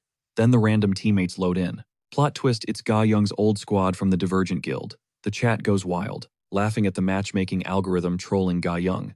Meanwhile, the Archer and Saber are completely starstruck, seeing a celebrity like Jihan. The caster, though, he breathes a sigh of relief seeing Ga Young. This guy had practically planned their wedding in his head before Jihan swooped in and rented her away. He's fuming with jealousy, staring at Jihan while Ga Young just wants to crawl out of her skin. The Saber steps up to explain the invade mechanics to the newbies. Basically, it's a classic MOBA setup. 2 teams of 5, Angel Camp versus Devil Camp. The map splits into 3 lanes. Left is top, center is mid, and the right is bot. Push the lanes, destroy the enemy base, secure the dub. Between the lanes lies the jungle. Kill the monsters inside for team-wide buffs. For this match, Jihan and the crew are rocking the Devil Camp side. Jihan drops the big question. Who's jungling? Silence fills the room. Nobody wants that smoke, because the jungle mobs are level 65, while these Divergent members are barely pushing their late 40s. Even Ga Young is only sitting at level 25 plus a 5-level boost from her top 100 perk. She looks annoyed, expecting the veterans to handle the heavy lifting. Suddenly, the mage's glasses glint. Jihan's question triggers this jealous simp to play captain. He arrogantly orders Jihan to fall in line, barking out positions. He sends the Saber and Archer to bot lane and demands Jihan and Ga Young follow him. He thinks Jihan is just a pretty face, totally underestimating the beast hiding beneath. He wants to flex in front of Ga Young, ignoring the golden rule. Doing too much gets you killed.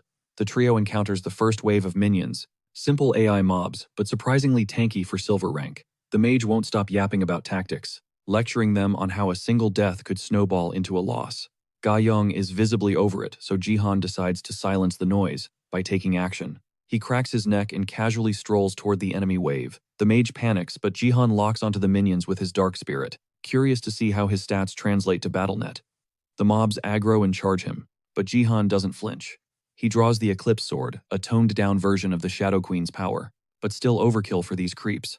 Shadows erupt, binding the minions in place before summoned blades shred them instantly. Ga Young watches with a mix of awe and salt, while the mage is left standing there, brain completely broken. She snaps him back to reality mission time.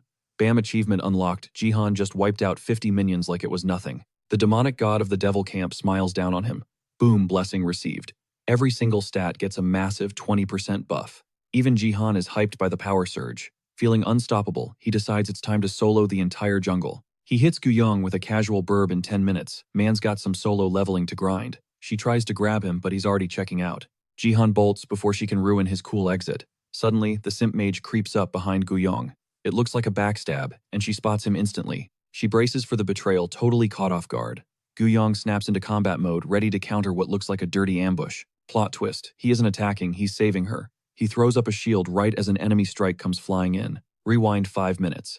This dude was raging hard at Jihan because his master plan to impress Gu Yong got wrecked. He's got just enough brain cells to keep the trash talk inside his head, deciding to play it cool instead. His obsession kicks into overdrive, cooking up a new play pocket Gu Yong in the top lane, and leave Jihan to fend for himself mid. Pumped up, he rushes back to her, patting himself on the back for capitalizing on Jihan's so-called arrogance. A total genius move, or so he thinks. Pure luck saves the day. He reaches Gu Yong's lane at the exact second the enemy mage and Saber launch their gank. While she's looking away, his barrier pops perfectly. Gu Yong is shook. She thinks he predicted the future, having no idea it was sheer coincidence. The simp mage is pouring everything he's got into holding that shield together. He's coughing up blood from the mana strain. The enemy mage smashes through his defense, shattering his cool hero moment as he hits the dirt. As he starts fading into pixels, he drops the ultimate cringe bomb. Apologizing for the fail, he uses his final breath to confess his undying love. But Gu Yong, she's just standing there thinking, bro, you're respawning in 60 seconds. Her stone-cold reaction even creeps out the enemy team. It's so awkward, they literally stop fighting. After a beat of silence, the enemy Saber shakes it off and signals to get back to the brawl. But the enemy mage isn't playing around. He warns his teammate, do not sleep on the rising star of the Divergent Guild, Lim Gu Yong. Gu Yong, however, isn't even focused on them. She's fuming that Jihan ditched the team fight to go farm the jungle alone. Out of nowhere, a thick black mist rolls in, swallowing the battlefield and leaving her totally bewildered. Cut to the jungle, Jihan is face to face with a massive two-headed wolf. The beast lunges jaws wide, ready to tear him apart. Jihan catches the bite midair, prying its jaws open with his bare hands. This 3-meter-tall nightmare has enough bite force to pop a skull like a grape. These might be common mobs, but don't get it twisted. It usually takes a squad of 3 silver players just to survive one. Yet Jihan tosses the beast aside like it's a stuffed animal. Solo. The wolf scrambles up, freezing in terror at Jihan's raw power. The only reason it got a hit in was because it caught him slipping on the second charge. Jihan sidesteps the next attack and draws Eclipse his dark spirit sword. In a blink, he turns the monster into sushi. 0 effort. That blade is no joke. It's an SS rank weapon, the exact same one the Shadow Queen flexed in the top 100 match. It's exclusive gear for Dark Spirit users. If you don't know how to wield it, the sword literally falls apart. But in the right hands, pure destruction. Dropping the wolf instantly deposits 1,000 achievement points into Jihan's account. Plus, he unlocks the Silver League Jungler title. Figuring out the system, he goes on the hunt for the next victim to boost his score. He's wondering how to rack up player kills when ping. He gets a notification. 100 points, thanks to a kill from a teammate. It's the Chibi Shadow Queen. She popped up to back Guyong and absolutely wrecked the enemy saber without breaking a sweat. She surrounds the terrified enemy mage with floating eclipse swords. No time to chat, the Chibi Queen barks an order for Guyong to steal the kill. The mage throws a weak fire spell in panic, but Guyong vaults right over the explosion like an action hero. She ends him with one clean strike. She thanks the sassy queen, but the summon acts all high and mighty, total tsundere vibes. Turns out Jihan ordered the queen to babysit Guyong, and she is clearly not a fan of the assignment. Guyong connects the dots. This spirit belongs to Jihan. She realizes he was looking out for her, and the queen catches that look of relief. Neither of them will admit how they feel, though. Ignoring the awkwardness, they hold the lane and wait for the carry to return. The Chibi Queen is running out of summon time. Meanwhile, back in the jungle, Jihan drops another 2-headed wolf. But something's wrong. Massive dizziness hits him hard, as glowing eyes ignite in the shadows. It's a giant toad leaking toxic gas. The beast shoots its tongue out like a harpoon. Jihan barely dodges, but it grazes his arm. Jihan's heart sinks. He recognizes this thing, the venomous toad, a notorious poison user lurking in the deep jungle. This isn't trash mob territory anymore. These things are rare, high-ranking threats in the Silver League that can wipe out entire squads. He never expected a boss encounter here, especially not when the poison is already tanking his stats. 50% complete. The chat is glued to the screen for Jihan's jungle run. The toad puffs up and launches massive venom bombs straight at him. He barely sidesteps the slime, then whips out Eclipse to slice its tongue clean off. Still, the range and speed on this thing are honestly sketchy, and the venom is just the lethal cherry on top. Jihan's playing it safe, but the toad manages to snag his hand with its tongue anyway. It tries to pump him full of toxins, but Jihan busts out the dark spirit with his free arm to break that grapple. Acid sizzles on his fingers, burning his skin and getting Jihan legit rattled. Meanwhile, the toad's tongue regenerates in seconds. It starts charging up a death laser of venom to punish him. Chat knows the beast is fully triggered now. It unleashes the beam. The blast zone is massive, looking like a guaranteed game over for Jihan. But you know, main character energy kicks in. He whips out a shield from his inventory and tanks the hit. Even the chat is calling cap on that plot armor. If Jihan had started this fight, without grinding those wolves earlier, he'd be dead meat. But now, he's buffed to the gills. This split second gives him the window he needs. He unleashes the Dark Spirit swords, turning the toad into a pincushion instantly. The toad faceplants but refuses to die, making Jihan sweat over its insane defense stats. He needs to speedrun this kill, but suddenly, he glitches out, frozen in place. Chat realizes immediately the toad is using crowd control on him. Then a massive poison nuke goes off, coating the entire arena. The chat is already spamming GGs for Jihan. They're screaming at him to heal, because he looks like he's 1 HP away from death. The toad pulled a kamikaze move, and made sure Jihan ate the entire fallout. He's hit with a lethal debuff for 5 minutes that nerfs his stats by 90%. He hobbles through the jungle, just trying to run out the clock on the poison. 5 minutes feels like an eternity. He's mostly salty about not getting the drop notification even though the toad died, but his luck gets worse. Player 2 has entered the game, a second venomous toad drops in. Jihan has to bail immediately. He can't fight in this condition. If he dies, all those buffs are wiped. He desperately needs that kill achievement, praying for a miracle power-up. The scriptwriter steps in. He hears combat nearby, and knows exactly where to kite this monster. Divergent Guild's Saber and Archer are in a 2v2 against the enemy team, but they're getting absolutely diffed. The enemy Archer claps the Saber, leaving the ally Archer solo and sweating, while the bad guys take a victory lap. They start sieging toward the Devil's Camp base. The enemy mage thinks bot lane is free real estate, especially since their top lane is snowballing and mid is deadlocked. But then the ground starts shaking. That's Jihan's cue. He crash lands right in the middle of the team fight, with the boss Toad in tow. He looks at the enemy team like a predator eyeing a snack, calling them walking XP packs while they stand there frozen. Rewind 5 minutes, Jihan hatched a plan to lure the Toad to bot lane for the kill. He needed to trigger his player killing buff, but the Toad was being passive. Chat pointed out it was a female toad, probably blind as a bat. The dots connected when she blushed. She was catching feelings for Jihan. The twist was so wild, Jihan accidentally misclicked and attacked her, sending her into a rage. Luckily, Plan B worked and she chased him anyway. Back to the present, the enemy players are totally lost. Seeing a jungle boss roaming in the lane breaks their brains. The toad unleashes a toxic cloud that gasses the players. They're dropping like flies, choking on poison, while Jihan aura farms them inside the smoke. The players are beyond tilted, furious that Jihan griefed them with a jungle mob. He pays them back by gladly finishing them off. He snags the antidote buff from the kills. Double kill means his stats are boosted again, and Jihan finally breathes easy. Time to face the toad. She feels played and furious, spraying venom everywhere like a scorned ex. Jihan launches himself sky high and uses Mountain Plateau to dunk on the venomous toad. The ally archer's jaw hits the floor, seeing him delete a monster that easily. The kill hands Jihan a massive power spike and 10,000 achievement points for a full jungle clear. The grind finally paid off, but his quest log updates immediately, traces of the disciple. Jihan turns to the ally archer for a sit rep. Turns out Guyong dominated top lane. Mid is a wash, but bot is secured for the demonic camp thanks to Jihan's carry. Now it's just cleanup on the minions. That'll give them the lane advantage, so Jihan gets to work. Meanwhile, cut to mid lane. The simp mage is barely surviving because the enemy is tower hugging like crazy. He tries baiting them out, but gets shut down instantly. He wants to dive the turret but without a heavy hitter for DPS. Locked in a tense stalemate in the middle lane, our love-struck caster needed a miracle. Luckily, his big brain kicked into overdrive, screaming Jihan's name as a desperate bluff to make the enemy flinch.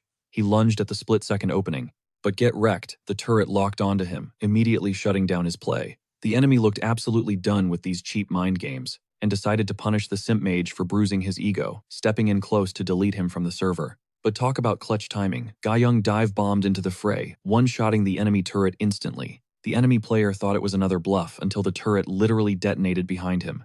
Guyong sticks a textbook superhero landing, and sets the stage for the simp mage. He finally channels his main character energy, blasting a fire spell that nukes the enemy into pixels. Guyong checks if he's still breathing. Seeing him look at her like a puppy in love, she immediately zones back in, reminding him the bottom lane. Is the last objective standing between them and victory, shutting down the simp mage's daydream of romance before it even started? Jihan finally pulls up to the party. He apologizes for ditching her, but Guyong reveals the chibi queen she was stuck with actually carried her weight. They spot the angel team effectively rage-quitting, just turtling inside their spawn point. The final turret is the only thing left standing. Surprisingly, Jihan lets Guyong take the glory of destroying it. But that's only because he's eyeing a side quest at the enemy base. A freshly respawned enemy player is completely salty about Jihan's playstyle, raging hard until his teammates tell him to just let it go. They spot Jihan walking up with Eclipse equipped. They think they're untouchable inside their spawn protection, forgetting that breaking game mechanics is Jihan's specialty. The barrier shatters like glass, and the enemy team starts screaming about hacks and glitches. Smirking like he owns the place, Jihan hits them with the ultimate troll, claiming he didn't know because he's just a newbie. The hidden objective, traces of the disciple, tasked Jihan with smashing the Archangel's sacred sword at the angel camp, and the death god's sacred scythe at the demon camp to loot their fragments. The catch with this quest is that you have to be deep in enemy territory to grab these drops. The payout for pulling this off, a massive 20,000 achievement points.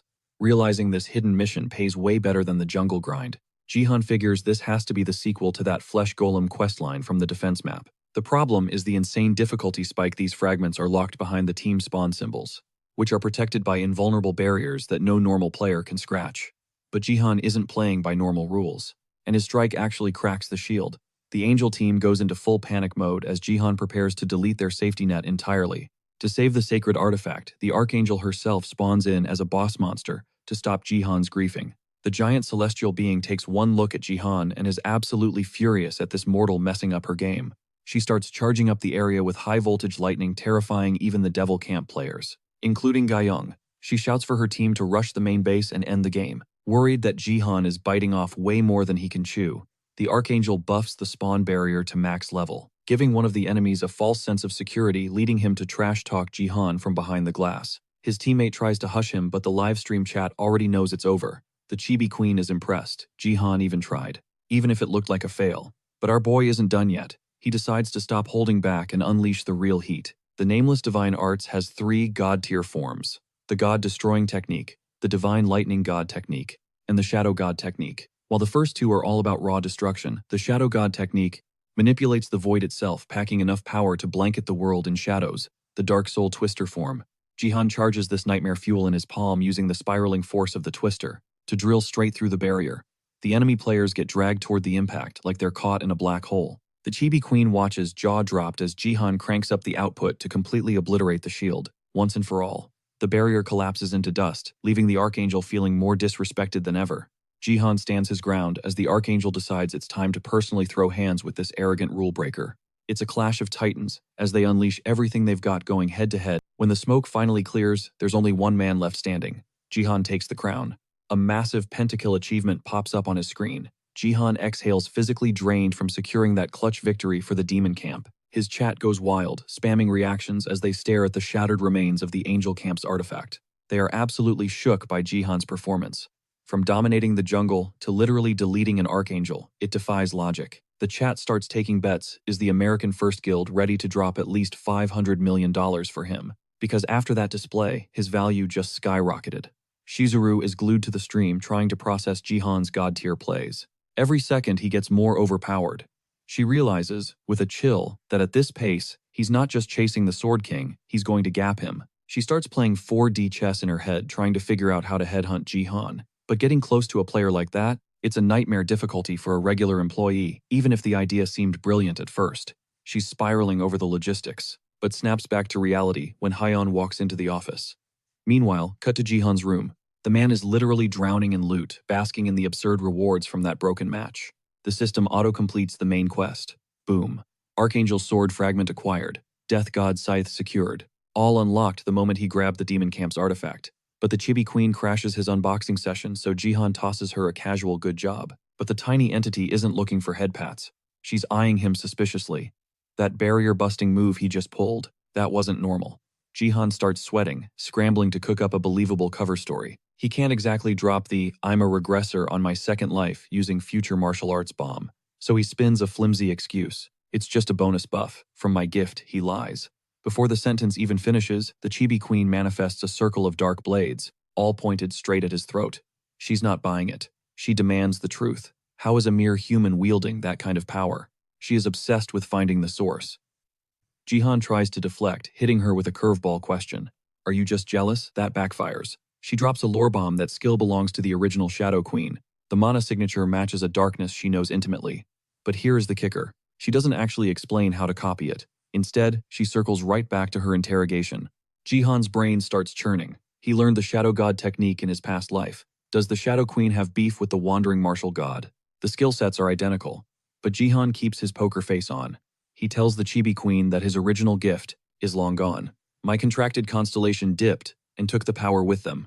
I'm running on empty now. He even offers to flash his status window as receipts. She waves that off. She just wants the name. Jihan complies.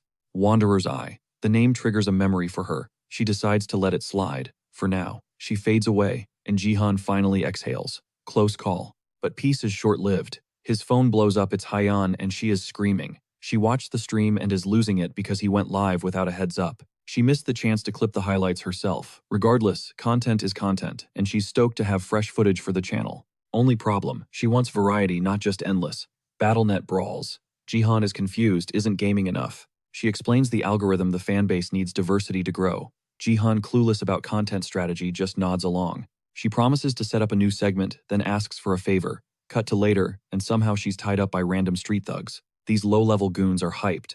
They think snagging the Great Vessel Guildmaster is their ticket to draining her bank account. They want that guild money. Hyeon screams at them, giving them one last chance to pray before he shows up.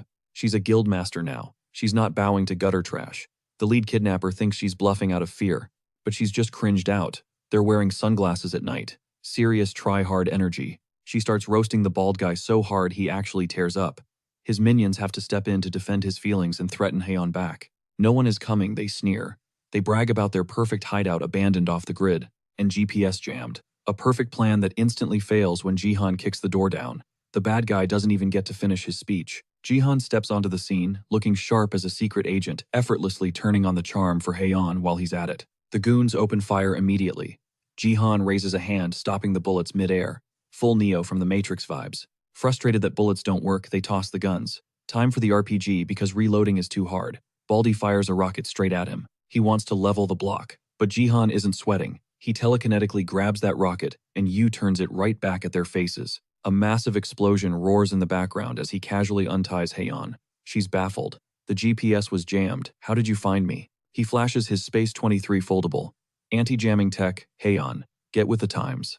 Heian is totally vibing with the specs, hyping up that tank-like shock absorption layer and the buttery smooth flexible display. The commercial showcases this foldable phone surviving absolute chaos, proving it is built like a brick and ready to ship right now. Cut to black on the ad and Sia is literally rolling on the floor gasping for air. Heian just claps, giving props to Jihan's performance. Jihan is staring into the void, regretting his life choices, while Sia keeps poking the bear, roasting him until his patience snaps. Honestly, the clip did everything except sell the phone. Now Jihan is stressing that the guild's rep is gonna plummet faster than a bronze-tier noob. But Heian waves off the worry, claiming this cringe fest is actually a huge W because the geniuses over at Divergent Electronics poured their souls into this gadget, fusing it with an Akashic page, a legendary double S-tier item you only see in the Platinum Leagues. This thing taps directly into a super-dimensional intel network. At launch, nobody had a clue how to even equip the glitchy artifact. But the second Sumtech Corp cracked the code on integration, the market value went straight to the moon. Cue the sass, the Chibi Queen manifests, just to roast the phone salty, that a god-tier item like the Akashic page got wasted on consumer tech. Jihan starts suspecting there is a hidden buff involved, but before the queen can spoil the secrets, the camera crew crashes the party. Sia skips over to let them in, while Heian briefs Jihan. They are here to farm viral clips straight from the Sword Palace training grounds. She introduces the editing squad, completely clueless that the enemy Ito Shizuru is hiding in plain sight among them. The sly goddess drops a casual hello using her interview alias, but the air suddenly gets heavy, thick, with a charm aura that feels like a magical aphrodisiac. It is a laser-guided charm attack aimed right at Jihan, leaving him frozen. He looks totally hypnotized, drowning in Ito Shizuru's gaze. For a split second, his mental defenses crumble, but Heian's voice cuts through the fog, snapping him back to reality. He is side-eyeing the editor's presence at a private training session, but Heian figures letting the new hire into the CEO's HQ is totally fine since she is a superfan. Shizuru decides to push her luck and asks for a handshake. Jihan plays along, reaching out, and for a microsecond, a wicked smirk flashes across her face. She thinks her charm spell is a done deal, but Jihan flips the script, delivering a jolt of electricity way nastier than a police taser. Turns out her clearance level is too low to even step to Jihan, and her massive ego instantly shatters into dust. Heian and Jihan stroll off to the training room, like nothing happened, leaving the goddess paralyzed in the hallway. Completely humbled by her power's failure, her brain short-circuits trying to process that Jihan commands higher authority than the Sword King himself. Meanwhile, content creation starts with Sia attempting a monstrous deadlift. She goes beast mode, pushing way past her tiny frame's limits, leaving Heian and the live chat wondering where she is hiding all that horsepower. Jihan drops some lore. Sia is grinding her tenacity, a rare hidden stat that only unlocks after you hit level 10 in max HP, all while staying under level 10 overall. It doubles HP efficiency, but is nearly impossible to pull off, which explains why the chat and Heian are clueless. The buff is simple, but Jihan notes the unlock conditions are brutal. A player has to hit those stats within 100 days of awakening. Still, he bets everything that Sia is going to crush it. Thanks to the guild's XP boost and his sadistic training method, loop healing her body every time it breaks down so she can't stop. It is a grind worse than death. Ignoring Sia's pleas for mercy, Heian pivots the camera to ask about Jihan's personal routine. He leads the crew to his private dojo, a massive barren void with nothing but a fighting ring dead center. Who needs weights? He just summons the Chibi Queen as a sparring partner, shamelessly ordering her to start the beatdown.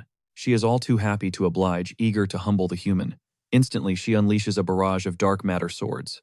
Jihan weaves through the projectile storm, spotting a gap. The queen tries to be slick, with a cheap shot from below, but Jihan reads her like a book. He counters and ends the duel instantly by slapping a heart sticker on her forehead. Game over. It happens so fast, the room is confused. Heian begs Jihan to do something the camera shutter can actually catch. The Chibi Queen just roasts Heian for having slow human eyes. But in the back, Ito, Shizuru saw everything, and realizes Jihan is actually broken, using raw force to nullify a blind spot ambush. At the very last millisecond, unthinkable. She clutches her hidden Akashic page, relieved she brought insurance and stalks toward Jihan, pretending to adjust his mic. Instead, she triggers her gift woman of matchless beauty, hitting him with a high-tier support skill that lets her seduce and puppet other players similar to Heian's kit. With the Akashic page boosting the signal, the spell is supercharged. It is the meta way to use support gifts, yet Jihan stands there unbothered. She starts panicking. Did the spell fizzle? Even with the artifact, Shizuru is getting seriously ticked off. realizing the Sword King was an easier mark than this guy. But then finally Jihan's eyes glaze over. He is under her control. He stares at her like she is the only girl in the world, asking for her name with total hard eyes. Watching Jihan simp so hard makes the goddess smirk with victory, but Sia is lurking in the background and catches Jihan securing the digits. She is shook. How could her uncle fall for some mid-looking editor when a total baddie like Haeyeon has been right there the whole time? Seeing that goofy look on his face makes Sia question if Jihan even knows how to date. Suddenly, a dark, chilling vibe creeps up her spine. She spins around, and yikes. Haeyeon is literally fuming, radiating pure rage. Convinced that Jihan has been ghosting her with trash excuses. And clueless Jihan, he is about to make things 10 times worse. By thanking the cunning goddess for her number right in front of Haeyeon, Ito Shizuru plays it cool, but deep down, she is panic sweating that Jihan somehow resisted her obedience gift just like the Sword King did even while under her spell. This complicates everything. She decides to ramp up the charm and turn him into her loyal pup later tonight. Cut to later, Jihan drips out in a suit for a mysterious meetup. Sia is stunned by the glow-up and immediately suspects a hot date with that editor woman. Jihan stays tight-lipped, just dropping a casual, "I'll be late, grab your own dinner." Watching him leave with that uncharacteristic swagger, Sia fears she is losing him forever. Meanwhile, at a bougie high-end restaurant, Ito Shizuru and her butler are waiting for Jihan. The butler is stressing totally against her reckless choice to reveal her face to Jihan before confirming he is actually brainwashed. She listens to his lecture about how tough it is to control the Sword King and Jihan. He seems to be a player on a whole different level, like way higher authority. He begs her to abort the mission, but she arrogantly brushes him off and orders him to stick to the script. Glasses come off, and she sits there impatiently tapping her fingers for Jihan, while her shadow lurks ready to strike if things get messy. Finally, Jihan makes his entrance, but before he can even say hello to Shizuru, he clocks Takeda the butler. The guy is nervously shaking his head no. Jihan is confused. Why is Takeda here? Shizuru quickly hijacks the conversation, lying that he is just a colleague. She stands up as Jihan approaches and drops the bomb she is taking him to Japan. She unleashes her aphrodisiac scent to seal the deal and commands Takeda to trigger his ability. Wielding the Akashic page, Takeda screams his ultimate move at Jihan, "Share our emotions." The spell ripples toward Jihan as Shizuru explains that while Takeda's power is trash in a fistfight, it is a literal cheat code when combined with hers. It links their emotions, and thanks to the Akashic page, it guarantees the victim can never disobey her commands. The wave is inches from Jihan's face, and the goddess smirks, thinking it is game over. Suddenly, the Akashic page flies out of Takeda's hands and rips straight down the middle. Twist Jihan used the force at the last microsecond to shred the page before the spell could land. The goddess and butler are frozen in shock. Jihan flashes a devilish grin and casually drops Ito Shizuru's real name. Filling the room with suffocating force, he remarks that he finally gets how she brainwashed so many followers, which makes Shizuru realize her mind games had zero effect. Panic sets in. She demands to know if he played her from the start, and how on earth he figured out her true identity. But Jihan, being the ultimate lady repellent, he refuses to give her the satisfaction of an answer. He pulls a pro-gamer move, stepping into her personal space to prove her powers are totally useless. Asserting absolute dominance, he towers over the goddess and drops the coldest line, "Behave like a good girl." Ito Shizuru realizes she messed up. She was not ready for him, but she is not done yet, until she executes her backup plan, and right on cue the shadow makes its move. It sneaks up behind Jihan, launching a lethal strike in a blur of motion. But luckily, Jihan has that main character energy, so he blocks the assassination attempt at the final second. The impact sends both of them bursting through the wall and out of the building. Now they are grappling in mid-air stories above the ground. Jihan realizes he is in a tight spot. Gravity kicks in. He is plummeting fast, about to go splat on the pavement, unable to stop the fall. He smashes into a nearby building, with the shadow still clinging to him like a leech. Miraculously, the only casualty is his trench coat, while the assassin lands perfectly, bouncing back instantly to finish the job. From the broken room, Shizuru and Takeda watch, the chaos relieved. They actually brought insurance for this nightmare scenario. The shadow, true name Akari, is an elite killer who executes stealth targets with effortless precision. Even Jihan is sweating, realizing this is not a threat he can just brush off. Based on her lethal footwork, Jihan clocks Akari as a certified diamond-tier assassin. He didn't anticipate Shizuru coming strapped, with such heavy artillery in her back pocket. But Jihan isn't sweating it. He's already playing 4D chess while they're playing checkers. Tapping his temple, he triggers force. Meanwhile, Gite is freaking out because Jihan is live-streaming this deathmatch directly from his own point of view. Shizuru is visibly shook by this twist. Turns out the Chibi Queen flagged Shizuru the second she stepped into Jihan's crib, sniffing out an Akashic page stashed in her bag. That's when the Queen dropped the lore on the page's secret utility. It supercharges support gifts. Burning a legendary item like that on tech is a waste, so Shizuru holding one was an immediate red flag. During their filming break, Jihan used the downtime to analyze why a corporate employee would be packing such a god-tier item. Carrying it around on a date, even sketchier.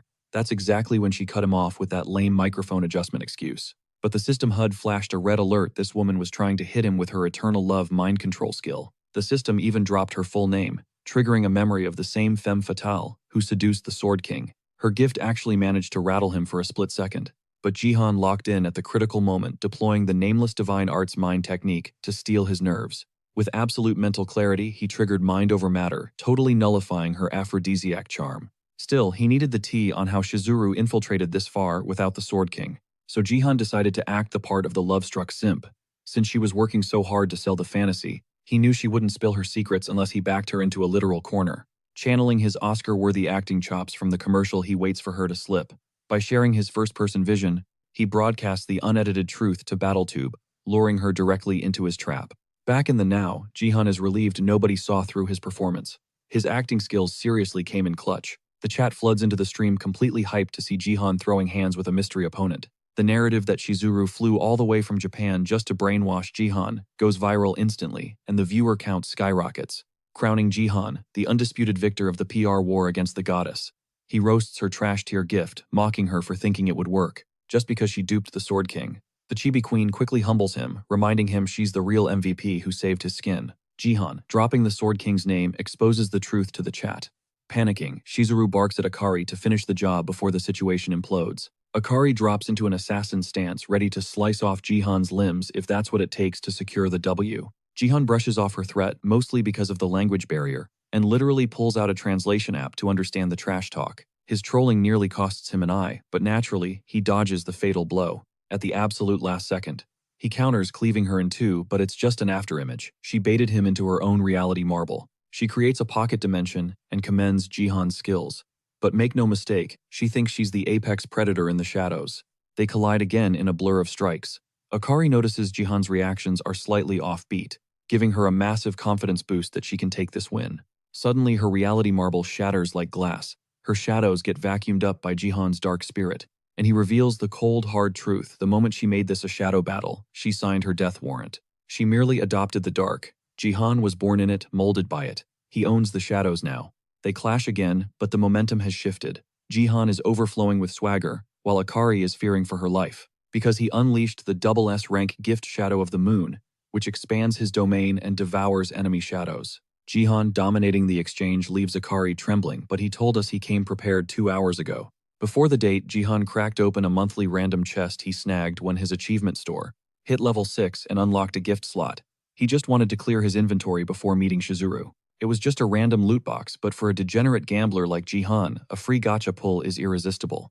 He pulled Dexterity, a basic stat bump that reminded him of his noob days in BattleNet. But because the Shadow Queen is low-key obsessed with him, she used her Constellation admin privileges to mod the gift, evolving it into Shadow of the Moon.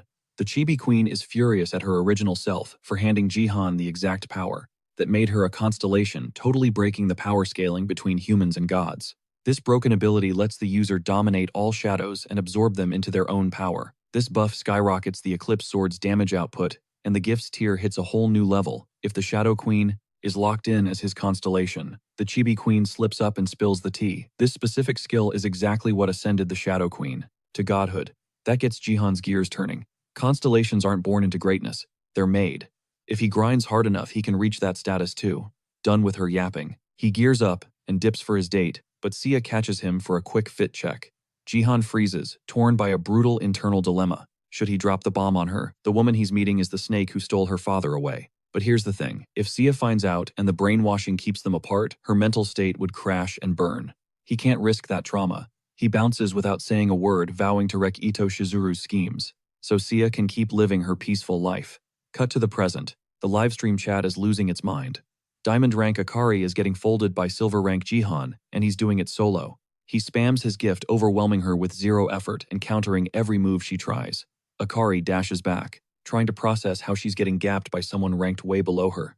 Watching from the sidelines, Ito Shizuru feels her hope crumbling by the second. Jihan has tanked everything. The brainwashing her best fighter, he's unstoppable. Weirdly, watching her plans fail just makes her thirsty for him. She barks an order to Akari release restriction. Boom, a massive wave of shadow aura explodes out, even startling Jihan.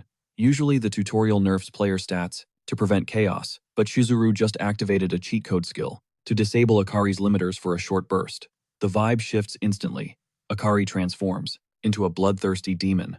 This energy spike is so intense, even the Chibi Queen starts sweating, warning Jihan to watch his back. He glances at Shizuru, and she hits him with a wicked, devilish grin. As she unlocks a secret perk, the chat goes nuclear, a diamond player, with 0 nerfs. That's illegal and nobody can stop it. Hyeon and Gaiyong are speeding to the scene, but watching the stream has Hyeon spiraling into a panic attack. Hiring Shizuru was a massive mistake that backfired hard.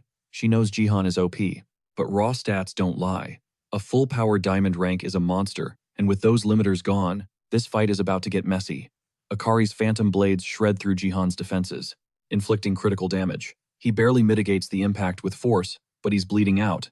Akari is actually shook he survived that one-shot attempt, but her timer is ticking less than 3 minutes left. She spots the mana flow in his left hand and executes a ghost slash, slicing it clean off his body. Her limiters lock back on, but she's smirking. She took Jihan's arm before the cooldown hit. She figures a one-armed player won't try to run it back, especially a silver rank. Sia needs to apologize for roasting Jihan's acting skills, because he just bamboozled a second woman tonight. Akari thinks she's the hunter, but she's standing right in his trap. Jihan is chilling in the shadows using the dark spirit to regen his hand. She targeted the wrong hitbox entirely. Time for the clapback. He summons the Phoenix's arrow and launches it point blank, direct hit. But here's the kicker. Akari tanks the shot that deleted Baron instantly. The chat is torn, debating this nerfed silver versus buffed diamond matchup. Suddenly, sirens wail. The authorities swarm in, forcing Akari to stand down. Jihan sees his opening and rushes Ito Shizuru before she can bolt. Surprisingly, she's not even salty, despite taking a massive L and wasting rare resources to save their skins. She commands Akari to use spiritification, ghosting the cops completely. Jihan blinks, and Ito pulls the same move, fading away like smoke with a look that says, "Round 2 coming soon." Bad luck for Takeda, he doesn't have a teleport skill, so he's left stranded with Jihan, who starts grilling him for answers. A few days later, the Sword King storms into Ito Shizuru's mansion, finding her lounging with a toxic smirk. She greets him, knowing he's ready to explode, but before the Simp King can start ranting, she hits him with that aphrodisiac gift. He tries to confront her about chasing other men, but he's already walking into her web. She's already got him locked down in captivity, but that's not enough. She starts twisting reality to mess with his head. She gaslights him, turning the script around to question his devotion, dismissing Jihan as nothing more than a slave she tried to recruit. She cups his face to trigger her gift, and the man completely folds, walking right into her trap, even though he knows she's playing him like a fiddle. Every time she works her magic, his mind flashes back to the nightmare, where it all started the first time she cornered him. It was days before his wife's death anniversary at a bar. To make the tragedy sting even more, the Sword King remembers he actually fought back. The first time she tried to bewitch him back when she swooped in like a vulture while he was drowning his grief in alcohol. Luckily, his legendary twin blades, Ganjang and Moye, possess the Disobeyer perk, which acts as a firewall against mind-altering effects, like Obedience and Fanatic. But his resistance only made the twisted goddess more excited to break him. She loved the challenge of his hard-to-get attitude, and switched tactics, hitting the depressed drunk with status effects, like dependence and obsession instead. Eventually, even the twin blades gave up on saving their master, and he sank completely into the succubus's clutches. Snap back to reality, the Sword King is drooling in her lap. But Ito Shizuru looks visibly irritated that he still has moments of resistance. Her primary control spells aren't sticking. He's only compliant because her true body is safe at the mansion, while the unstable clone she sent out as Yu Yunji was a total disaster that failed to seduce Jihan.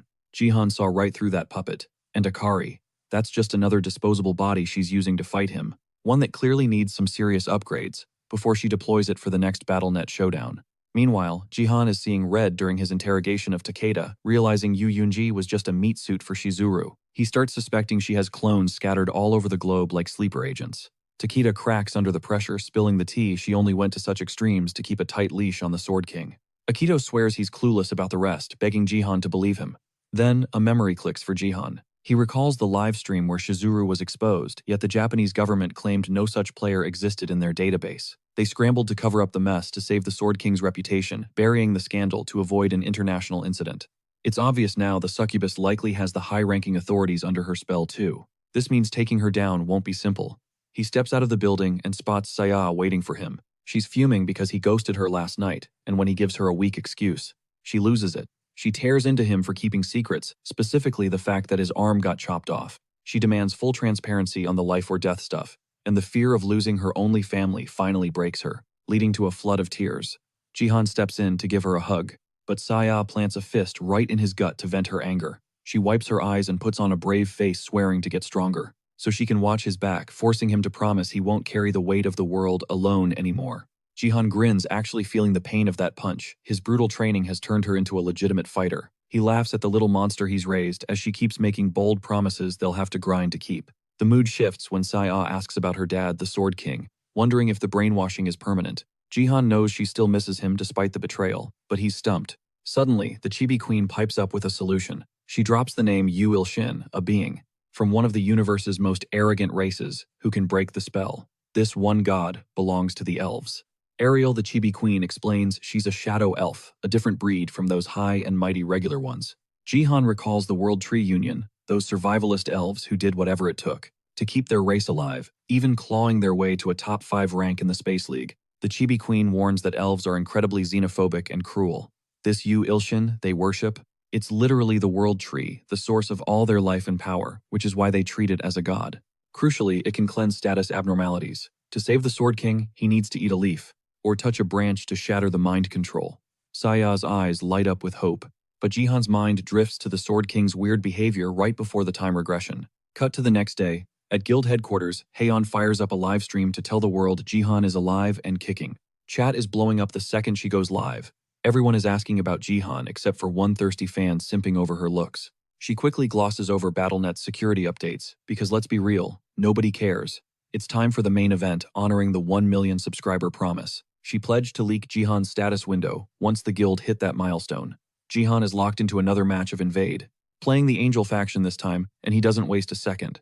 Boom, status window open. Right at the start of the match, Heian is fuming. She explicitly told him to stall so she could milk the engagement. But her worry is instant history, because that window drops a bombshell. It lists his class as third-rate martial artist. But that's not all. He's also rocking archer mage and supporter tags. The chat absolutely loses its mind over him, stacking multiple classes simultaneously, plus a completely unknown job like martial artist. His teammates and the chat are spiraling with questions. Jihan calms a panicked Heian, assuring her the retention rate isn't going anywhere. After crushing the stream, during the Ito Shizuru incident, he banked a massive amount of achievement points. That currency let him impulse buy the archer and warrior classes to stack on top of his mage and supporter builds. Why? Because he can. He confirms for the stream that martial artist is actually a rare warrior subclass, unlocked only by hitting specific hidden criteria. Chat is still spamming questions demanding answers from Heian, but she's just as clueless about her own CEO's broken stats.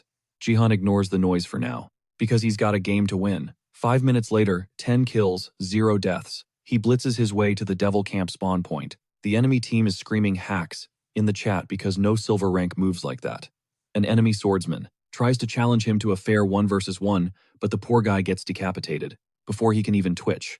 With the trash mobs cleared out, Jihan steps up to the main boss, the Reaper. This demon camp guardian senses a real threat and manifests to defend its turf. Jihan wants a speedrun finish, but the Chibi Queen screams a warning. Eclipse and Dark Spirit attacks are useless here because the Reaper is literally made of darkness. Luckily, Jihan isn't a one-trick pony. He's a master of lightning too. He conjures the Phoenix's arrow, aiming dead center at the Reaper. Juiced up with Divine God's lightning, the arrow obliterates the Reaper and shatters the relic instantly, marking the Traces of the Disciple Part 1 quest as complete. Phase 2 unlocks immediately. Meanwhile, Sophia, the heavy-hitter priestess from America's First Guild, touches down in Korea and catches that relic destruction live on her phone. She is totally fangirling over meeting Jihan and stressing about making a good first impression. Suddenly, wham, her private jet gets slammed into the tarmac by Baron. He's here to join the guild too, but he snapped because he couldn't handle her non-stop chatter about Jihan. She rips into him for wrecking the plane, but Baron is tunnel-visioned on one thing, revenge. Back at the base, Jihan shows Heian his status window to prove it wasn't a glitch. She buys it, but she's confused. Why pick third-rate martial artist? The buffs are trash except for an XP boost and faster growth rates. Sure, it helps the guild, but still.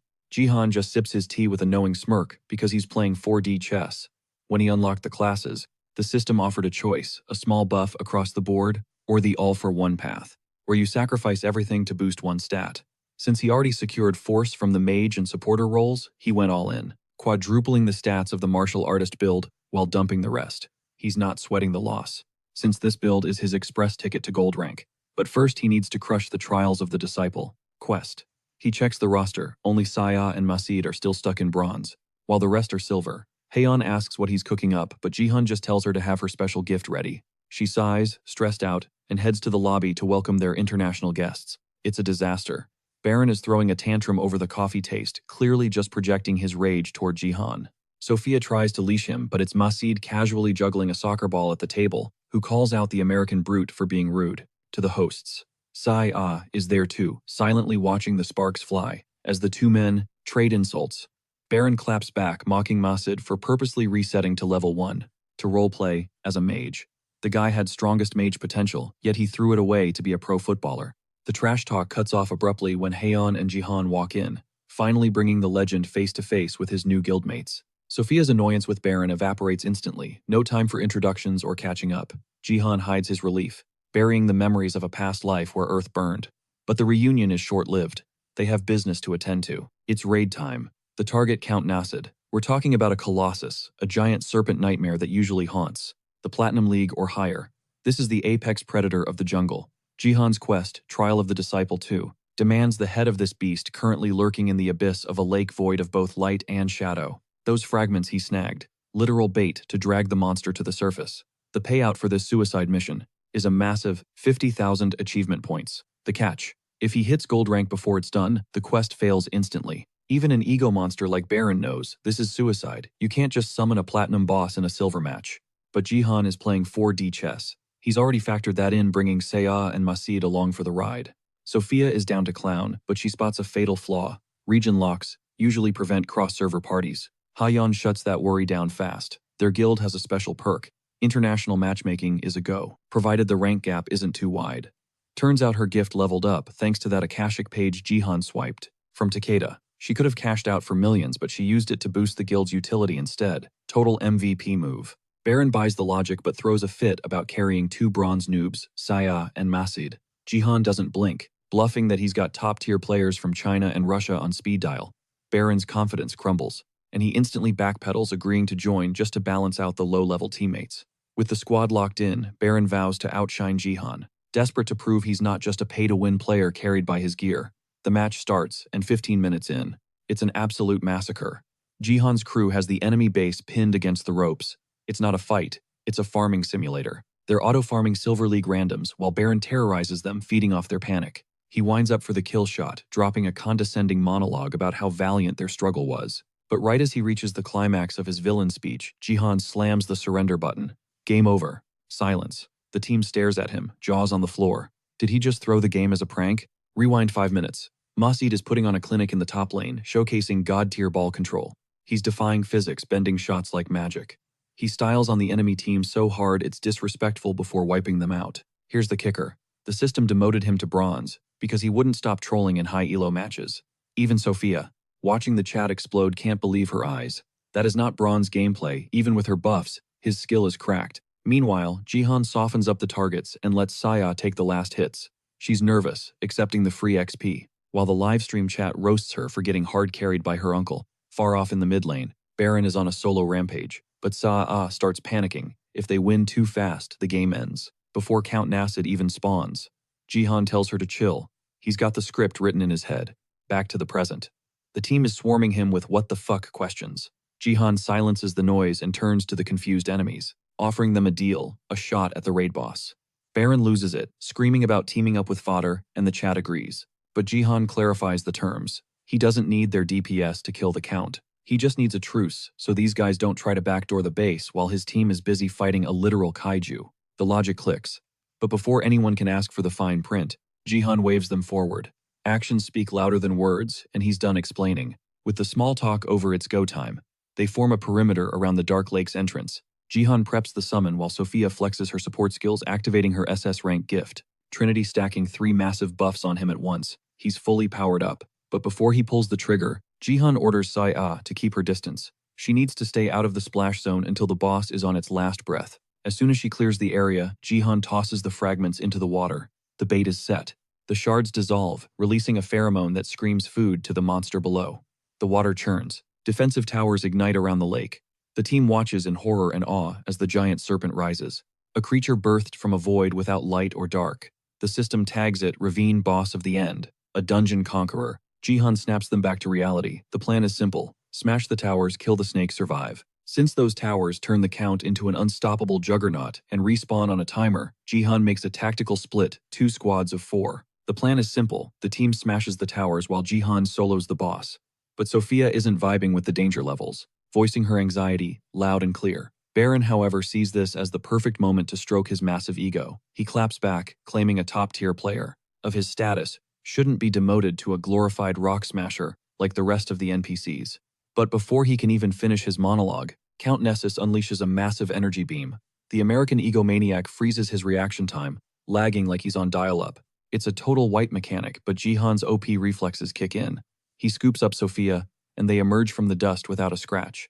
Jihan flips the script, using the near-death experience to check Baron's attitude and force compliance. Sophia, realizing the gap in power, is more than happy to fall in line. But Baron, his glass ego shatters. He interprets Jihan's command as a master whistling for a dog, and he is absolutely seething at the humiliation. Meanwhile, the Count keeps spamming Dark Mana Spray, which is basically free XP for Jihan, boosting his Dark Spirit stat through the roof. As the Chibi Queen notes, Jihan is literally farming this exploit, while carving up the Count's massive frame. The raid is going smooth only because the squad is keeping those regeneration stones on lockdown. Suddenly, the random nobody paired with Baron watches Jihan solo the raid boss and decides it's the perfect time to roast the American psycho. He starts grilling Baron, pointing out that his only flex, pure strength, is now irrelevant because Jihan has completely outscaled him in raw power too. Even the livestream chat joins the roast session. They try to soften the blow, sarcastically praising Baron as the #1 in the USA. That's the last straw. The clueless trash talker gets instantly deleted by one of Baron's disaster skills, and the teammate who came to check on him, erased. Sophia and Macid watch in horror as the American brute lets his pride completely grief the raid. Baron claims that with his pentacle buff, he's strong enough to solo Count Nessus himself. Jihan and the crew try to talk sense into him, but Baron's delusion is maxed out. He's convinced Jihan sidelined him, just to hog the spotlight.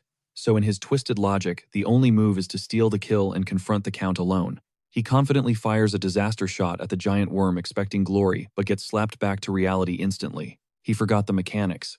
AoE attacks are trash against a single target like Nessus, plus because he murdered his own team, the towers stopped getting crushed. The Count's powers have fully reset, and he is back to 100% health. Rule number 1 of raiding toxic players: never win. The giant worm unhinges its jaw and swallows Baron whole in one gulp. The chat goes wild, spamming L and celebrating the instant karma. But the celebration is short-lived. A fully powered Count casts a massive paralysis debuff on everyone, freezing Jihan in place. He's furious at Baron for throwing the game. This is a disaster, especially since the enemy team is definitely not going to help. There's no next time either. Jihan is about to rank up to gold, locking him out of this quest forever. Just when it looks like game over, Sia draws aggro, pinging the Count with her standard arrows. The damage is negligible, but kiting the boss away actually loosens the paralysis effect, gripping the other players. As the poor girl scrambles to avoid becoming worm food, her uncle decides this is the perfect time for a lecture on battlefield awareness. Unsurprisingly, Sia snaps. She's sick of the backseat gaming. She yells back that if he wanted a tank, he should have recruited one. Instead of relying on her useless arrows that just saved their entire run from a total wipe, she keeps venting, screaming about how she's tired of being overshadowed first as the Sword King's daughter, now as just Seong Jihan's niece, despite grinding so hard. Even that jerk, Baron, had spent the whole raid mocking her. She screams at Jihan that her gift works, so instead of telling her to run, he needs to give her a strategy that actually matters. Jihan sees the fire in her eyes. She's not quitting. He shouts a strange order: be an autumn mosquito. He, Sophia, and Macid are still stun-locked for another minute. With the American priestess's buff active, the autumn mosquito command makes sense. It references how resilient and savage mosquitoes become late in the season compared to summer. In autumn, their numbers drop, but the survivors are tenacious and annoying as hell. Sia needs to be exactly that, a pest the Count can't ignore, delivering sting after sting to distract him. As she kites for her life, Jihan feels the paralysis fading. Better yet, his eclipse weapon is vibrating with power, feeding off the prolonged battle. The Chibi Queen begs him to keep farming the Dark Spirit stat, but Jihan is done waiting. He's ready to unleash the Shadow God technique. With all this accumulated energy, suddenly, the Count slithers out of its pit, dead set on crushing Sia once and for all. Seeing the giant worm's kill zone spike right in her face, she loses her balance and plummets straight into the pit with Jihan. She's running on fumes, completely gassed, but for her uncle's sake, she forces herself up and sprints through the pain. That sheer willpower shatters her limits, boosting her stamina cap to level 10 and unlocking the hidden stat, tenacity. The Count is officially done with them. He fires a massive energy beam to secure the kill, but Jihan triggers his lightning steps and flashes her out of the danger zone instantly. As the paralysis effect wears off, he gives Sia major props for her tenacity, putting a much-needed smile on her face. But the vibe shifts quickly. Baron isn't smashing the stones fast enough anymore, and Sia starts panicking about how they'll handle this buffed-up monster. Jihan, being the speedrunner he is, decides to skip the cutscene and the boss fight entirely. He yeets his Eclipse sword into the Count's pool and signals a surrender. But Count Nessus isn't about that mercy life. Unlike the other players, he has zero intention of letting them walk away. The monster wants to squad wipe them all as payback for Sia's annoying distractions, sending a wave of pure terror through her. Lucky for her, the pool beneath the Count suddenly detonates, erupting into a massive shadow storm that engulfs the wormhole. Jihan drops the bombshell. He just triggered a brand new god-tier technique from the Shadow God. This ability literally glitches reality, consuming the darkness itself as the storm surges higher and higher. The vortex completely obliterates the worm that just wanted to swat some bugs. Turns out the boss was just a crash test dummy for our boy's new ultimate move. While Jihan was busy deleting, the Count Baron was chilling at the spawn point, delusional enough to think he did all the heavy lifting against the giant worm. But the second the victory notification popped up, his day got worse. The entire enemy squad rolled up looking to get some sweet revenge on him. To salvage his bruised ego, Baron decided to vent his frustration by absolutely humiliating the opposing team.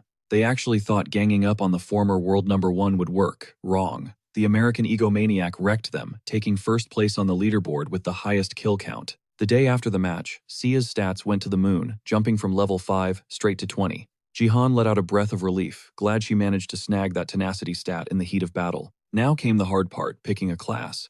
Jihan was shocked she hadn't locked one in yet, recommending the archer build since she was a natural with a bow. But Sia has high standards. She wants to be the absolute best, and the archer meta is way too crowded with top-tier players right now. He kept pushing the archer agenda blunt as ever, telling her there's no way she'd ever surpass him if she went down the warrior path. That comment earned him a swift throat punch, because let's be real, the guy is insufferable. Saved by the bell, her phone rings, giving Jihan a moment to check his own post-game stats after clapping Count Nessus. The man hit level 50, which means he's already qualified for the silver promotion match. The loot drop was insane, but one item stole the show, the Cloak of the Void, an S-tier artifact once worn by a disciple of the Void itself. When equipped, it basically puts the user in spectator mode, isolated from the world and immune to all damage, unless it's from an SS rank source. The catch: the stealth breaks if you get spotted moving, and wearing it too long is a one-way ticket to the Void dimension. Jihan wasn't feeling the isolation gimmick, so he summoned the Chibi Queen to get the full breakdown. She popped up looking salty as usual, demanding answers about the Shadow Heaven Ascension move he used to one-shot the Count. She dropped some lore, revealing that attack was the ultimate authority of her original body. Jihan sidestepped the question like a pro, refusing to leak the secrets of his regression. But the Chibi Queen isn't dumb. She connected the dots and realized the constellation who stole his gift was the wandering martial god. That realization terrified her. Jihan looked shocked, so she explained that the original Shadow Queen assigned her to watch him for a reason. She had tracked a trace of the wandering god's energy on him.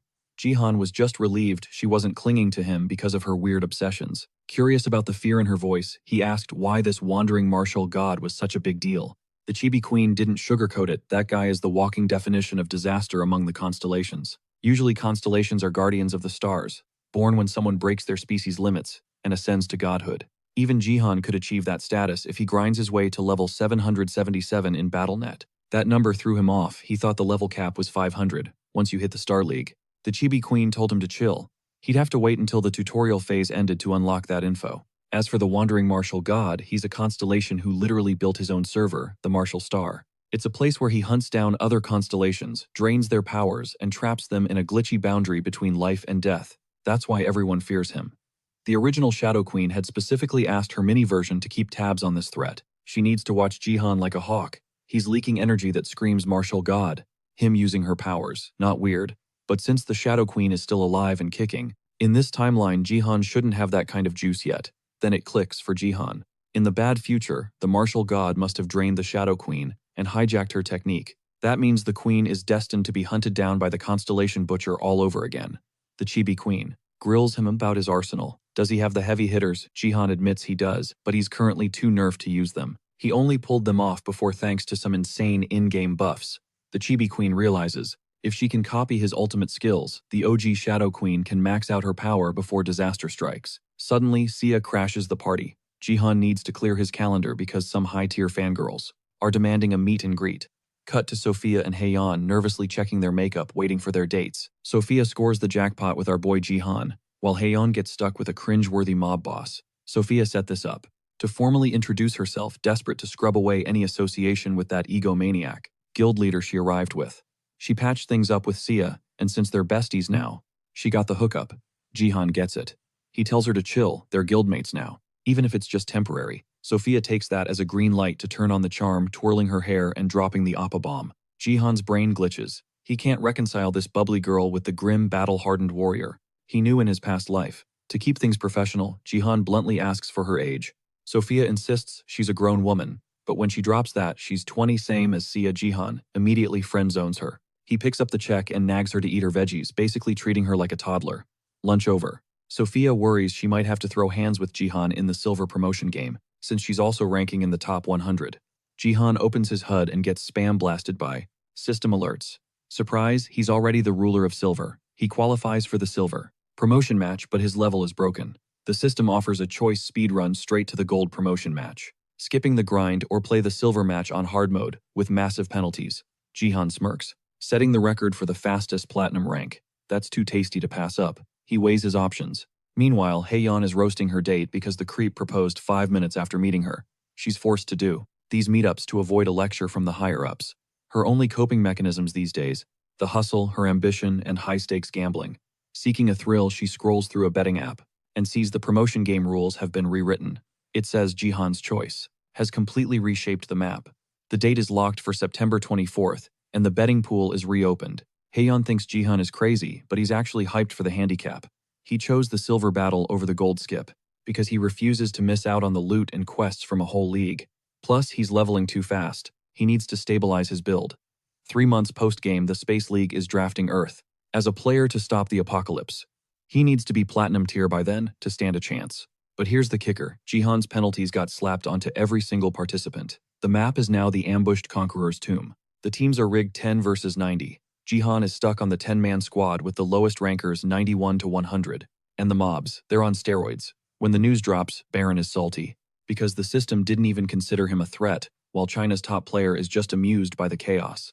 Heian, ignoring her past losses, bets against Jihan again. The game is so heavily rigged against him that the odds attract a record-breaking number of gamblers. Brief time jump, and it's game day. Jihan stands on the fortress wall, staring down the incoming wave. Shockingly, it's not just rival players. It's a legion of the undead hunting for the king's head. The Undead Association is here to crash the party. And in the crowd, a hooded figure with a nasty grin locks eyes with Jihan. He's been found. The ambushed Conqueror's Tomb isn't just a map. It's a special defense scenario for the top 100. But twist ending, instead of raiding the tomb, they have to defend it with their lives. The defense strategy is totally lopsided with only 10 players, Jihan included, stranded at the northern gate, while a massive squad of 90 stacks the south. Over at the south gate, Baron gets the lowdown on how the team rankings are actually calculated. It is all about contribution points. But here is the kicker: if your team lets a single enemy breach the tomb, you are instantly eliminated. The only way to secure the dub is to completely block the invasion. Baron is already smirking, convinced Jihan's skeleton crew is going to crash and burn. That is when Wang Ling, China's top-ranked player, cuts in to check Baron's ego. He drops a truth bomb. The online betting pools have pegged Baron as merely number 2 on the draft list, while Wang Ling sits comfortably at number 1. He even throws shade at Baron's flop against Count Nest, mocking his desperate attempt to steal the spotlight. Baron is fuming, veins popping. Wang Ling tries to play it cool, blaming the Battle.net translation software, claiming it twisted his words into an insult. Spoiler alert, the tech was fine. Wang Ling is just as cocky as Baron. He just hides it behind a chill poker face. He boldly declares that Beijing is coming for the USA's #1 global ranking, especially if Baron keeps fumbling the bag. Tensions are skyrocketing, but right before they throw hands, the game start alert blares. The Undead Association, Kill the King, launches their assault on the Conqueror's soul. The mission: hold the line against the ambush until the Conqueror actually shows up. But suddenly, both Baron and Wang Ling freeze in pure terror at an enemy type they have never encountered. Flashback time before Jihan's regression. Earth was wiped out by these exact dungeon portals. At first, the rifts only plagued the bottom 10% of nations during the tutorial phase, but it did not stay that way. Eventually, they spawned everywhere. Every single country collapsed except for the top 10. And kill the king. That is the exact monster legion that invaded Korea. Back at the northern gate, Jihan stares down the undead horde, knowing this is going to be a nightmare grind, especially since his squad is full of scrubs whining about being stuck in the bottom tier, and blaming Jihan for their bad luck. Just as Jihan decides to carry the whole game solo, Sophia bursts onto the scene, hyped that she finally gets to support her main man instead of fighting against him. But internally, Jihan notices her power ranking is way lower than he anticipated. No time for chit-chat, though the undead army charges in, attempting to breach the fortress gate with a massive battering ram. These are not mindless zombies. They are using actual military formations, and every single unit hits as hard as a leveled player. But with Sophia dropping buffs and his Phoenix arrow equipped, Jihan dives straight into the mosh pit, slamming the ground with a shockwave that sends the enemies flying. Rocking a 20% stat boost and wielding an element that is kryptonite to the undead, he is feeling unstoppable. Bad news, the army flags him as the king. Suddenly, a colossal hand erupts from the earth. Jihan instantly clocks it. It is the Disciple of Destruction from the defense map data. He barely jukes the attack, avoiding getting squashed, but the impact obliterates a huge section of the tomb's defensive wall. Before he only fought a flesh golem copy. This is the real deal. With 20% of their defense structure gone, the system flashes a red alert. If a single enemy slips through that gap, the northern team is disqualified. Even Jihan starts sweating bullets as he holds the line between the monster and the breach. The giant hand splits open, revealing a grotesque mouth on its palm, growling that Jihan has the potential to surpass the king, meaning he has to be devoured right here and now.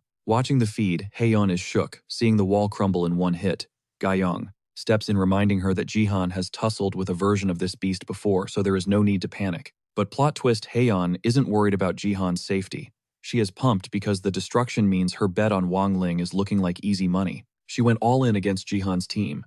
Meanwhile, the cannon fodder teammates are barely hanging on, crushed by the sheer swarm of undead. Sophia tries to keep morale up, swearing that Jihan is coming to bail them out any second now. But our MC is a little tied up wrestling that giant hand-mouth abomination. Thankfully, he triggers force and narrowly slips out of the jaws of death. The monster just gets more hyped, thrilled that its dinner is putting up a fight. Jihan's tactical brain kicks in. Last encounter, this thing was mindlessly snacking on zombies, but now it is locking onto him and actually talking trash.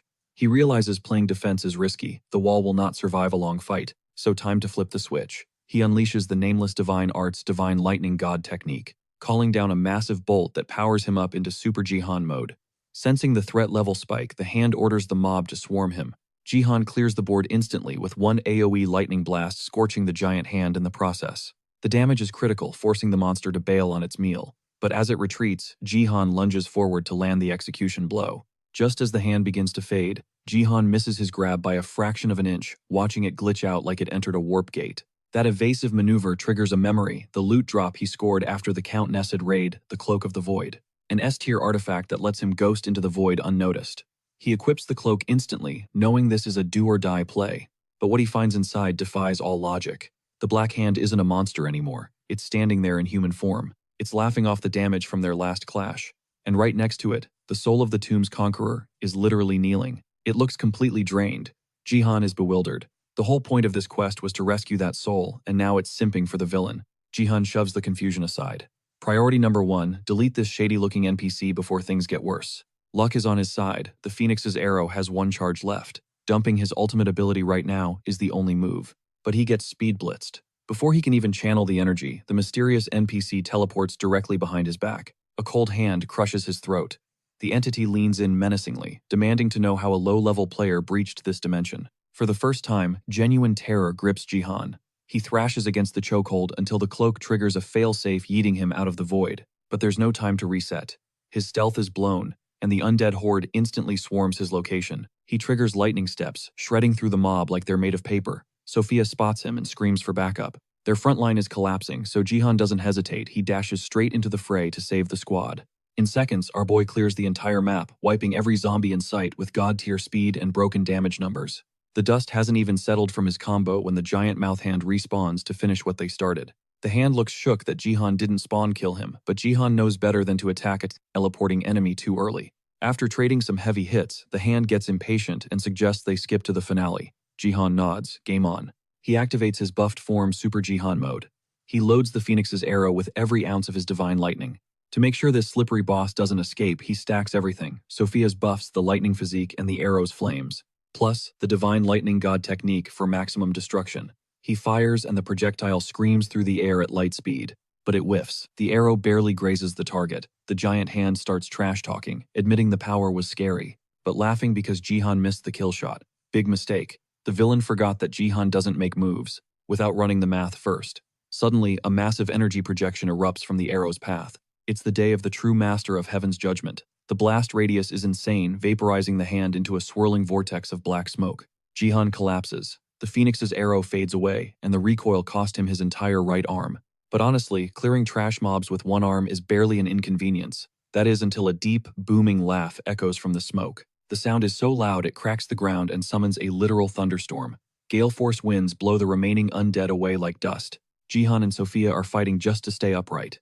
A voice thunders from the storm, vibrating with excitement. This entity wants all the smoke, with Jihan claiming he has potential that surpasses even a king. It declares Jihan worthy of fighting its main body.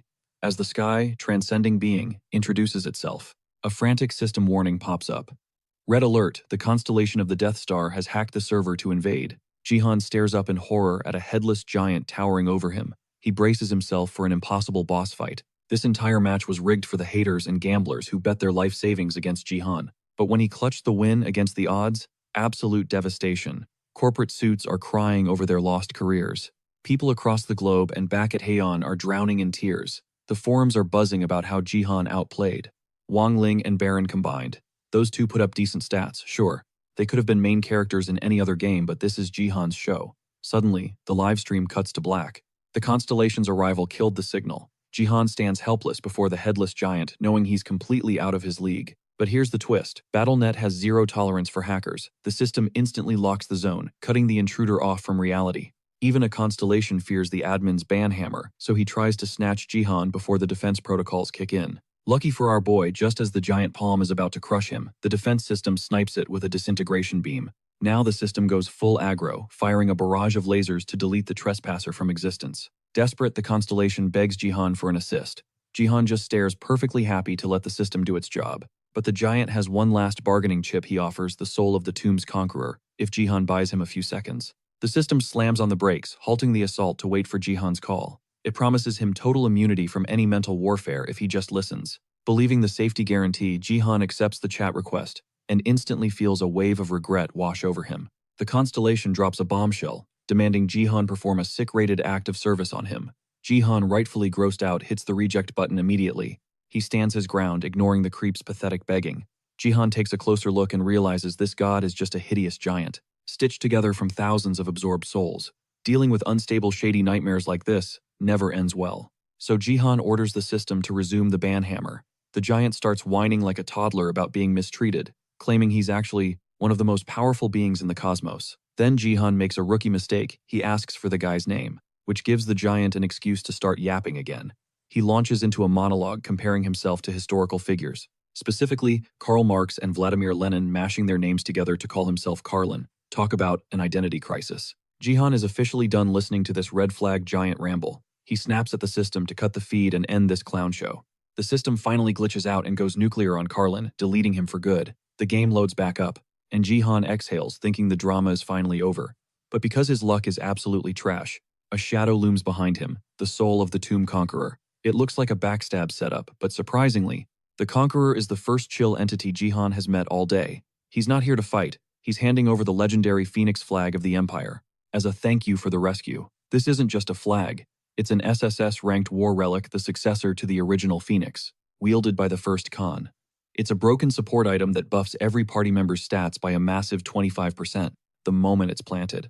And get this, if a guildmaster uses it, it boosts the option levels of the entire guild by 4 points. Jihan stares at his first triple S item, feeling totally unworthy of such god-tier loot. He humbly thanks the Conqueror, who pauses looking confused. The ghost wonders if he's double-dipping on rewards. Turns out his clone back at the tomb already coughed up the Phoenix's arrow, while the real Conqueror was being held hostage by that perverted creep Karlin. The clone had stepped up to guard the place in his absence. For literally no reason, the Conqueror starts roasting his own tomb, calling the clone's turf a fake, and decides to bounce without a second thought. But before fading into pixel dust, he drops one final warning. Stay far away from that perverted giant. Every word out of its mouth is a trap designed to manipulate you. Jihan nods. Trust me, teaming up with that sus constellation was never on the bingo card. He grips the Phoenix flag and the notification pops quest complete. So, let's recap. Jihan just soloed the secret boss Black Hand and dominated the Silver Top 10 promotion battle. In the real world, Wang Ling and Baron are staring at their screens, jaws on the floor. Jihan collapses onto his bed, completely drained. The reward screen lights up 5 million GP, 5 instant level ups, and the badass title King of Kings in silver. Plus, he gets a 300,000 GP hazard pay bonus for dealing with the constellation. Feeling rich, he wanders to the living room to see if Sia caught the constellation drama on the stream. Unlikely, but then it hits him. She's grinding through her own bronze promotion match right now. He checks the feed. It's down to the final 3. But Sia is on another level. She unleashes a volley of arrows, wiping the floor with her opponents to secure the W. She promotes to silver as the #1 ranked bronze player. She's hyping up, especially because her gift rank is ready for an upgrade. But just as the celebration starts, a terrifying condition pops up on the screen. To upgrade her gift, she must be the sole user of it, or be the first player to hit gold rank with it. Fail, and she loses the ability forever. Meanwhile, in a shady mafia den, a ruthless lady boss is watching Sia's stream while casually executing 2 traitors. Jihan's bad luck strikes again, because this woman is Jin Yu Hua from the Hong Kong League, and she holds the exact same gift as Sia. That means they are now locked in a survival race. The guild gathers around Sia, panic setting in over the new conditions. Heian thinks the rule is brutal, but Gaiyong just sees it as an excuse to get sweaty and competitive. Sia is visibly shaken, worried that her rival might be some OP monster. Heian asks the obvious question. If someone else has this unique gift, why aren't they famous yet? Jihan stays quiet. But he knows the truth. Jin Yuhua was the world's #2 ranked player in his past life. They need to protect Sia at all costs. Because while that woman moves in the shadows, her combat skills are the stuff of nightmares. Jihan has to drop the hammer. Sia is on total lockdown for the foreseeable future. She is pretty salty about being grounded naturally, but she gets the vibe. It is for her own protection. Then, Heian pivots, hyping up a massive celebration to honor the uncle-niece duo for crushing their matches and taking first place. But Jihan's radar goes off instantly. Why is she radiating so much sunshine? That girl is acting way too sus. He cuts straight to the chase, calling her out for betting her entire bankroll on the opposition again. By all logic, she should be completely flat broke right now. Yet here she is looking absolutely unbothered and flush with cash. She tries to dodge the accusation with some weak excuses, but Gaiyong steps up and savagely exposes the truth, dropping the bomb that BattleNet issued a full refund on all bets because the livestream crashed mid-fight. She basically lucked out. Heian grabs that lifeline to flip the script, steering the chat toward the real mystery. What is the deal with the system always delaying the broadcast of Jihan's victories until the stream is finally back online? That glitch reminds Jihan of the nasty, lustrous constellation vibes, but he brushes it off like dirt on his shoulder, calling it just another big bad monster to squash. He handled it plain and simple. He even spins a story that the guild's sudden stat boost was just a lucky side effect of that brawl. But on the low, he's hiding the real loot, the Phoenix's flag, and a flashy crown emblem on his wrist. Keeping his cards close to his chest, he grabs Sia to bounce. Not so fast, though. Heian needs him at the BattleNet HQ next week. They want to throw a huge party to commemorate his achievements. They claim it's for boosting Korea's global rep with his insane solo feats, but let's be real, it's pure marketing gold for their guild. Jihan's forced to play along. When the big day rolls around, the new BattleNet director Oh Gi-sung, who is overcompensating hard, is waiting. He welcomes Jihan into the building, practically drooling over him to butter up our boy. They have a serious reputation to scrub clean. After that Taiwan daily disaster left them getting roasted by the public, Heian whispers for Jihan to just smile and wave. Meanwhile, Sia and Masid are totally buying the act, thinking the company that tried to leash him is now genuinely celebrating him. The crew walks in, completely missing the super obvious Manhwa-style stalker lurking in the background. Let the award ceremony begin. Sia hypes up Jihan, saying he looks sharp in a suit. Heian gets salty, asking why he doesn't dress like a human being more often. Sia adds fuel to the fire, roasting his usual tank top fit. Suddenly, a clumsy nerd girl next to Sia trips and launches her coffee. It splashes all over Sia's brand new dress. Our favorite niece's outfit is ruined, but she stays ice cold, no panic. Heian offers to help her clean up, but Sia insists she's good, heading to the restroom, with the clumsy girl tagging along like a puppy. Jihan clocks the mess, but Masid spots something way sketchier. The stalker is shadowing Sia too. In the bathroom, while Sia mourns her stained dress, the clumsy girl gets way too close for comfort. She claims she got coffee on her neck too. Sia's confused gravity doesn't work like that, but while she's distracted, the girl whips out a syringe full of mystery juice and lunges. Masid had already radioed Gaiyong about the creep. He saw the guy trailing Sia, so Gaiyong sprinted to check on her. but she was too slow. By the time she burst in, the nerd girl was already hauling an unconscious Sia out the door. Ga-young tried to intercept, but the stalker blindsided her. He hit her with a binding spell, freezing her in place until he was clear of the building. Paralyzed, she could only watch the kidnappers vanish. Back in the hall, Jihan is looking for his niece. Suddenly, Ga-young crashes through the doors, looking terrified and screaming apologies. Cut to a few hours later, Sia wakes up. She's in a sketchy, abandoned building, where Jin Yuhua greets her with full-on gangster energy. No small talk. She orders Sia to delete her gift. She warns that saying no will end very badly because she wants to hit gold rank first. Basically, Sia needs to quit BattleNet right now. Panic starts flooding Sia's brain. She realizes these kidnappers aren't amateurs. Lying won't save her, so she tells herself to think like Jihan. To buy time, she calls Yuhua's bluff, pointing out that she hasn't killed her yet. The mafia boss is actually impressed. Yuhua admits that offing a celebrity is a hassle, too much cleanup work to hide the body. Sia scans the room for an exit, but the boss gets bored and orders her goon to finish the job. The creep steps up using his suggestion gift to mentally force Sia into writing a suicide note. After leaving a note to make the cleanup easy for Yuhua, Sia fakes a collapse, pretending to faint from terror. The stalker buys it and loosens his grip. He suggests moving her to her house to make the suicide look legit. Yuhua gives the green light. They plan to dump her body at home so the story sticks. But suddenly, lightning sparks start crackling around Sia. As the arrogant stalker turns, she feeds him a perfect jab to the jaw. Lights out. She's not giving up her gift. After getting this lucky break, she's ready to brawl. Meanwhile, Jihan, Ga-young, and Masid pull up to the hideout, tracking Sia with the Chibi Queen's energy radar. Jihan wants to kick the door down, but Ga-young suggests calling the cops. Before they can decide, a squad of henchmen surrounds them. Jihan has zero patience for trash mobs, so he leaves them for his team to handle. Back inside, Yuhua and her lackey are shocked that Sia knocked out their guy. What skill was that? Flashback time, Jihan used his lightning physique to mark Sia with a lightning seal, letting her throw sparks too. The best part, the seal acts as a shield against mind control. It's the perfect counter to the situation she's in. But the flashback ends, and the stalker wakes up. Now, Sia is facing a brutal 1 versus 3. She tries to run, but Yuhua hurls a knife, slicing her leg. The stalker grabs her and slams her into a concrete pillar. The impact knocks Sia out cold. The villains stand over her, discussing how to dispose of the body without getting caught. But the clock just hit 0. Jihan storms onto the scene, locking eyes on Sia, battered and unconscious on the floor, triggering a meltdown that sends his rage meter off the charts. Jin Yua's lackey tries to step up with some cheap parlor tricks, like that's gonna work on an uncle seeing nothing but red. Before she can even wind up for an attack, Jihan triggers a force field and absolutely ragdolls her into the ceiling, taking her out of the game instantly. Right on cue, the stalker dives into the fray. This guy has the absolute gall to grab Jihan and slam him against the wall, trying to mind control him with suggestion magic. Big mistake. Jihan shatters the spell through pure, unadulterated fury.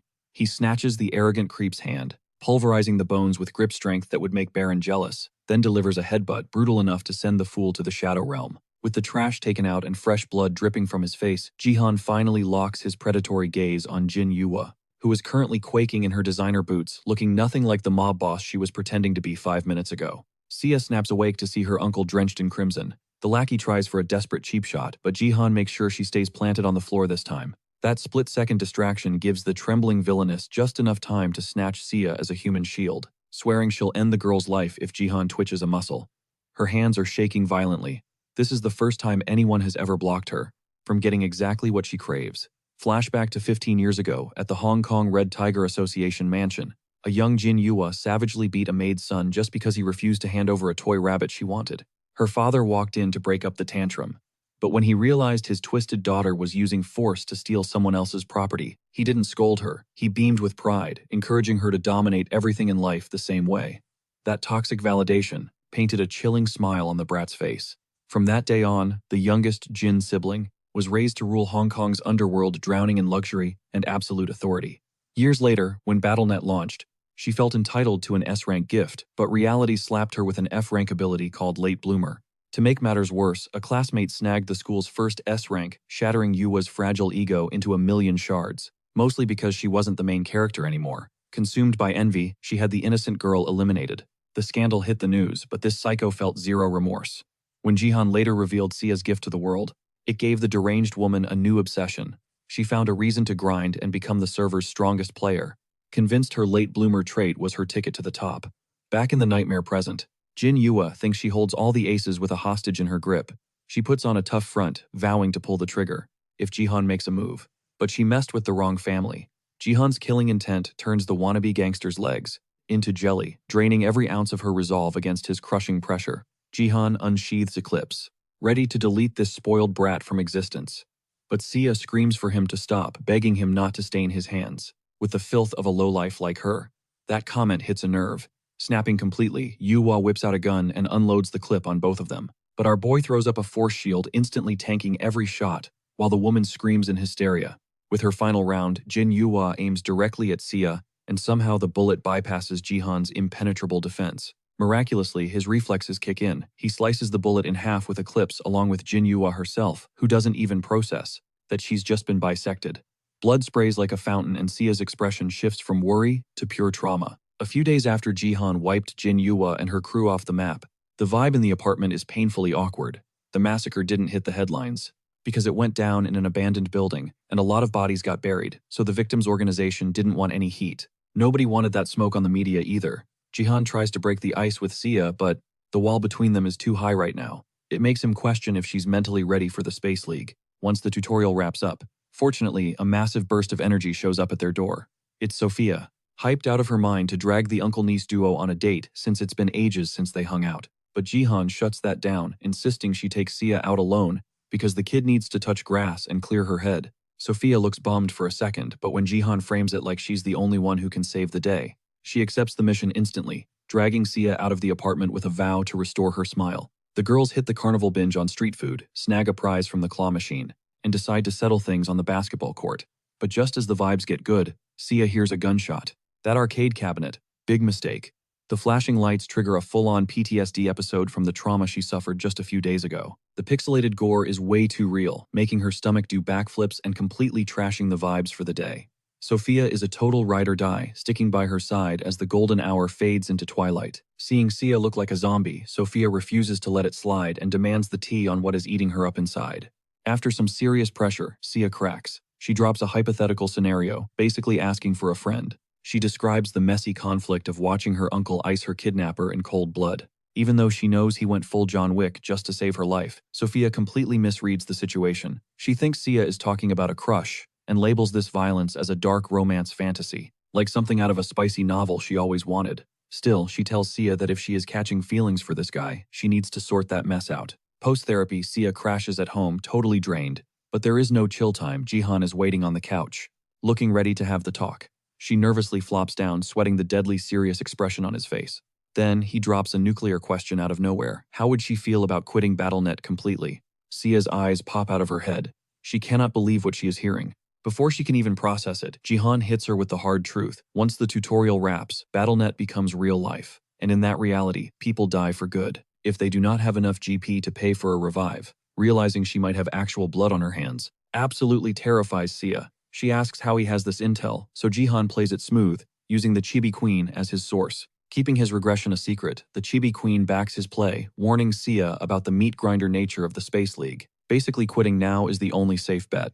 Sia takes a beat to process everything. Jihan tries to calm her nerves, but she isn't folding. She refuses to give up on BattleNet. Her logic: if this game is becoming reality, then she needs to level up even harder to protect her uncle. She refuses to be the damsel in distress again, forcing him into a corner where he has to take drastic measures like he did with Jin Yuhua. Channeling Sophia's hype speech, she locks in.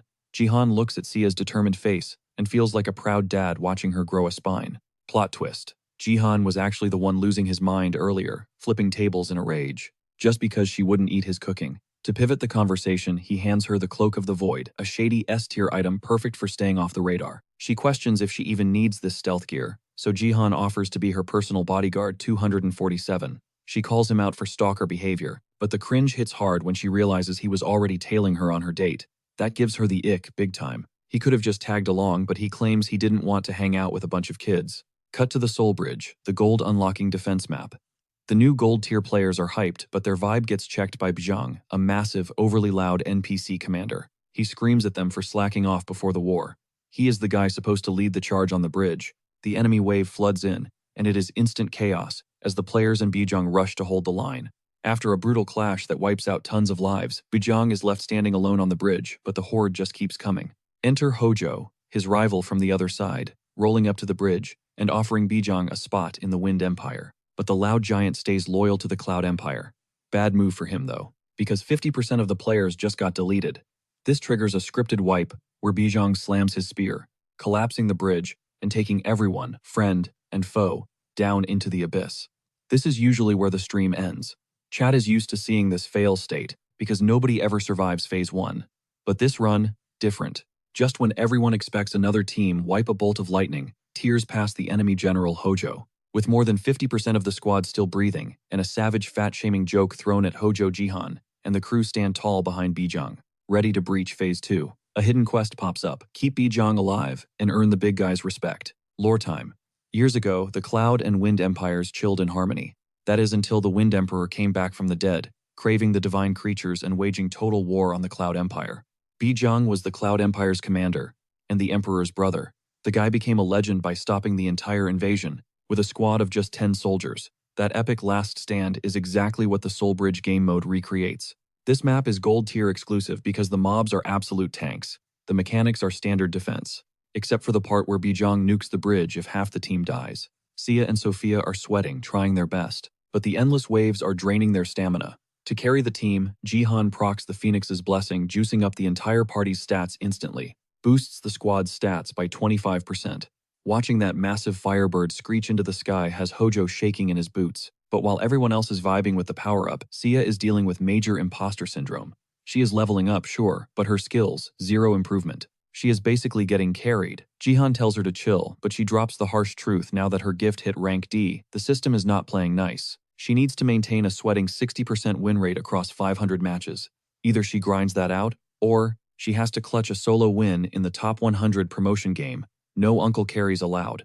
Jihan realizes his niece is ready to fly solo, and it hits him right in the feels. Sophia reads the room and steps in to keep the squad's morale from tanking. Suddenly, Bijong pulls up on Jihan demanding answers about that Phoenix summon. Apparently, only the Imperial Guard captain has the clearance to summon a beast like that.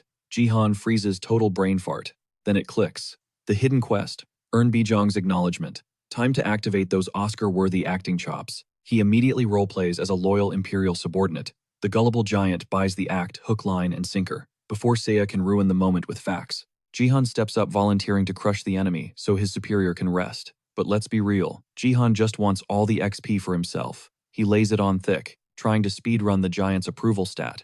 He brings up the sacred brotherhood oath Bijong swore to the emperor, claiming that protecting him is basically protecting the crown itself. He is ready to die for the cause, or at least that is what the script says. This performance triggers a flashback for the giant, the memory of swearing loyalty under the blooming peach blossom tree. As Bijong wipes away manly tears of nostalgia, Sia watches absolutely flabbergasted by her uncle's lying skills. Trust meter, maxed out. Bijong takes the bait and hands over his ultimate ability, the lightning cloud.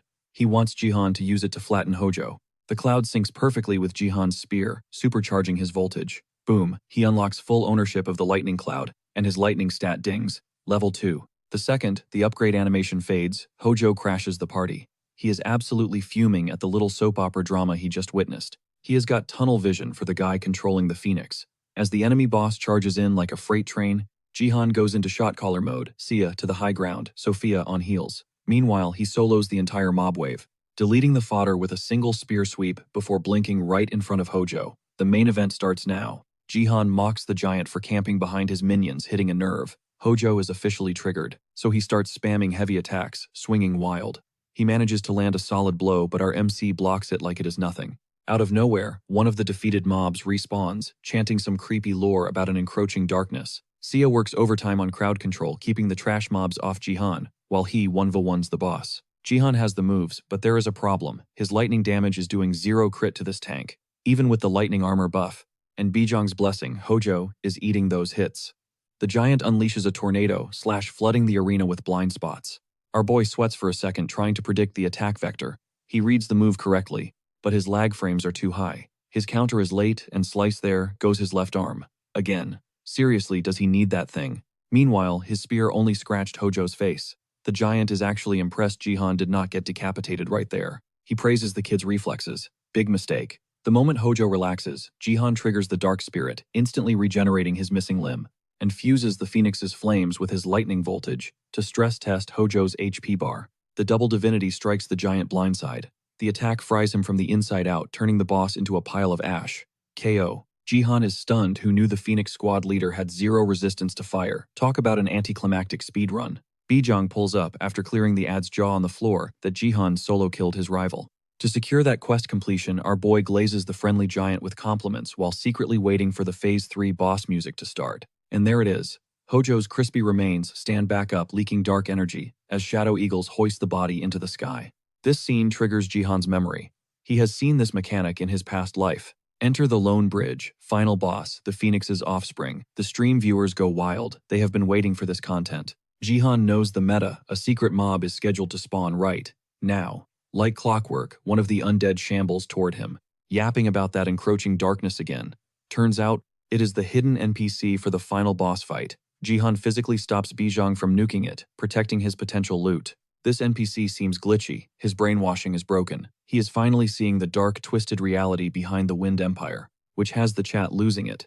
Since when do trash mobs drop deep lore with actual voice acting? The creature drops a bombshell. The entire Phoenix squad is being puppeted by the Dark Phoenix even after death. The zombie ignores all social boundaries, grabbing Jihan and begging him to destroy one of the 5 offspring.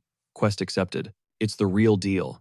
Unless true darkness fades, that final boss remains immortal. Jihan's already clocked the true target, but with Baron watching, he's got to play dumb and act like he's hunting for clues. While buttering up Baron, Jihan racks his brain for the winning strat. Suddenly, the undead NPC shatters the script. It drops a bombshell. Jihan can't fuse his divine lightning with the Phoenix powers. Before our MC can even process this nerf, the system glitches out. Hacked again. As the scenery warps into a new portal, a red alert flashes unidentified. Constellation Terminal has breached the map.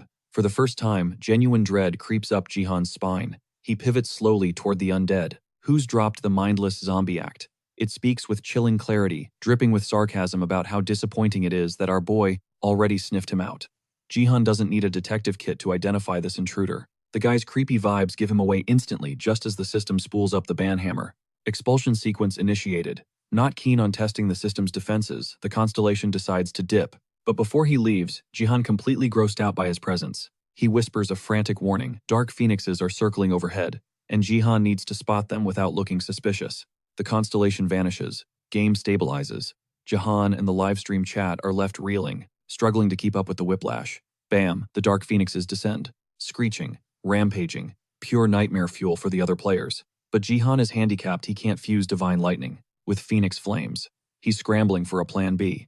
Even with that creep's tip, he's stuck. Suddenly, the Chibi Queen materializes, urging him to unleash the dark spirit on these flying pests. Jihan hesitates.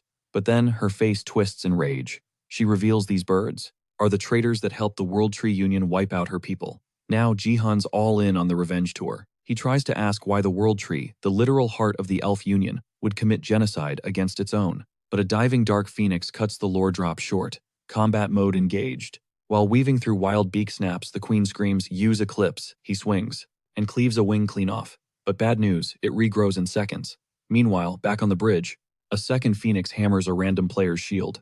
That barrier is cracking fast, despite Sophia's buffs. Enter Baron. The giant swoops in and lops off the beast's wing. It regenerates instantly. Jihan connects the dots, clones.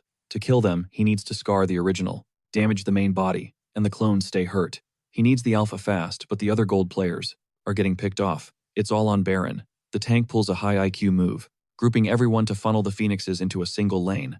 That's the opening our boy needed. He sprints up the giant's massive shoulder, launching himself sky high above the trio of birds, and spins into a dark spirit drill. Why hunt the original when you can skewer all 3 at once? Bullseye. The birds drop dead. Problem is, gravity exists. Jihan didn't plan the landing. He plummets toward the rapids, but a massive hand catches him. Baron, finally respecting the skill, saves him from a watery grave. Mission cleared. Later, Jihan tests out his upgraded Phoenix flag. Thanks to Baron's gift, the Spear of Lightning, his weapon is on another level. Back during the quest, Jihan fused the spear into his already OP flag. Now, it's sparking with voltage and hitting way harder. If it works on SS rank gear, can it buff Eclipse? He turns to the Chibi Queen for the verdict. Hard pass. She explains the elements clash, fusing them would actually nerf the blade. Besides, Eclipse is a beast. It just needs the Shadow Queen's full power to evolve. But suddenly, Jihan stops listening. His jaw drops. The Chibi Queen. Not so chibi anymore. She's morphed back into her original adult form. And honestly, it feels wrong. Turns out, absorbing those Dark Phoenixes spiked his Dark Spirit stats so high. She farmed enough energy to stabilize her true form. No more tiny tyrant, she's at full power. Jihan's hyped about the stat boost, but the dark elf standing there, major cringe. She just reminds him of the original queen's weird perverted nature. Total ick. The chibi queen throws a total fit, furious that he's taking her VIP care for granted. And poof, she shrinks back into her bite-sized, adorable form. The comedy skit ends there, and Jihan cuts straight to the heavy topic. They were discussing at the Soul Bridge about the elves slaughtering her people. First up, she sets the record straight. White elves don't even consider the black ones the same species. Every elf spawned from the World Tree is actually born black, with only 1 in 10 emerging as a white anomaly. The chibi queen was one of the black elves discarded like trash, simply because the whites viewed them as genetic defects. The original Shadow Queen salvaged her soul along with countless others, to resurrect them as the Shadow Elves. Eventually, she managed to liberate one of the supremacist worlds from the World Tree by leading a full-blown revolution. However, she still lacks the firepower to topple that racist tree and wipe out the supremacists, because it is quite literally the apex predator of their universe. Jihan nods, noting that this elitist attitude tracks perfectly considering they were a major factor in Earth's extinction in his previous life. Their chat gets cut short when Seo starts screaming in the other room about the South Korean national team, taking another massive L in the BattleNet League. Now the country is inching closer to a dungeon breakout. Jihan realizes the doomsday clock is ticking faster than expected, and right on cue, he gets a desperate call from manager Yoon-sik. The panicked manager practically begs Jihan to hear him out about joining the national roster. Given the stakes, Jihan agrees to the meet and links up with the manager that very day. To stop the country's ranking from crashing into oblivion, Jihan needs to step up and hard carry the entire nation solo. They arrive at the training facility, only to find the team captain absolutely demolishing the squad members, leaving him drenched in their blood. He continues the beatdown until the manager intervenes. The captain, Kim Dong-woo, glances over and locks eyes with Jihan. He walks over to greet Jihan, but immediately cops an attitude sneering that a mere gold-ranked player isn't qualified to represent the flag. As Jihan goes for a handshake, this toxic captain decides to provoke him by throwing a sucker punch straight at his face, leaving the manager stunned. Flashback to a few days ago, manager Yoon-sik informed Kim Dong-woo that he was scouting Jihan and setting up an official entrance test. The moment he heard it, the arrogant trainer blew a fuse, refusing to sign a gold player to his squad. Just for the clout, manager Yoon-sik savagely started reading aloud the brutal online comments, trashing the national team's performance, pointing out that recruiting Jihan might be their only parachute to stop this freefall. This triggered Kim Dong-woo even more because he hates relying on the Sword King's brother-in-law. Just like in the old days, it was the Sword King who carried the team to the top rankings, racking up Man of the Match awards, while the media only cared about interviewing the star, treating the rest of the team like NPCs. Enraged by facts he can't deny, the captain decided right then to kill Jihan if he dared to show up for trials. Back in the present, that surprise punch gets caught effortlessly by Jihan.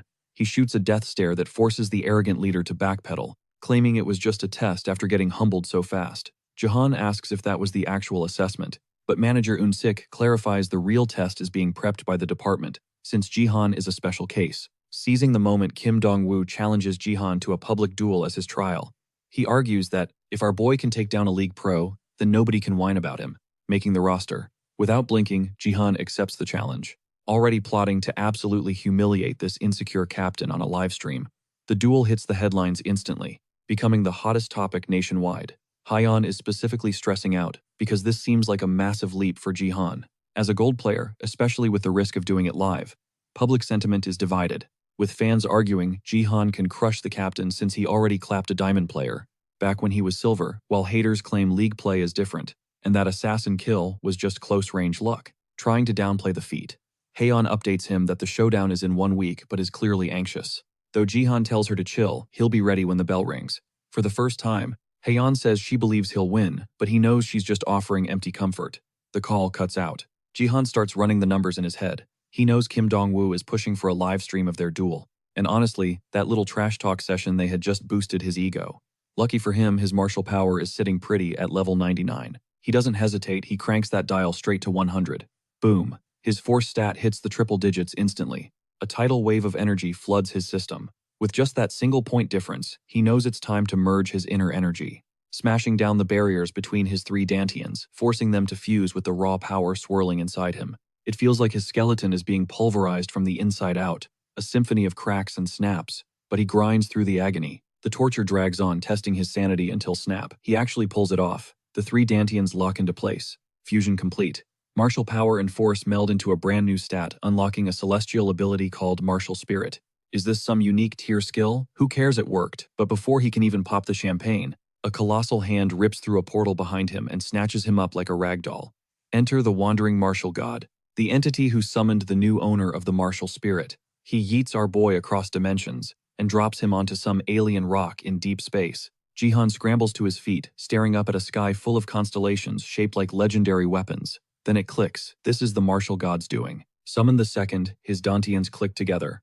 This isn't like last time when the connection was weak. This is the real deal. Out of the shadows steps an ancient figure in traditional Chinese robes, looking like he hasn't seen a guest in eons. Jihan thinks he's facing the big boss, but the old-timer scoffs. You, meeting the martial god, you're too weak to even breathe this air. Forget the god.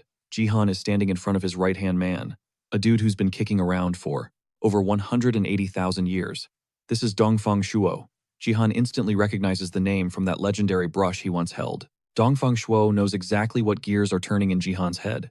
He knows why the kid is confused, so he cuts the small talk. You're here for one reason: strip yourself of your martial status, and pledge your life as the god's servant. The old master gestures to the sky, weapons locking onto Jihan. Refuse, and you're dust. If Jihan keeps leveling up, he's basically inviting the martial god to come down and execute him personally. Because here's the rule, only one martial spirit user per planet. Surrender the power, and you get to survive as a minion. Jihan's brain is melting, but he catches a clue. This implies the martial god might actually be from Earth. Not that it helps much when the menu options are eternal slavery or instant death. He tries to stall, looking for an angle, but Dongfang Shuo has seen this movie a million times. He drops some wisdom on the kid. Look up. You see those weapon constellations? Those aren't stars. Those are the fools who tried to throw hands with the martial god and got deleted. To really drive the hopelessness home, he tells Jihan not to throw his life away on a boss fight. He has 0% chance of winning. Even with the survival guide handed to him on a silver platter, Jihan grits his teeth. No slave contract. I'm taking the martial god down. He vows to grind until he can kill the god himself. This isn't ego, it's about protecting his fam, his people, and his home world. That grit. It actually impresses old man Dongfang. But respect means testing him. He shifts into battle stance in a heartbeat and blasts Jihan backward with an attack so fast it didn't even register on his retina. The old man likes the kid's fire. But he needs to learn the cosmic law: the strongest survive. Period. Pushing past sheer willpower, Dongfang summons a heavenly weapon, daring Jihan to survive the next few seconds. The test: just try not to die against a subordinate. Forget the god, can you even handle the assistant? Unleashing god-tier energy, the old man manifests a massive yin and yang symbol, locking down every possible escape route. It's checkmate. But just before Jihan gets vaporized, the martial god crashes the party. Stand down. Dongfang freezes instantly. For the first time, true primal terror grips Jihan's heart. The sheer thought of fighting this entity. It feels impossible. And the god sees it, every fearful thought, every ambitious spark, crystal clear. Whether he finds it cute or annoying, the martial god decides to let Jihan cook, live, get stronger, then come find me. A portal swallows Jihan, spitting him out of the divine realm just as fast as he arrived, leaving him with the memory of that terrifying smile. Jihan spawns back on an Earth street, face twisted in pure horror. He saw just a fraction of the god's true form, and it nearly fried his brain. The power gap isn't a canyon, it's a universe. Suddenly, reality snaps back. A crowd of students swarms him. Where were you? Did you bail on the duel? They're blowing up his spot. They thought he chickened out. Then Seiya bursts through the crowd and wraps him in a desperate hug. Jihan is totally shook when Seiya drops the bombshell that he's been MIA for a full week. He freezes up, but Hyun screams at them to get back in the ride before the paparazzi swarm eats them alive. She explains the whole nation is in meltdown mode over his disappearance, with most people convinced he got kidnapped, which wasn't entirely wrong, or that he went total radio silent to train for the big duel. He should be freaking out about losing 7 days to the martial god's dimension, but instead, his brain snaps right back to the fight, and he asks Hyun if there's still time. Turns out the show goes on, and Kim Dong-woo is currently soaking up the camera flashes. Praying our boy is a no-show. When a reporter shoves a mic in his face asking about Jihan, he lies through his teeth, claiming Jihan threatened his manhood and acted like a jerk. He says he's ready to settle the score, assuming Jihan even has the guts to show up. But karma is quick, just as he's hoping for a forfeit. Our boy makes a grand entrance, casually chatting on the phone with Hyun like he didn't just vanish from reality. The press mob instantly pivots, rushing him with a million questions about his week-long ghosting act. Desperate to control the narrative, Kim Dong-woo swoops in to escort Jihan to the arena. Though he's internally judging Jihan for looking like a hobo who just rolled out of a street fight, Meanwhile, Jihan is carrying the heavy mental baggage from his intense meeting with Dongfang and the martial god, plus the weight of that new martial spirit. This fight is going to get messy. Regardless, they step onto the battleground. The crowd is buzzing with anxiety, most having already written this off as a bust after the livestream silence. The chat is flooded with comments claiming he pulled this stunt for clout. The bell rings, and with zero respect, the arrogant leader launches a wild haymaker. Jihan sidesteps, but the wind from that swing forces him to respect the raw power of a national player. Too bad the guy's technique is absolute trash, leaving him wide open. Jihan decides to toy with him, baiting the guy with a feint and tricking him into lowering his guard. But just as Jihan goes for the kill shot, his fist gets caught effortlessly. Turns out, Kim Dong-woo's ego is fueled by his S-tier gift precognition. It's not exactly seeing the future, but it's a cheat code that lets him read his opponent's moves before they happen, though it only works if his body can keep up. Still, it lets him dodge basically everything Jihan throws at him. He weaves through a flurry of attacks, even landing a nasty counter that leaves a mark on our protagonist. Jihan starts sweating because his absolute territory isn't clicking. This only hypes up Kim Dong-woo even more, as Jihan rushes in bare knuckle, no weapons or magic. With his cheat skill firing on all cylinders, the leader sees a golden opportunity and connects. The dust settles, and fresh blood hits the pavement, but the crowd holds its breath on whose it is. The spilled blood, the dropped jaws, and the weapon hitting the floor, that all belongs to the arrogant Kim Dong-woo. His arm is completely wrecked, and the dude lets out a scream that curdles the blood. Jihan, draped in a crimson force aura, finally cracked the code. Kim Dong-woo thought he was playing chess with his gift, but Jihan was playing 4D chess, outsmarting the prediction itself. And now, the beatdown repeats. Kim Dong-woo sees the attack coming. He knows it's coming, but he physically cannot dodge the impact, thanks to the evolution of Jihan's force. The martial spirit stat blends raw physical power with telekinetic energy. By syncing body strength with the force, he unlocks a god-tier fighting style that handles offense and defense simultaneously. Mastering this new meta, Jihan doesn't just break the guy's bones, he shatters his fragile ego. Just like the concrete wall he sends him flying into. The spectators are losing their minds. For a second, the battered leader looks like he's showing some warrior spirit trying to stand up, but it's just a pathetic act. He tries to play it cool, saying he'll pass Jihan for the test, acting like he's graciously acknowledging a gold player's skill. Jihan isn't having any of that face-saving nonsense, and literally knocks the teeth out of his mouth because validation from a loser means nothing. Match over. The crowd goes nuclear, grateful that this absolute monster is on their team. Meanwhile, crazy stalker Ito Shizuru is glued to the livestream, right in the middle of a date with the Sword King who looks ready to murder someone because she's ignoring him for another man. To the Sword, King Jihan isn't family anymore, he's just another target on the hit list. And just to prove she's completely unhinged, Shizuru uses her gift to force a waiter to lick spilled wine off the floor. She didn't just spill the wine, she practically showered in it after the servant dropped a measly few droplets. Drenched in crimson, she pivots to the Sword King, grilling him on the odds. Can you actually beat this kid? The king's hesitation is loud. He admits that in a year's time, his chances are looking slim to none, because Jihan is leveling up at a glitch-like speed. Even the psycho heiress feels a chill running down her spine, realizing her ace player might actually get cooked. Cut to the live stream. The post-match interview is trending. The reporter shoves a mic in Jihan's face, asking how it feels to join the big leagues, but our boy plays the humble card. Pure luck, he lies smoothly, ignoring the fact he absolutely demolished his opponent. Then comes the real question. What's the agenda? Jihan stares dead into the camera lens, addressing the Sword King directly. He drops a bombshell statement that shakes the stream. Forget Korea's losing streak. With him on the roster, taking L's is a thing of the past. And that traitorous Sword King, he's on the hit list. Jihan isn't just planning to win. He vows to personally drag the king into the arena, wreck him, and serve his head up as a trophy for the nation. That declaration hits the brainwashed Sword King harder than any physical blow. Flash forward, Jihan secures his spot on the national team, and the squad throws him a victory feast. Heehan and the crew are hyping him up before he moves into the official team dorms. Gayoung is vibing, but low-key salty. She can't keep up with his insane growth, even though she's grinding hard herself. Sia catches the mood and pivots, setting a new squad goal. Everyone at this table needs to make the national team. Full takeover. She's assigning classes like a raid leader. She's the archer, Gayoung's the warrior. But then she points at Masset and freezes mid-sentence, realizing bro is Argentinian and literally can't join Team Korea. The silence gets loud, so Heehan jumps in to save the vibe, before the star footballer realizes he just got accidentally discriminated against. Suddenly, Jihan gets spam pinged by the system. Red alert, anomaly, detected in his nameless divine arts. The system gives him an ultimatum: swap out his 3 god-tier skills, or figure out the true name of his arts immediately because his martial spirit is rejecting the fusion like a bad organ transplant. He never unlocked the true name in his past life because he only got the skill right before the server wipe, aka Earth's destruction. But this run is different. He got it early. Now the Shadow God Divine Lightning and God-destroying techniques are on the chopping block if he can't solve this riddle and name the arts correctly. The room asks for a speech, so he pauses the mental puzzle. He raises a glass to the real ones he found and recruited. He thanks them for the grind and support, which is wild considering Hihan, his former enemy, is sitting right there. But he makes a promise the next dinner is on him when Korea snags the gold medal. Scene shift. A random player spawns into the Gangnam testing lab map in the Gold League. Objective: survive or die trying. This map is gate-kept for level 75 plus only. Bad luck strikes instantly. He spawns in the red zone, totally blind to the mechanics. The match starts, and it's absolute chaos. 100 players enter, and the round doesn't end until only 50 are left standing. Laser grids sweep across the room, slicing players like sashimi.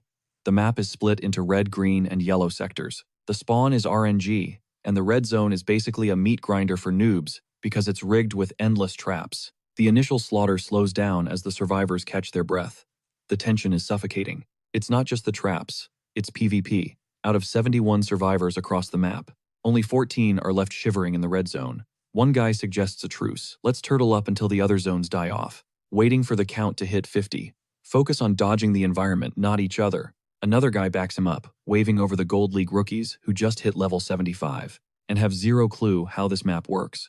4 players group up thinking they found a carry to guide them through the traps. Huge mistake. They just walked into a setup. The veterans weren't helping. They were farming. The logic is brutal. The noobs are going to die to traps anyway, so the vets might as well kill them now to boost their own survival odds. Next round, the vets turn on them, cutting the rookies down without mercy. But when the dust clears, one silhouette is still standing. The 3 toxic veterans are suddenly crushed into a human pretzel by invisible force and suspended in the air. They look up in horror to see Jihan. Eclipse acts cool on his shoulder as Jihan thanks them for the tutorial, ready to swing his dark sword and take their heads. Jihan speedruns the execution, deleting the toxic players, but the global player count is still hovering above 50. He's getting annoyed that he can't hop zones to smurf the rest of the lobby. Suddenly, the Chibi Queen drops some lore. "Watch your back," she warns. This architecture, it feels exactly like the World Tree Union's testing lab. These labs are leftovers from elf invasions notorious for trapping even black elves inside. She finds it sus that high-tier alien tech is being used as a game map. While Jihan processes whether she's right about the elf connection, the game decides to crank up the difficulty, triggering a wall of lasers from every angle. The system is trying to delete Jihan like a glitched file for surviving the red zone, and the chat is absolutely losing it over this rigged death trap. But the pocket-sized queen clutches up with a hidden strats leading him toward a reinforced door that looks completely inaccessible. These aren't just doors. They're interdimensional gateways rigged to open only when the lethal traps go live. Jihan speed runs toward the exit using lightning steps ready to throw hands with the Chibi Queen if those lasers turn him into toast. Massive W for the duo. It actually works. Jihan blinks open his eyes in a glitched-out secret garden that isn't even on the Queen's map. Since these portals are basically RNG, the system pings a notification. He just unlocked a secret achievement by ghosting the red zone. But now, his main objective updates find the boss of this dungeon and figure out why these twisted experiments are happening. This quest hits different, though the loot table is a total mystery. The reward could be up to 100,000 AP. Suddenly, a white elf pulls up from a pavilion, looking shook that a test subject actually escaped the lab, even after she calls him a literal subject, and the Chibi Queen is screaming red flags in his ear. This guy lets his curiosity take the wheel and agrees to sip tea brewed by the very elf, treating him like a lab rat. He has the option to go full combat mode and beat the answers out of her, but Jihan decides to play the pacifist route with this villain-coded lady since he has no idea how her power scaling works. They sit down, but as he lifts the cup, his gamer instincts scream poison. The Chibi Queen demands he just delete this NPC, but Jihan hits her with a hard pass. Convinced this is just a tutorial level, with zero real stakes, he takes a swig of the suspicious liquid, then immediately starts spamming her with questions about this facility and why she's even here. Realizing he's built different from the average player, she calls him nosy but insists she's just vibing here. Because the garden view is top tier, it's the perfect spectator box to watch the lobby. Jihan sets down the cup, hoping the rest of the lore drop comes as easy as the intro.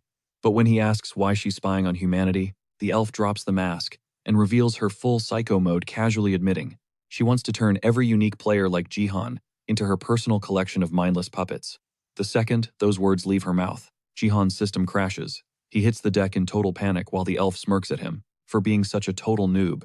Different elf race, same twisted manipulative personality. Unlike the Shadow Queen, this lady actually manages to hack Jihan's brain, hypnotizing him into total submission. But then, pay to win saves the day. A massive 10,000 GP donation from a fan interrupts the connection, shattering the hypnosis instantly. With the chat back online, the elf creates some distance. Since she's been exposed on the livestream and the player count finally drops to 50, the game session wraps up. She's salty that her playtime got cut short, but she isn't stressing it, because she already planted a Trojan horse inside Jihan. Before the server closes, she orders him to come find her. The second the next round starts, Jihan spawns back in his apartment and faceplants onto the floor. The chibi queen reverts to her adult waifu form, absolutely guilt-tripping herself for not stopping him from engaging the elf. She can't believe an elf would break the rules and touch a player during the tutorial phase. Recognizing the planted item, as a leaf from the world tree, she starts slapping Jihan to reboot his brain. Luckily, he snaps back to reality, because he never actually lost administrative control. Sia breaches the room, ranting about how her uncle is a magnet for manipulative women. She spots the queen on top of Jihan and immediately assumes she's the one pulling the strings. After they clear up the mega awkward misunderstanding, the queen drops some lore that world tree leaf is a legendary item that heals all status effects but also grants total mind control over the host.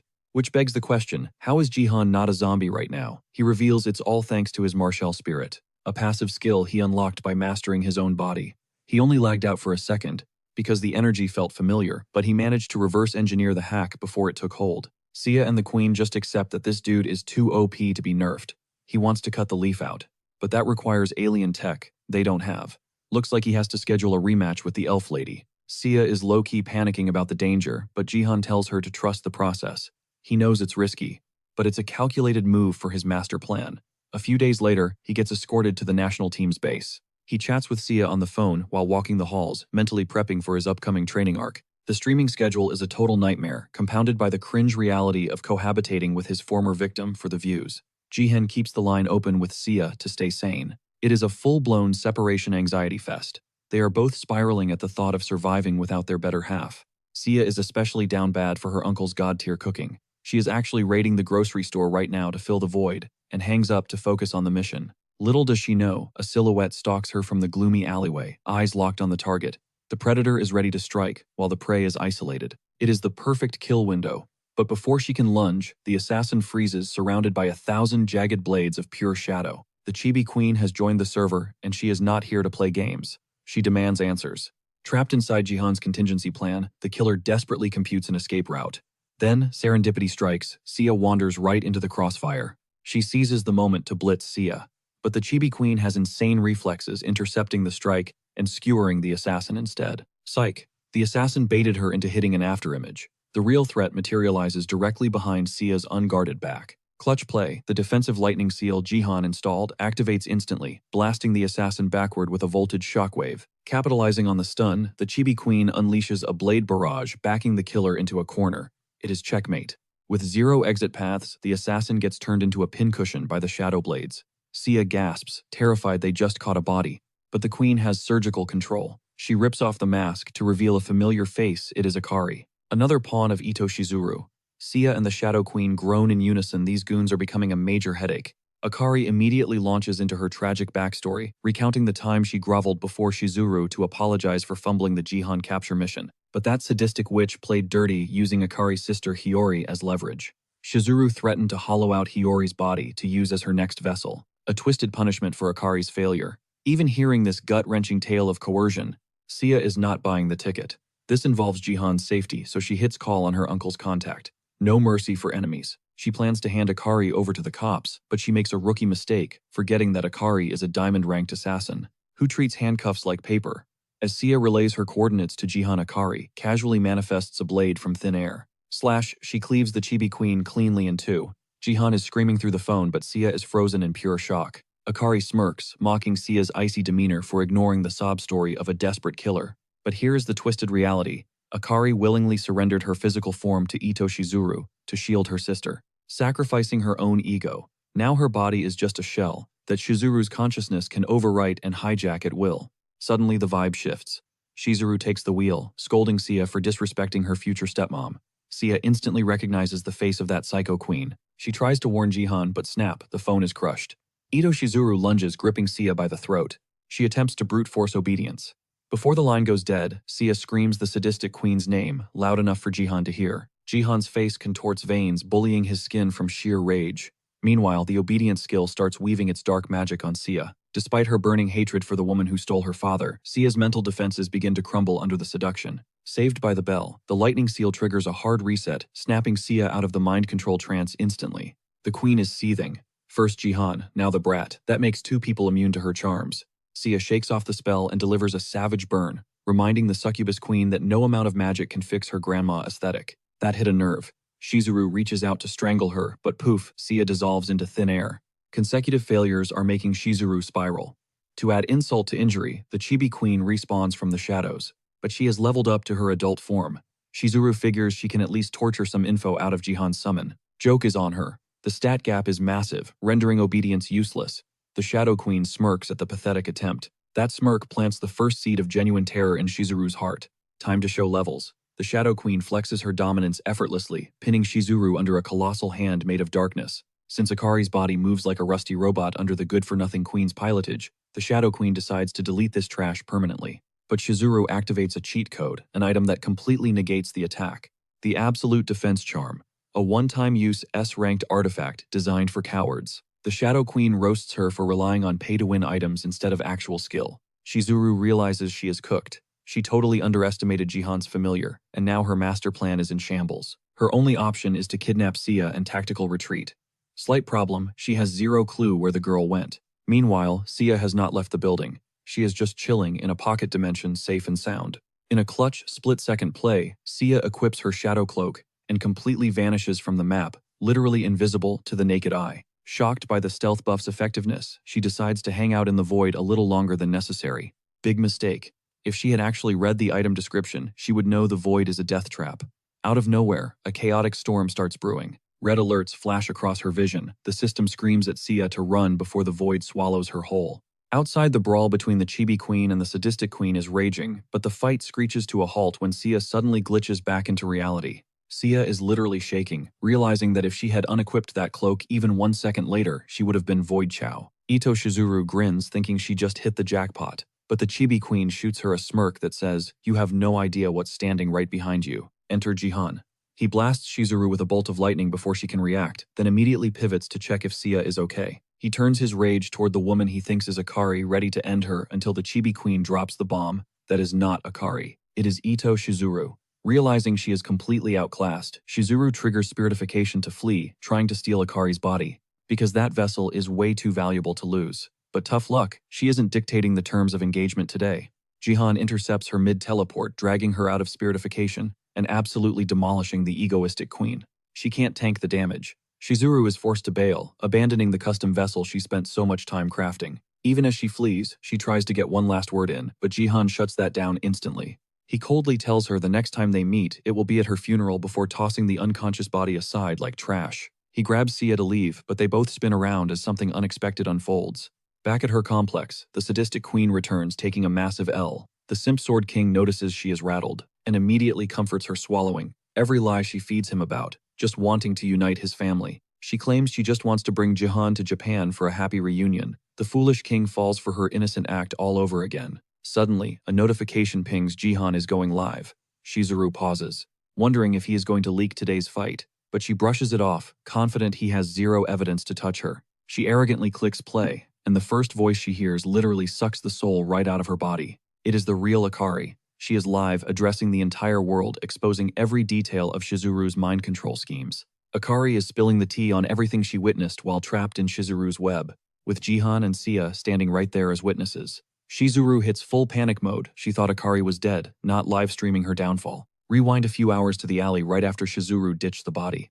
The vessel was programmed to self-destruct the moment Shizuru left. However, Akari's sheer willpower overrode the command, keeping her body intact but knocking her out. The chibi queen sensed a strange energy signature, realizing that energy actually belonged to her. Seeing the body in critical condition, Jihan popped his great heal ability to bring her back from the brink.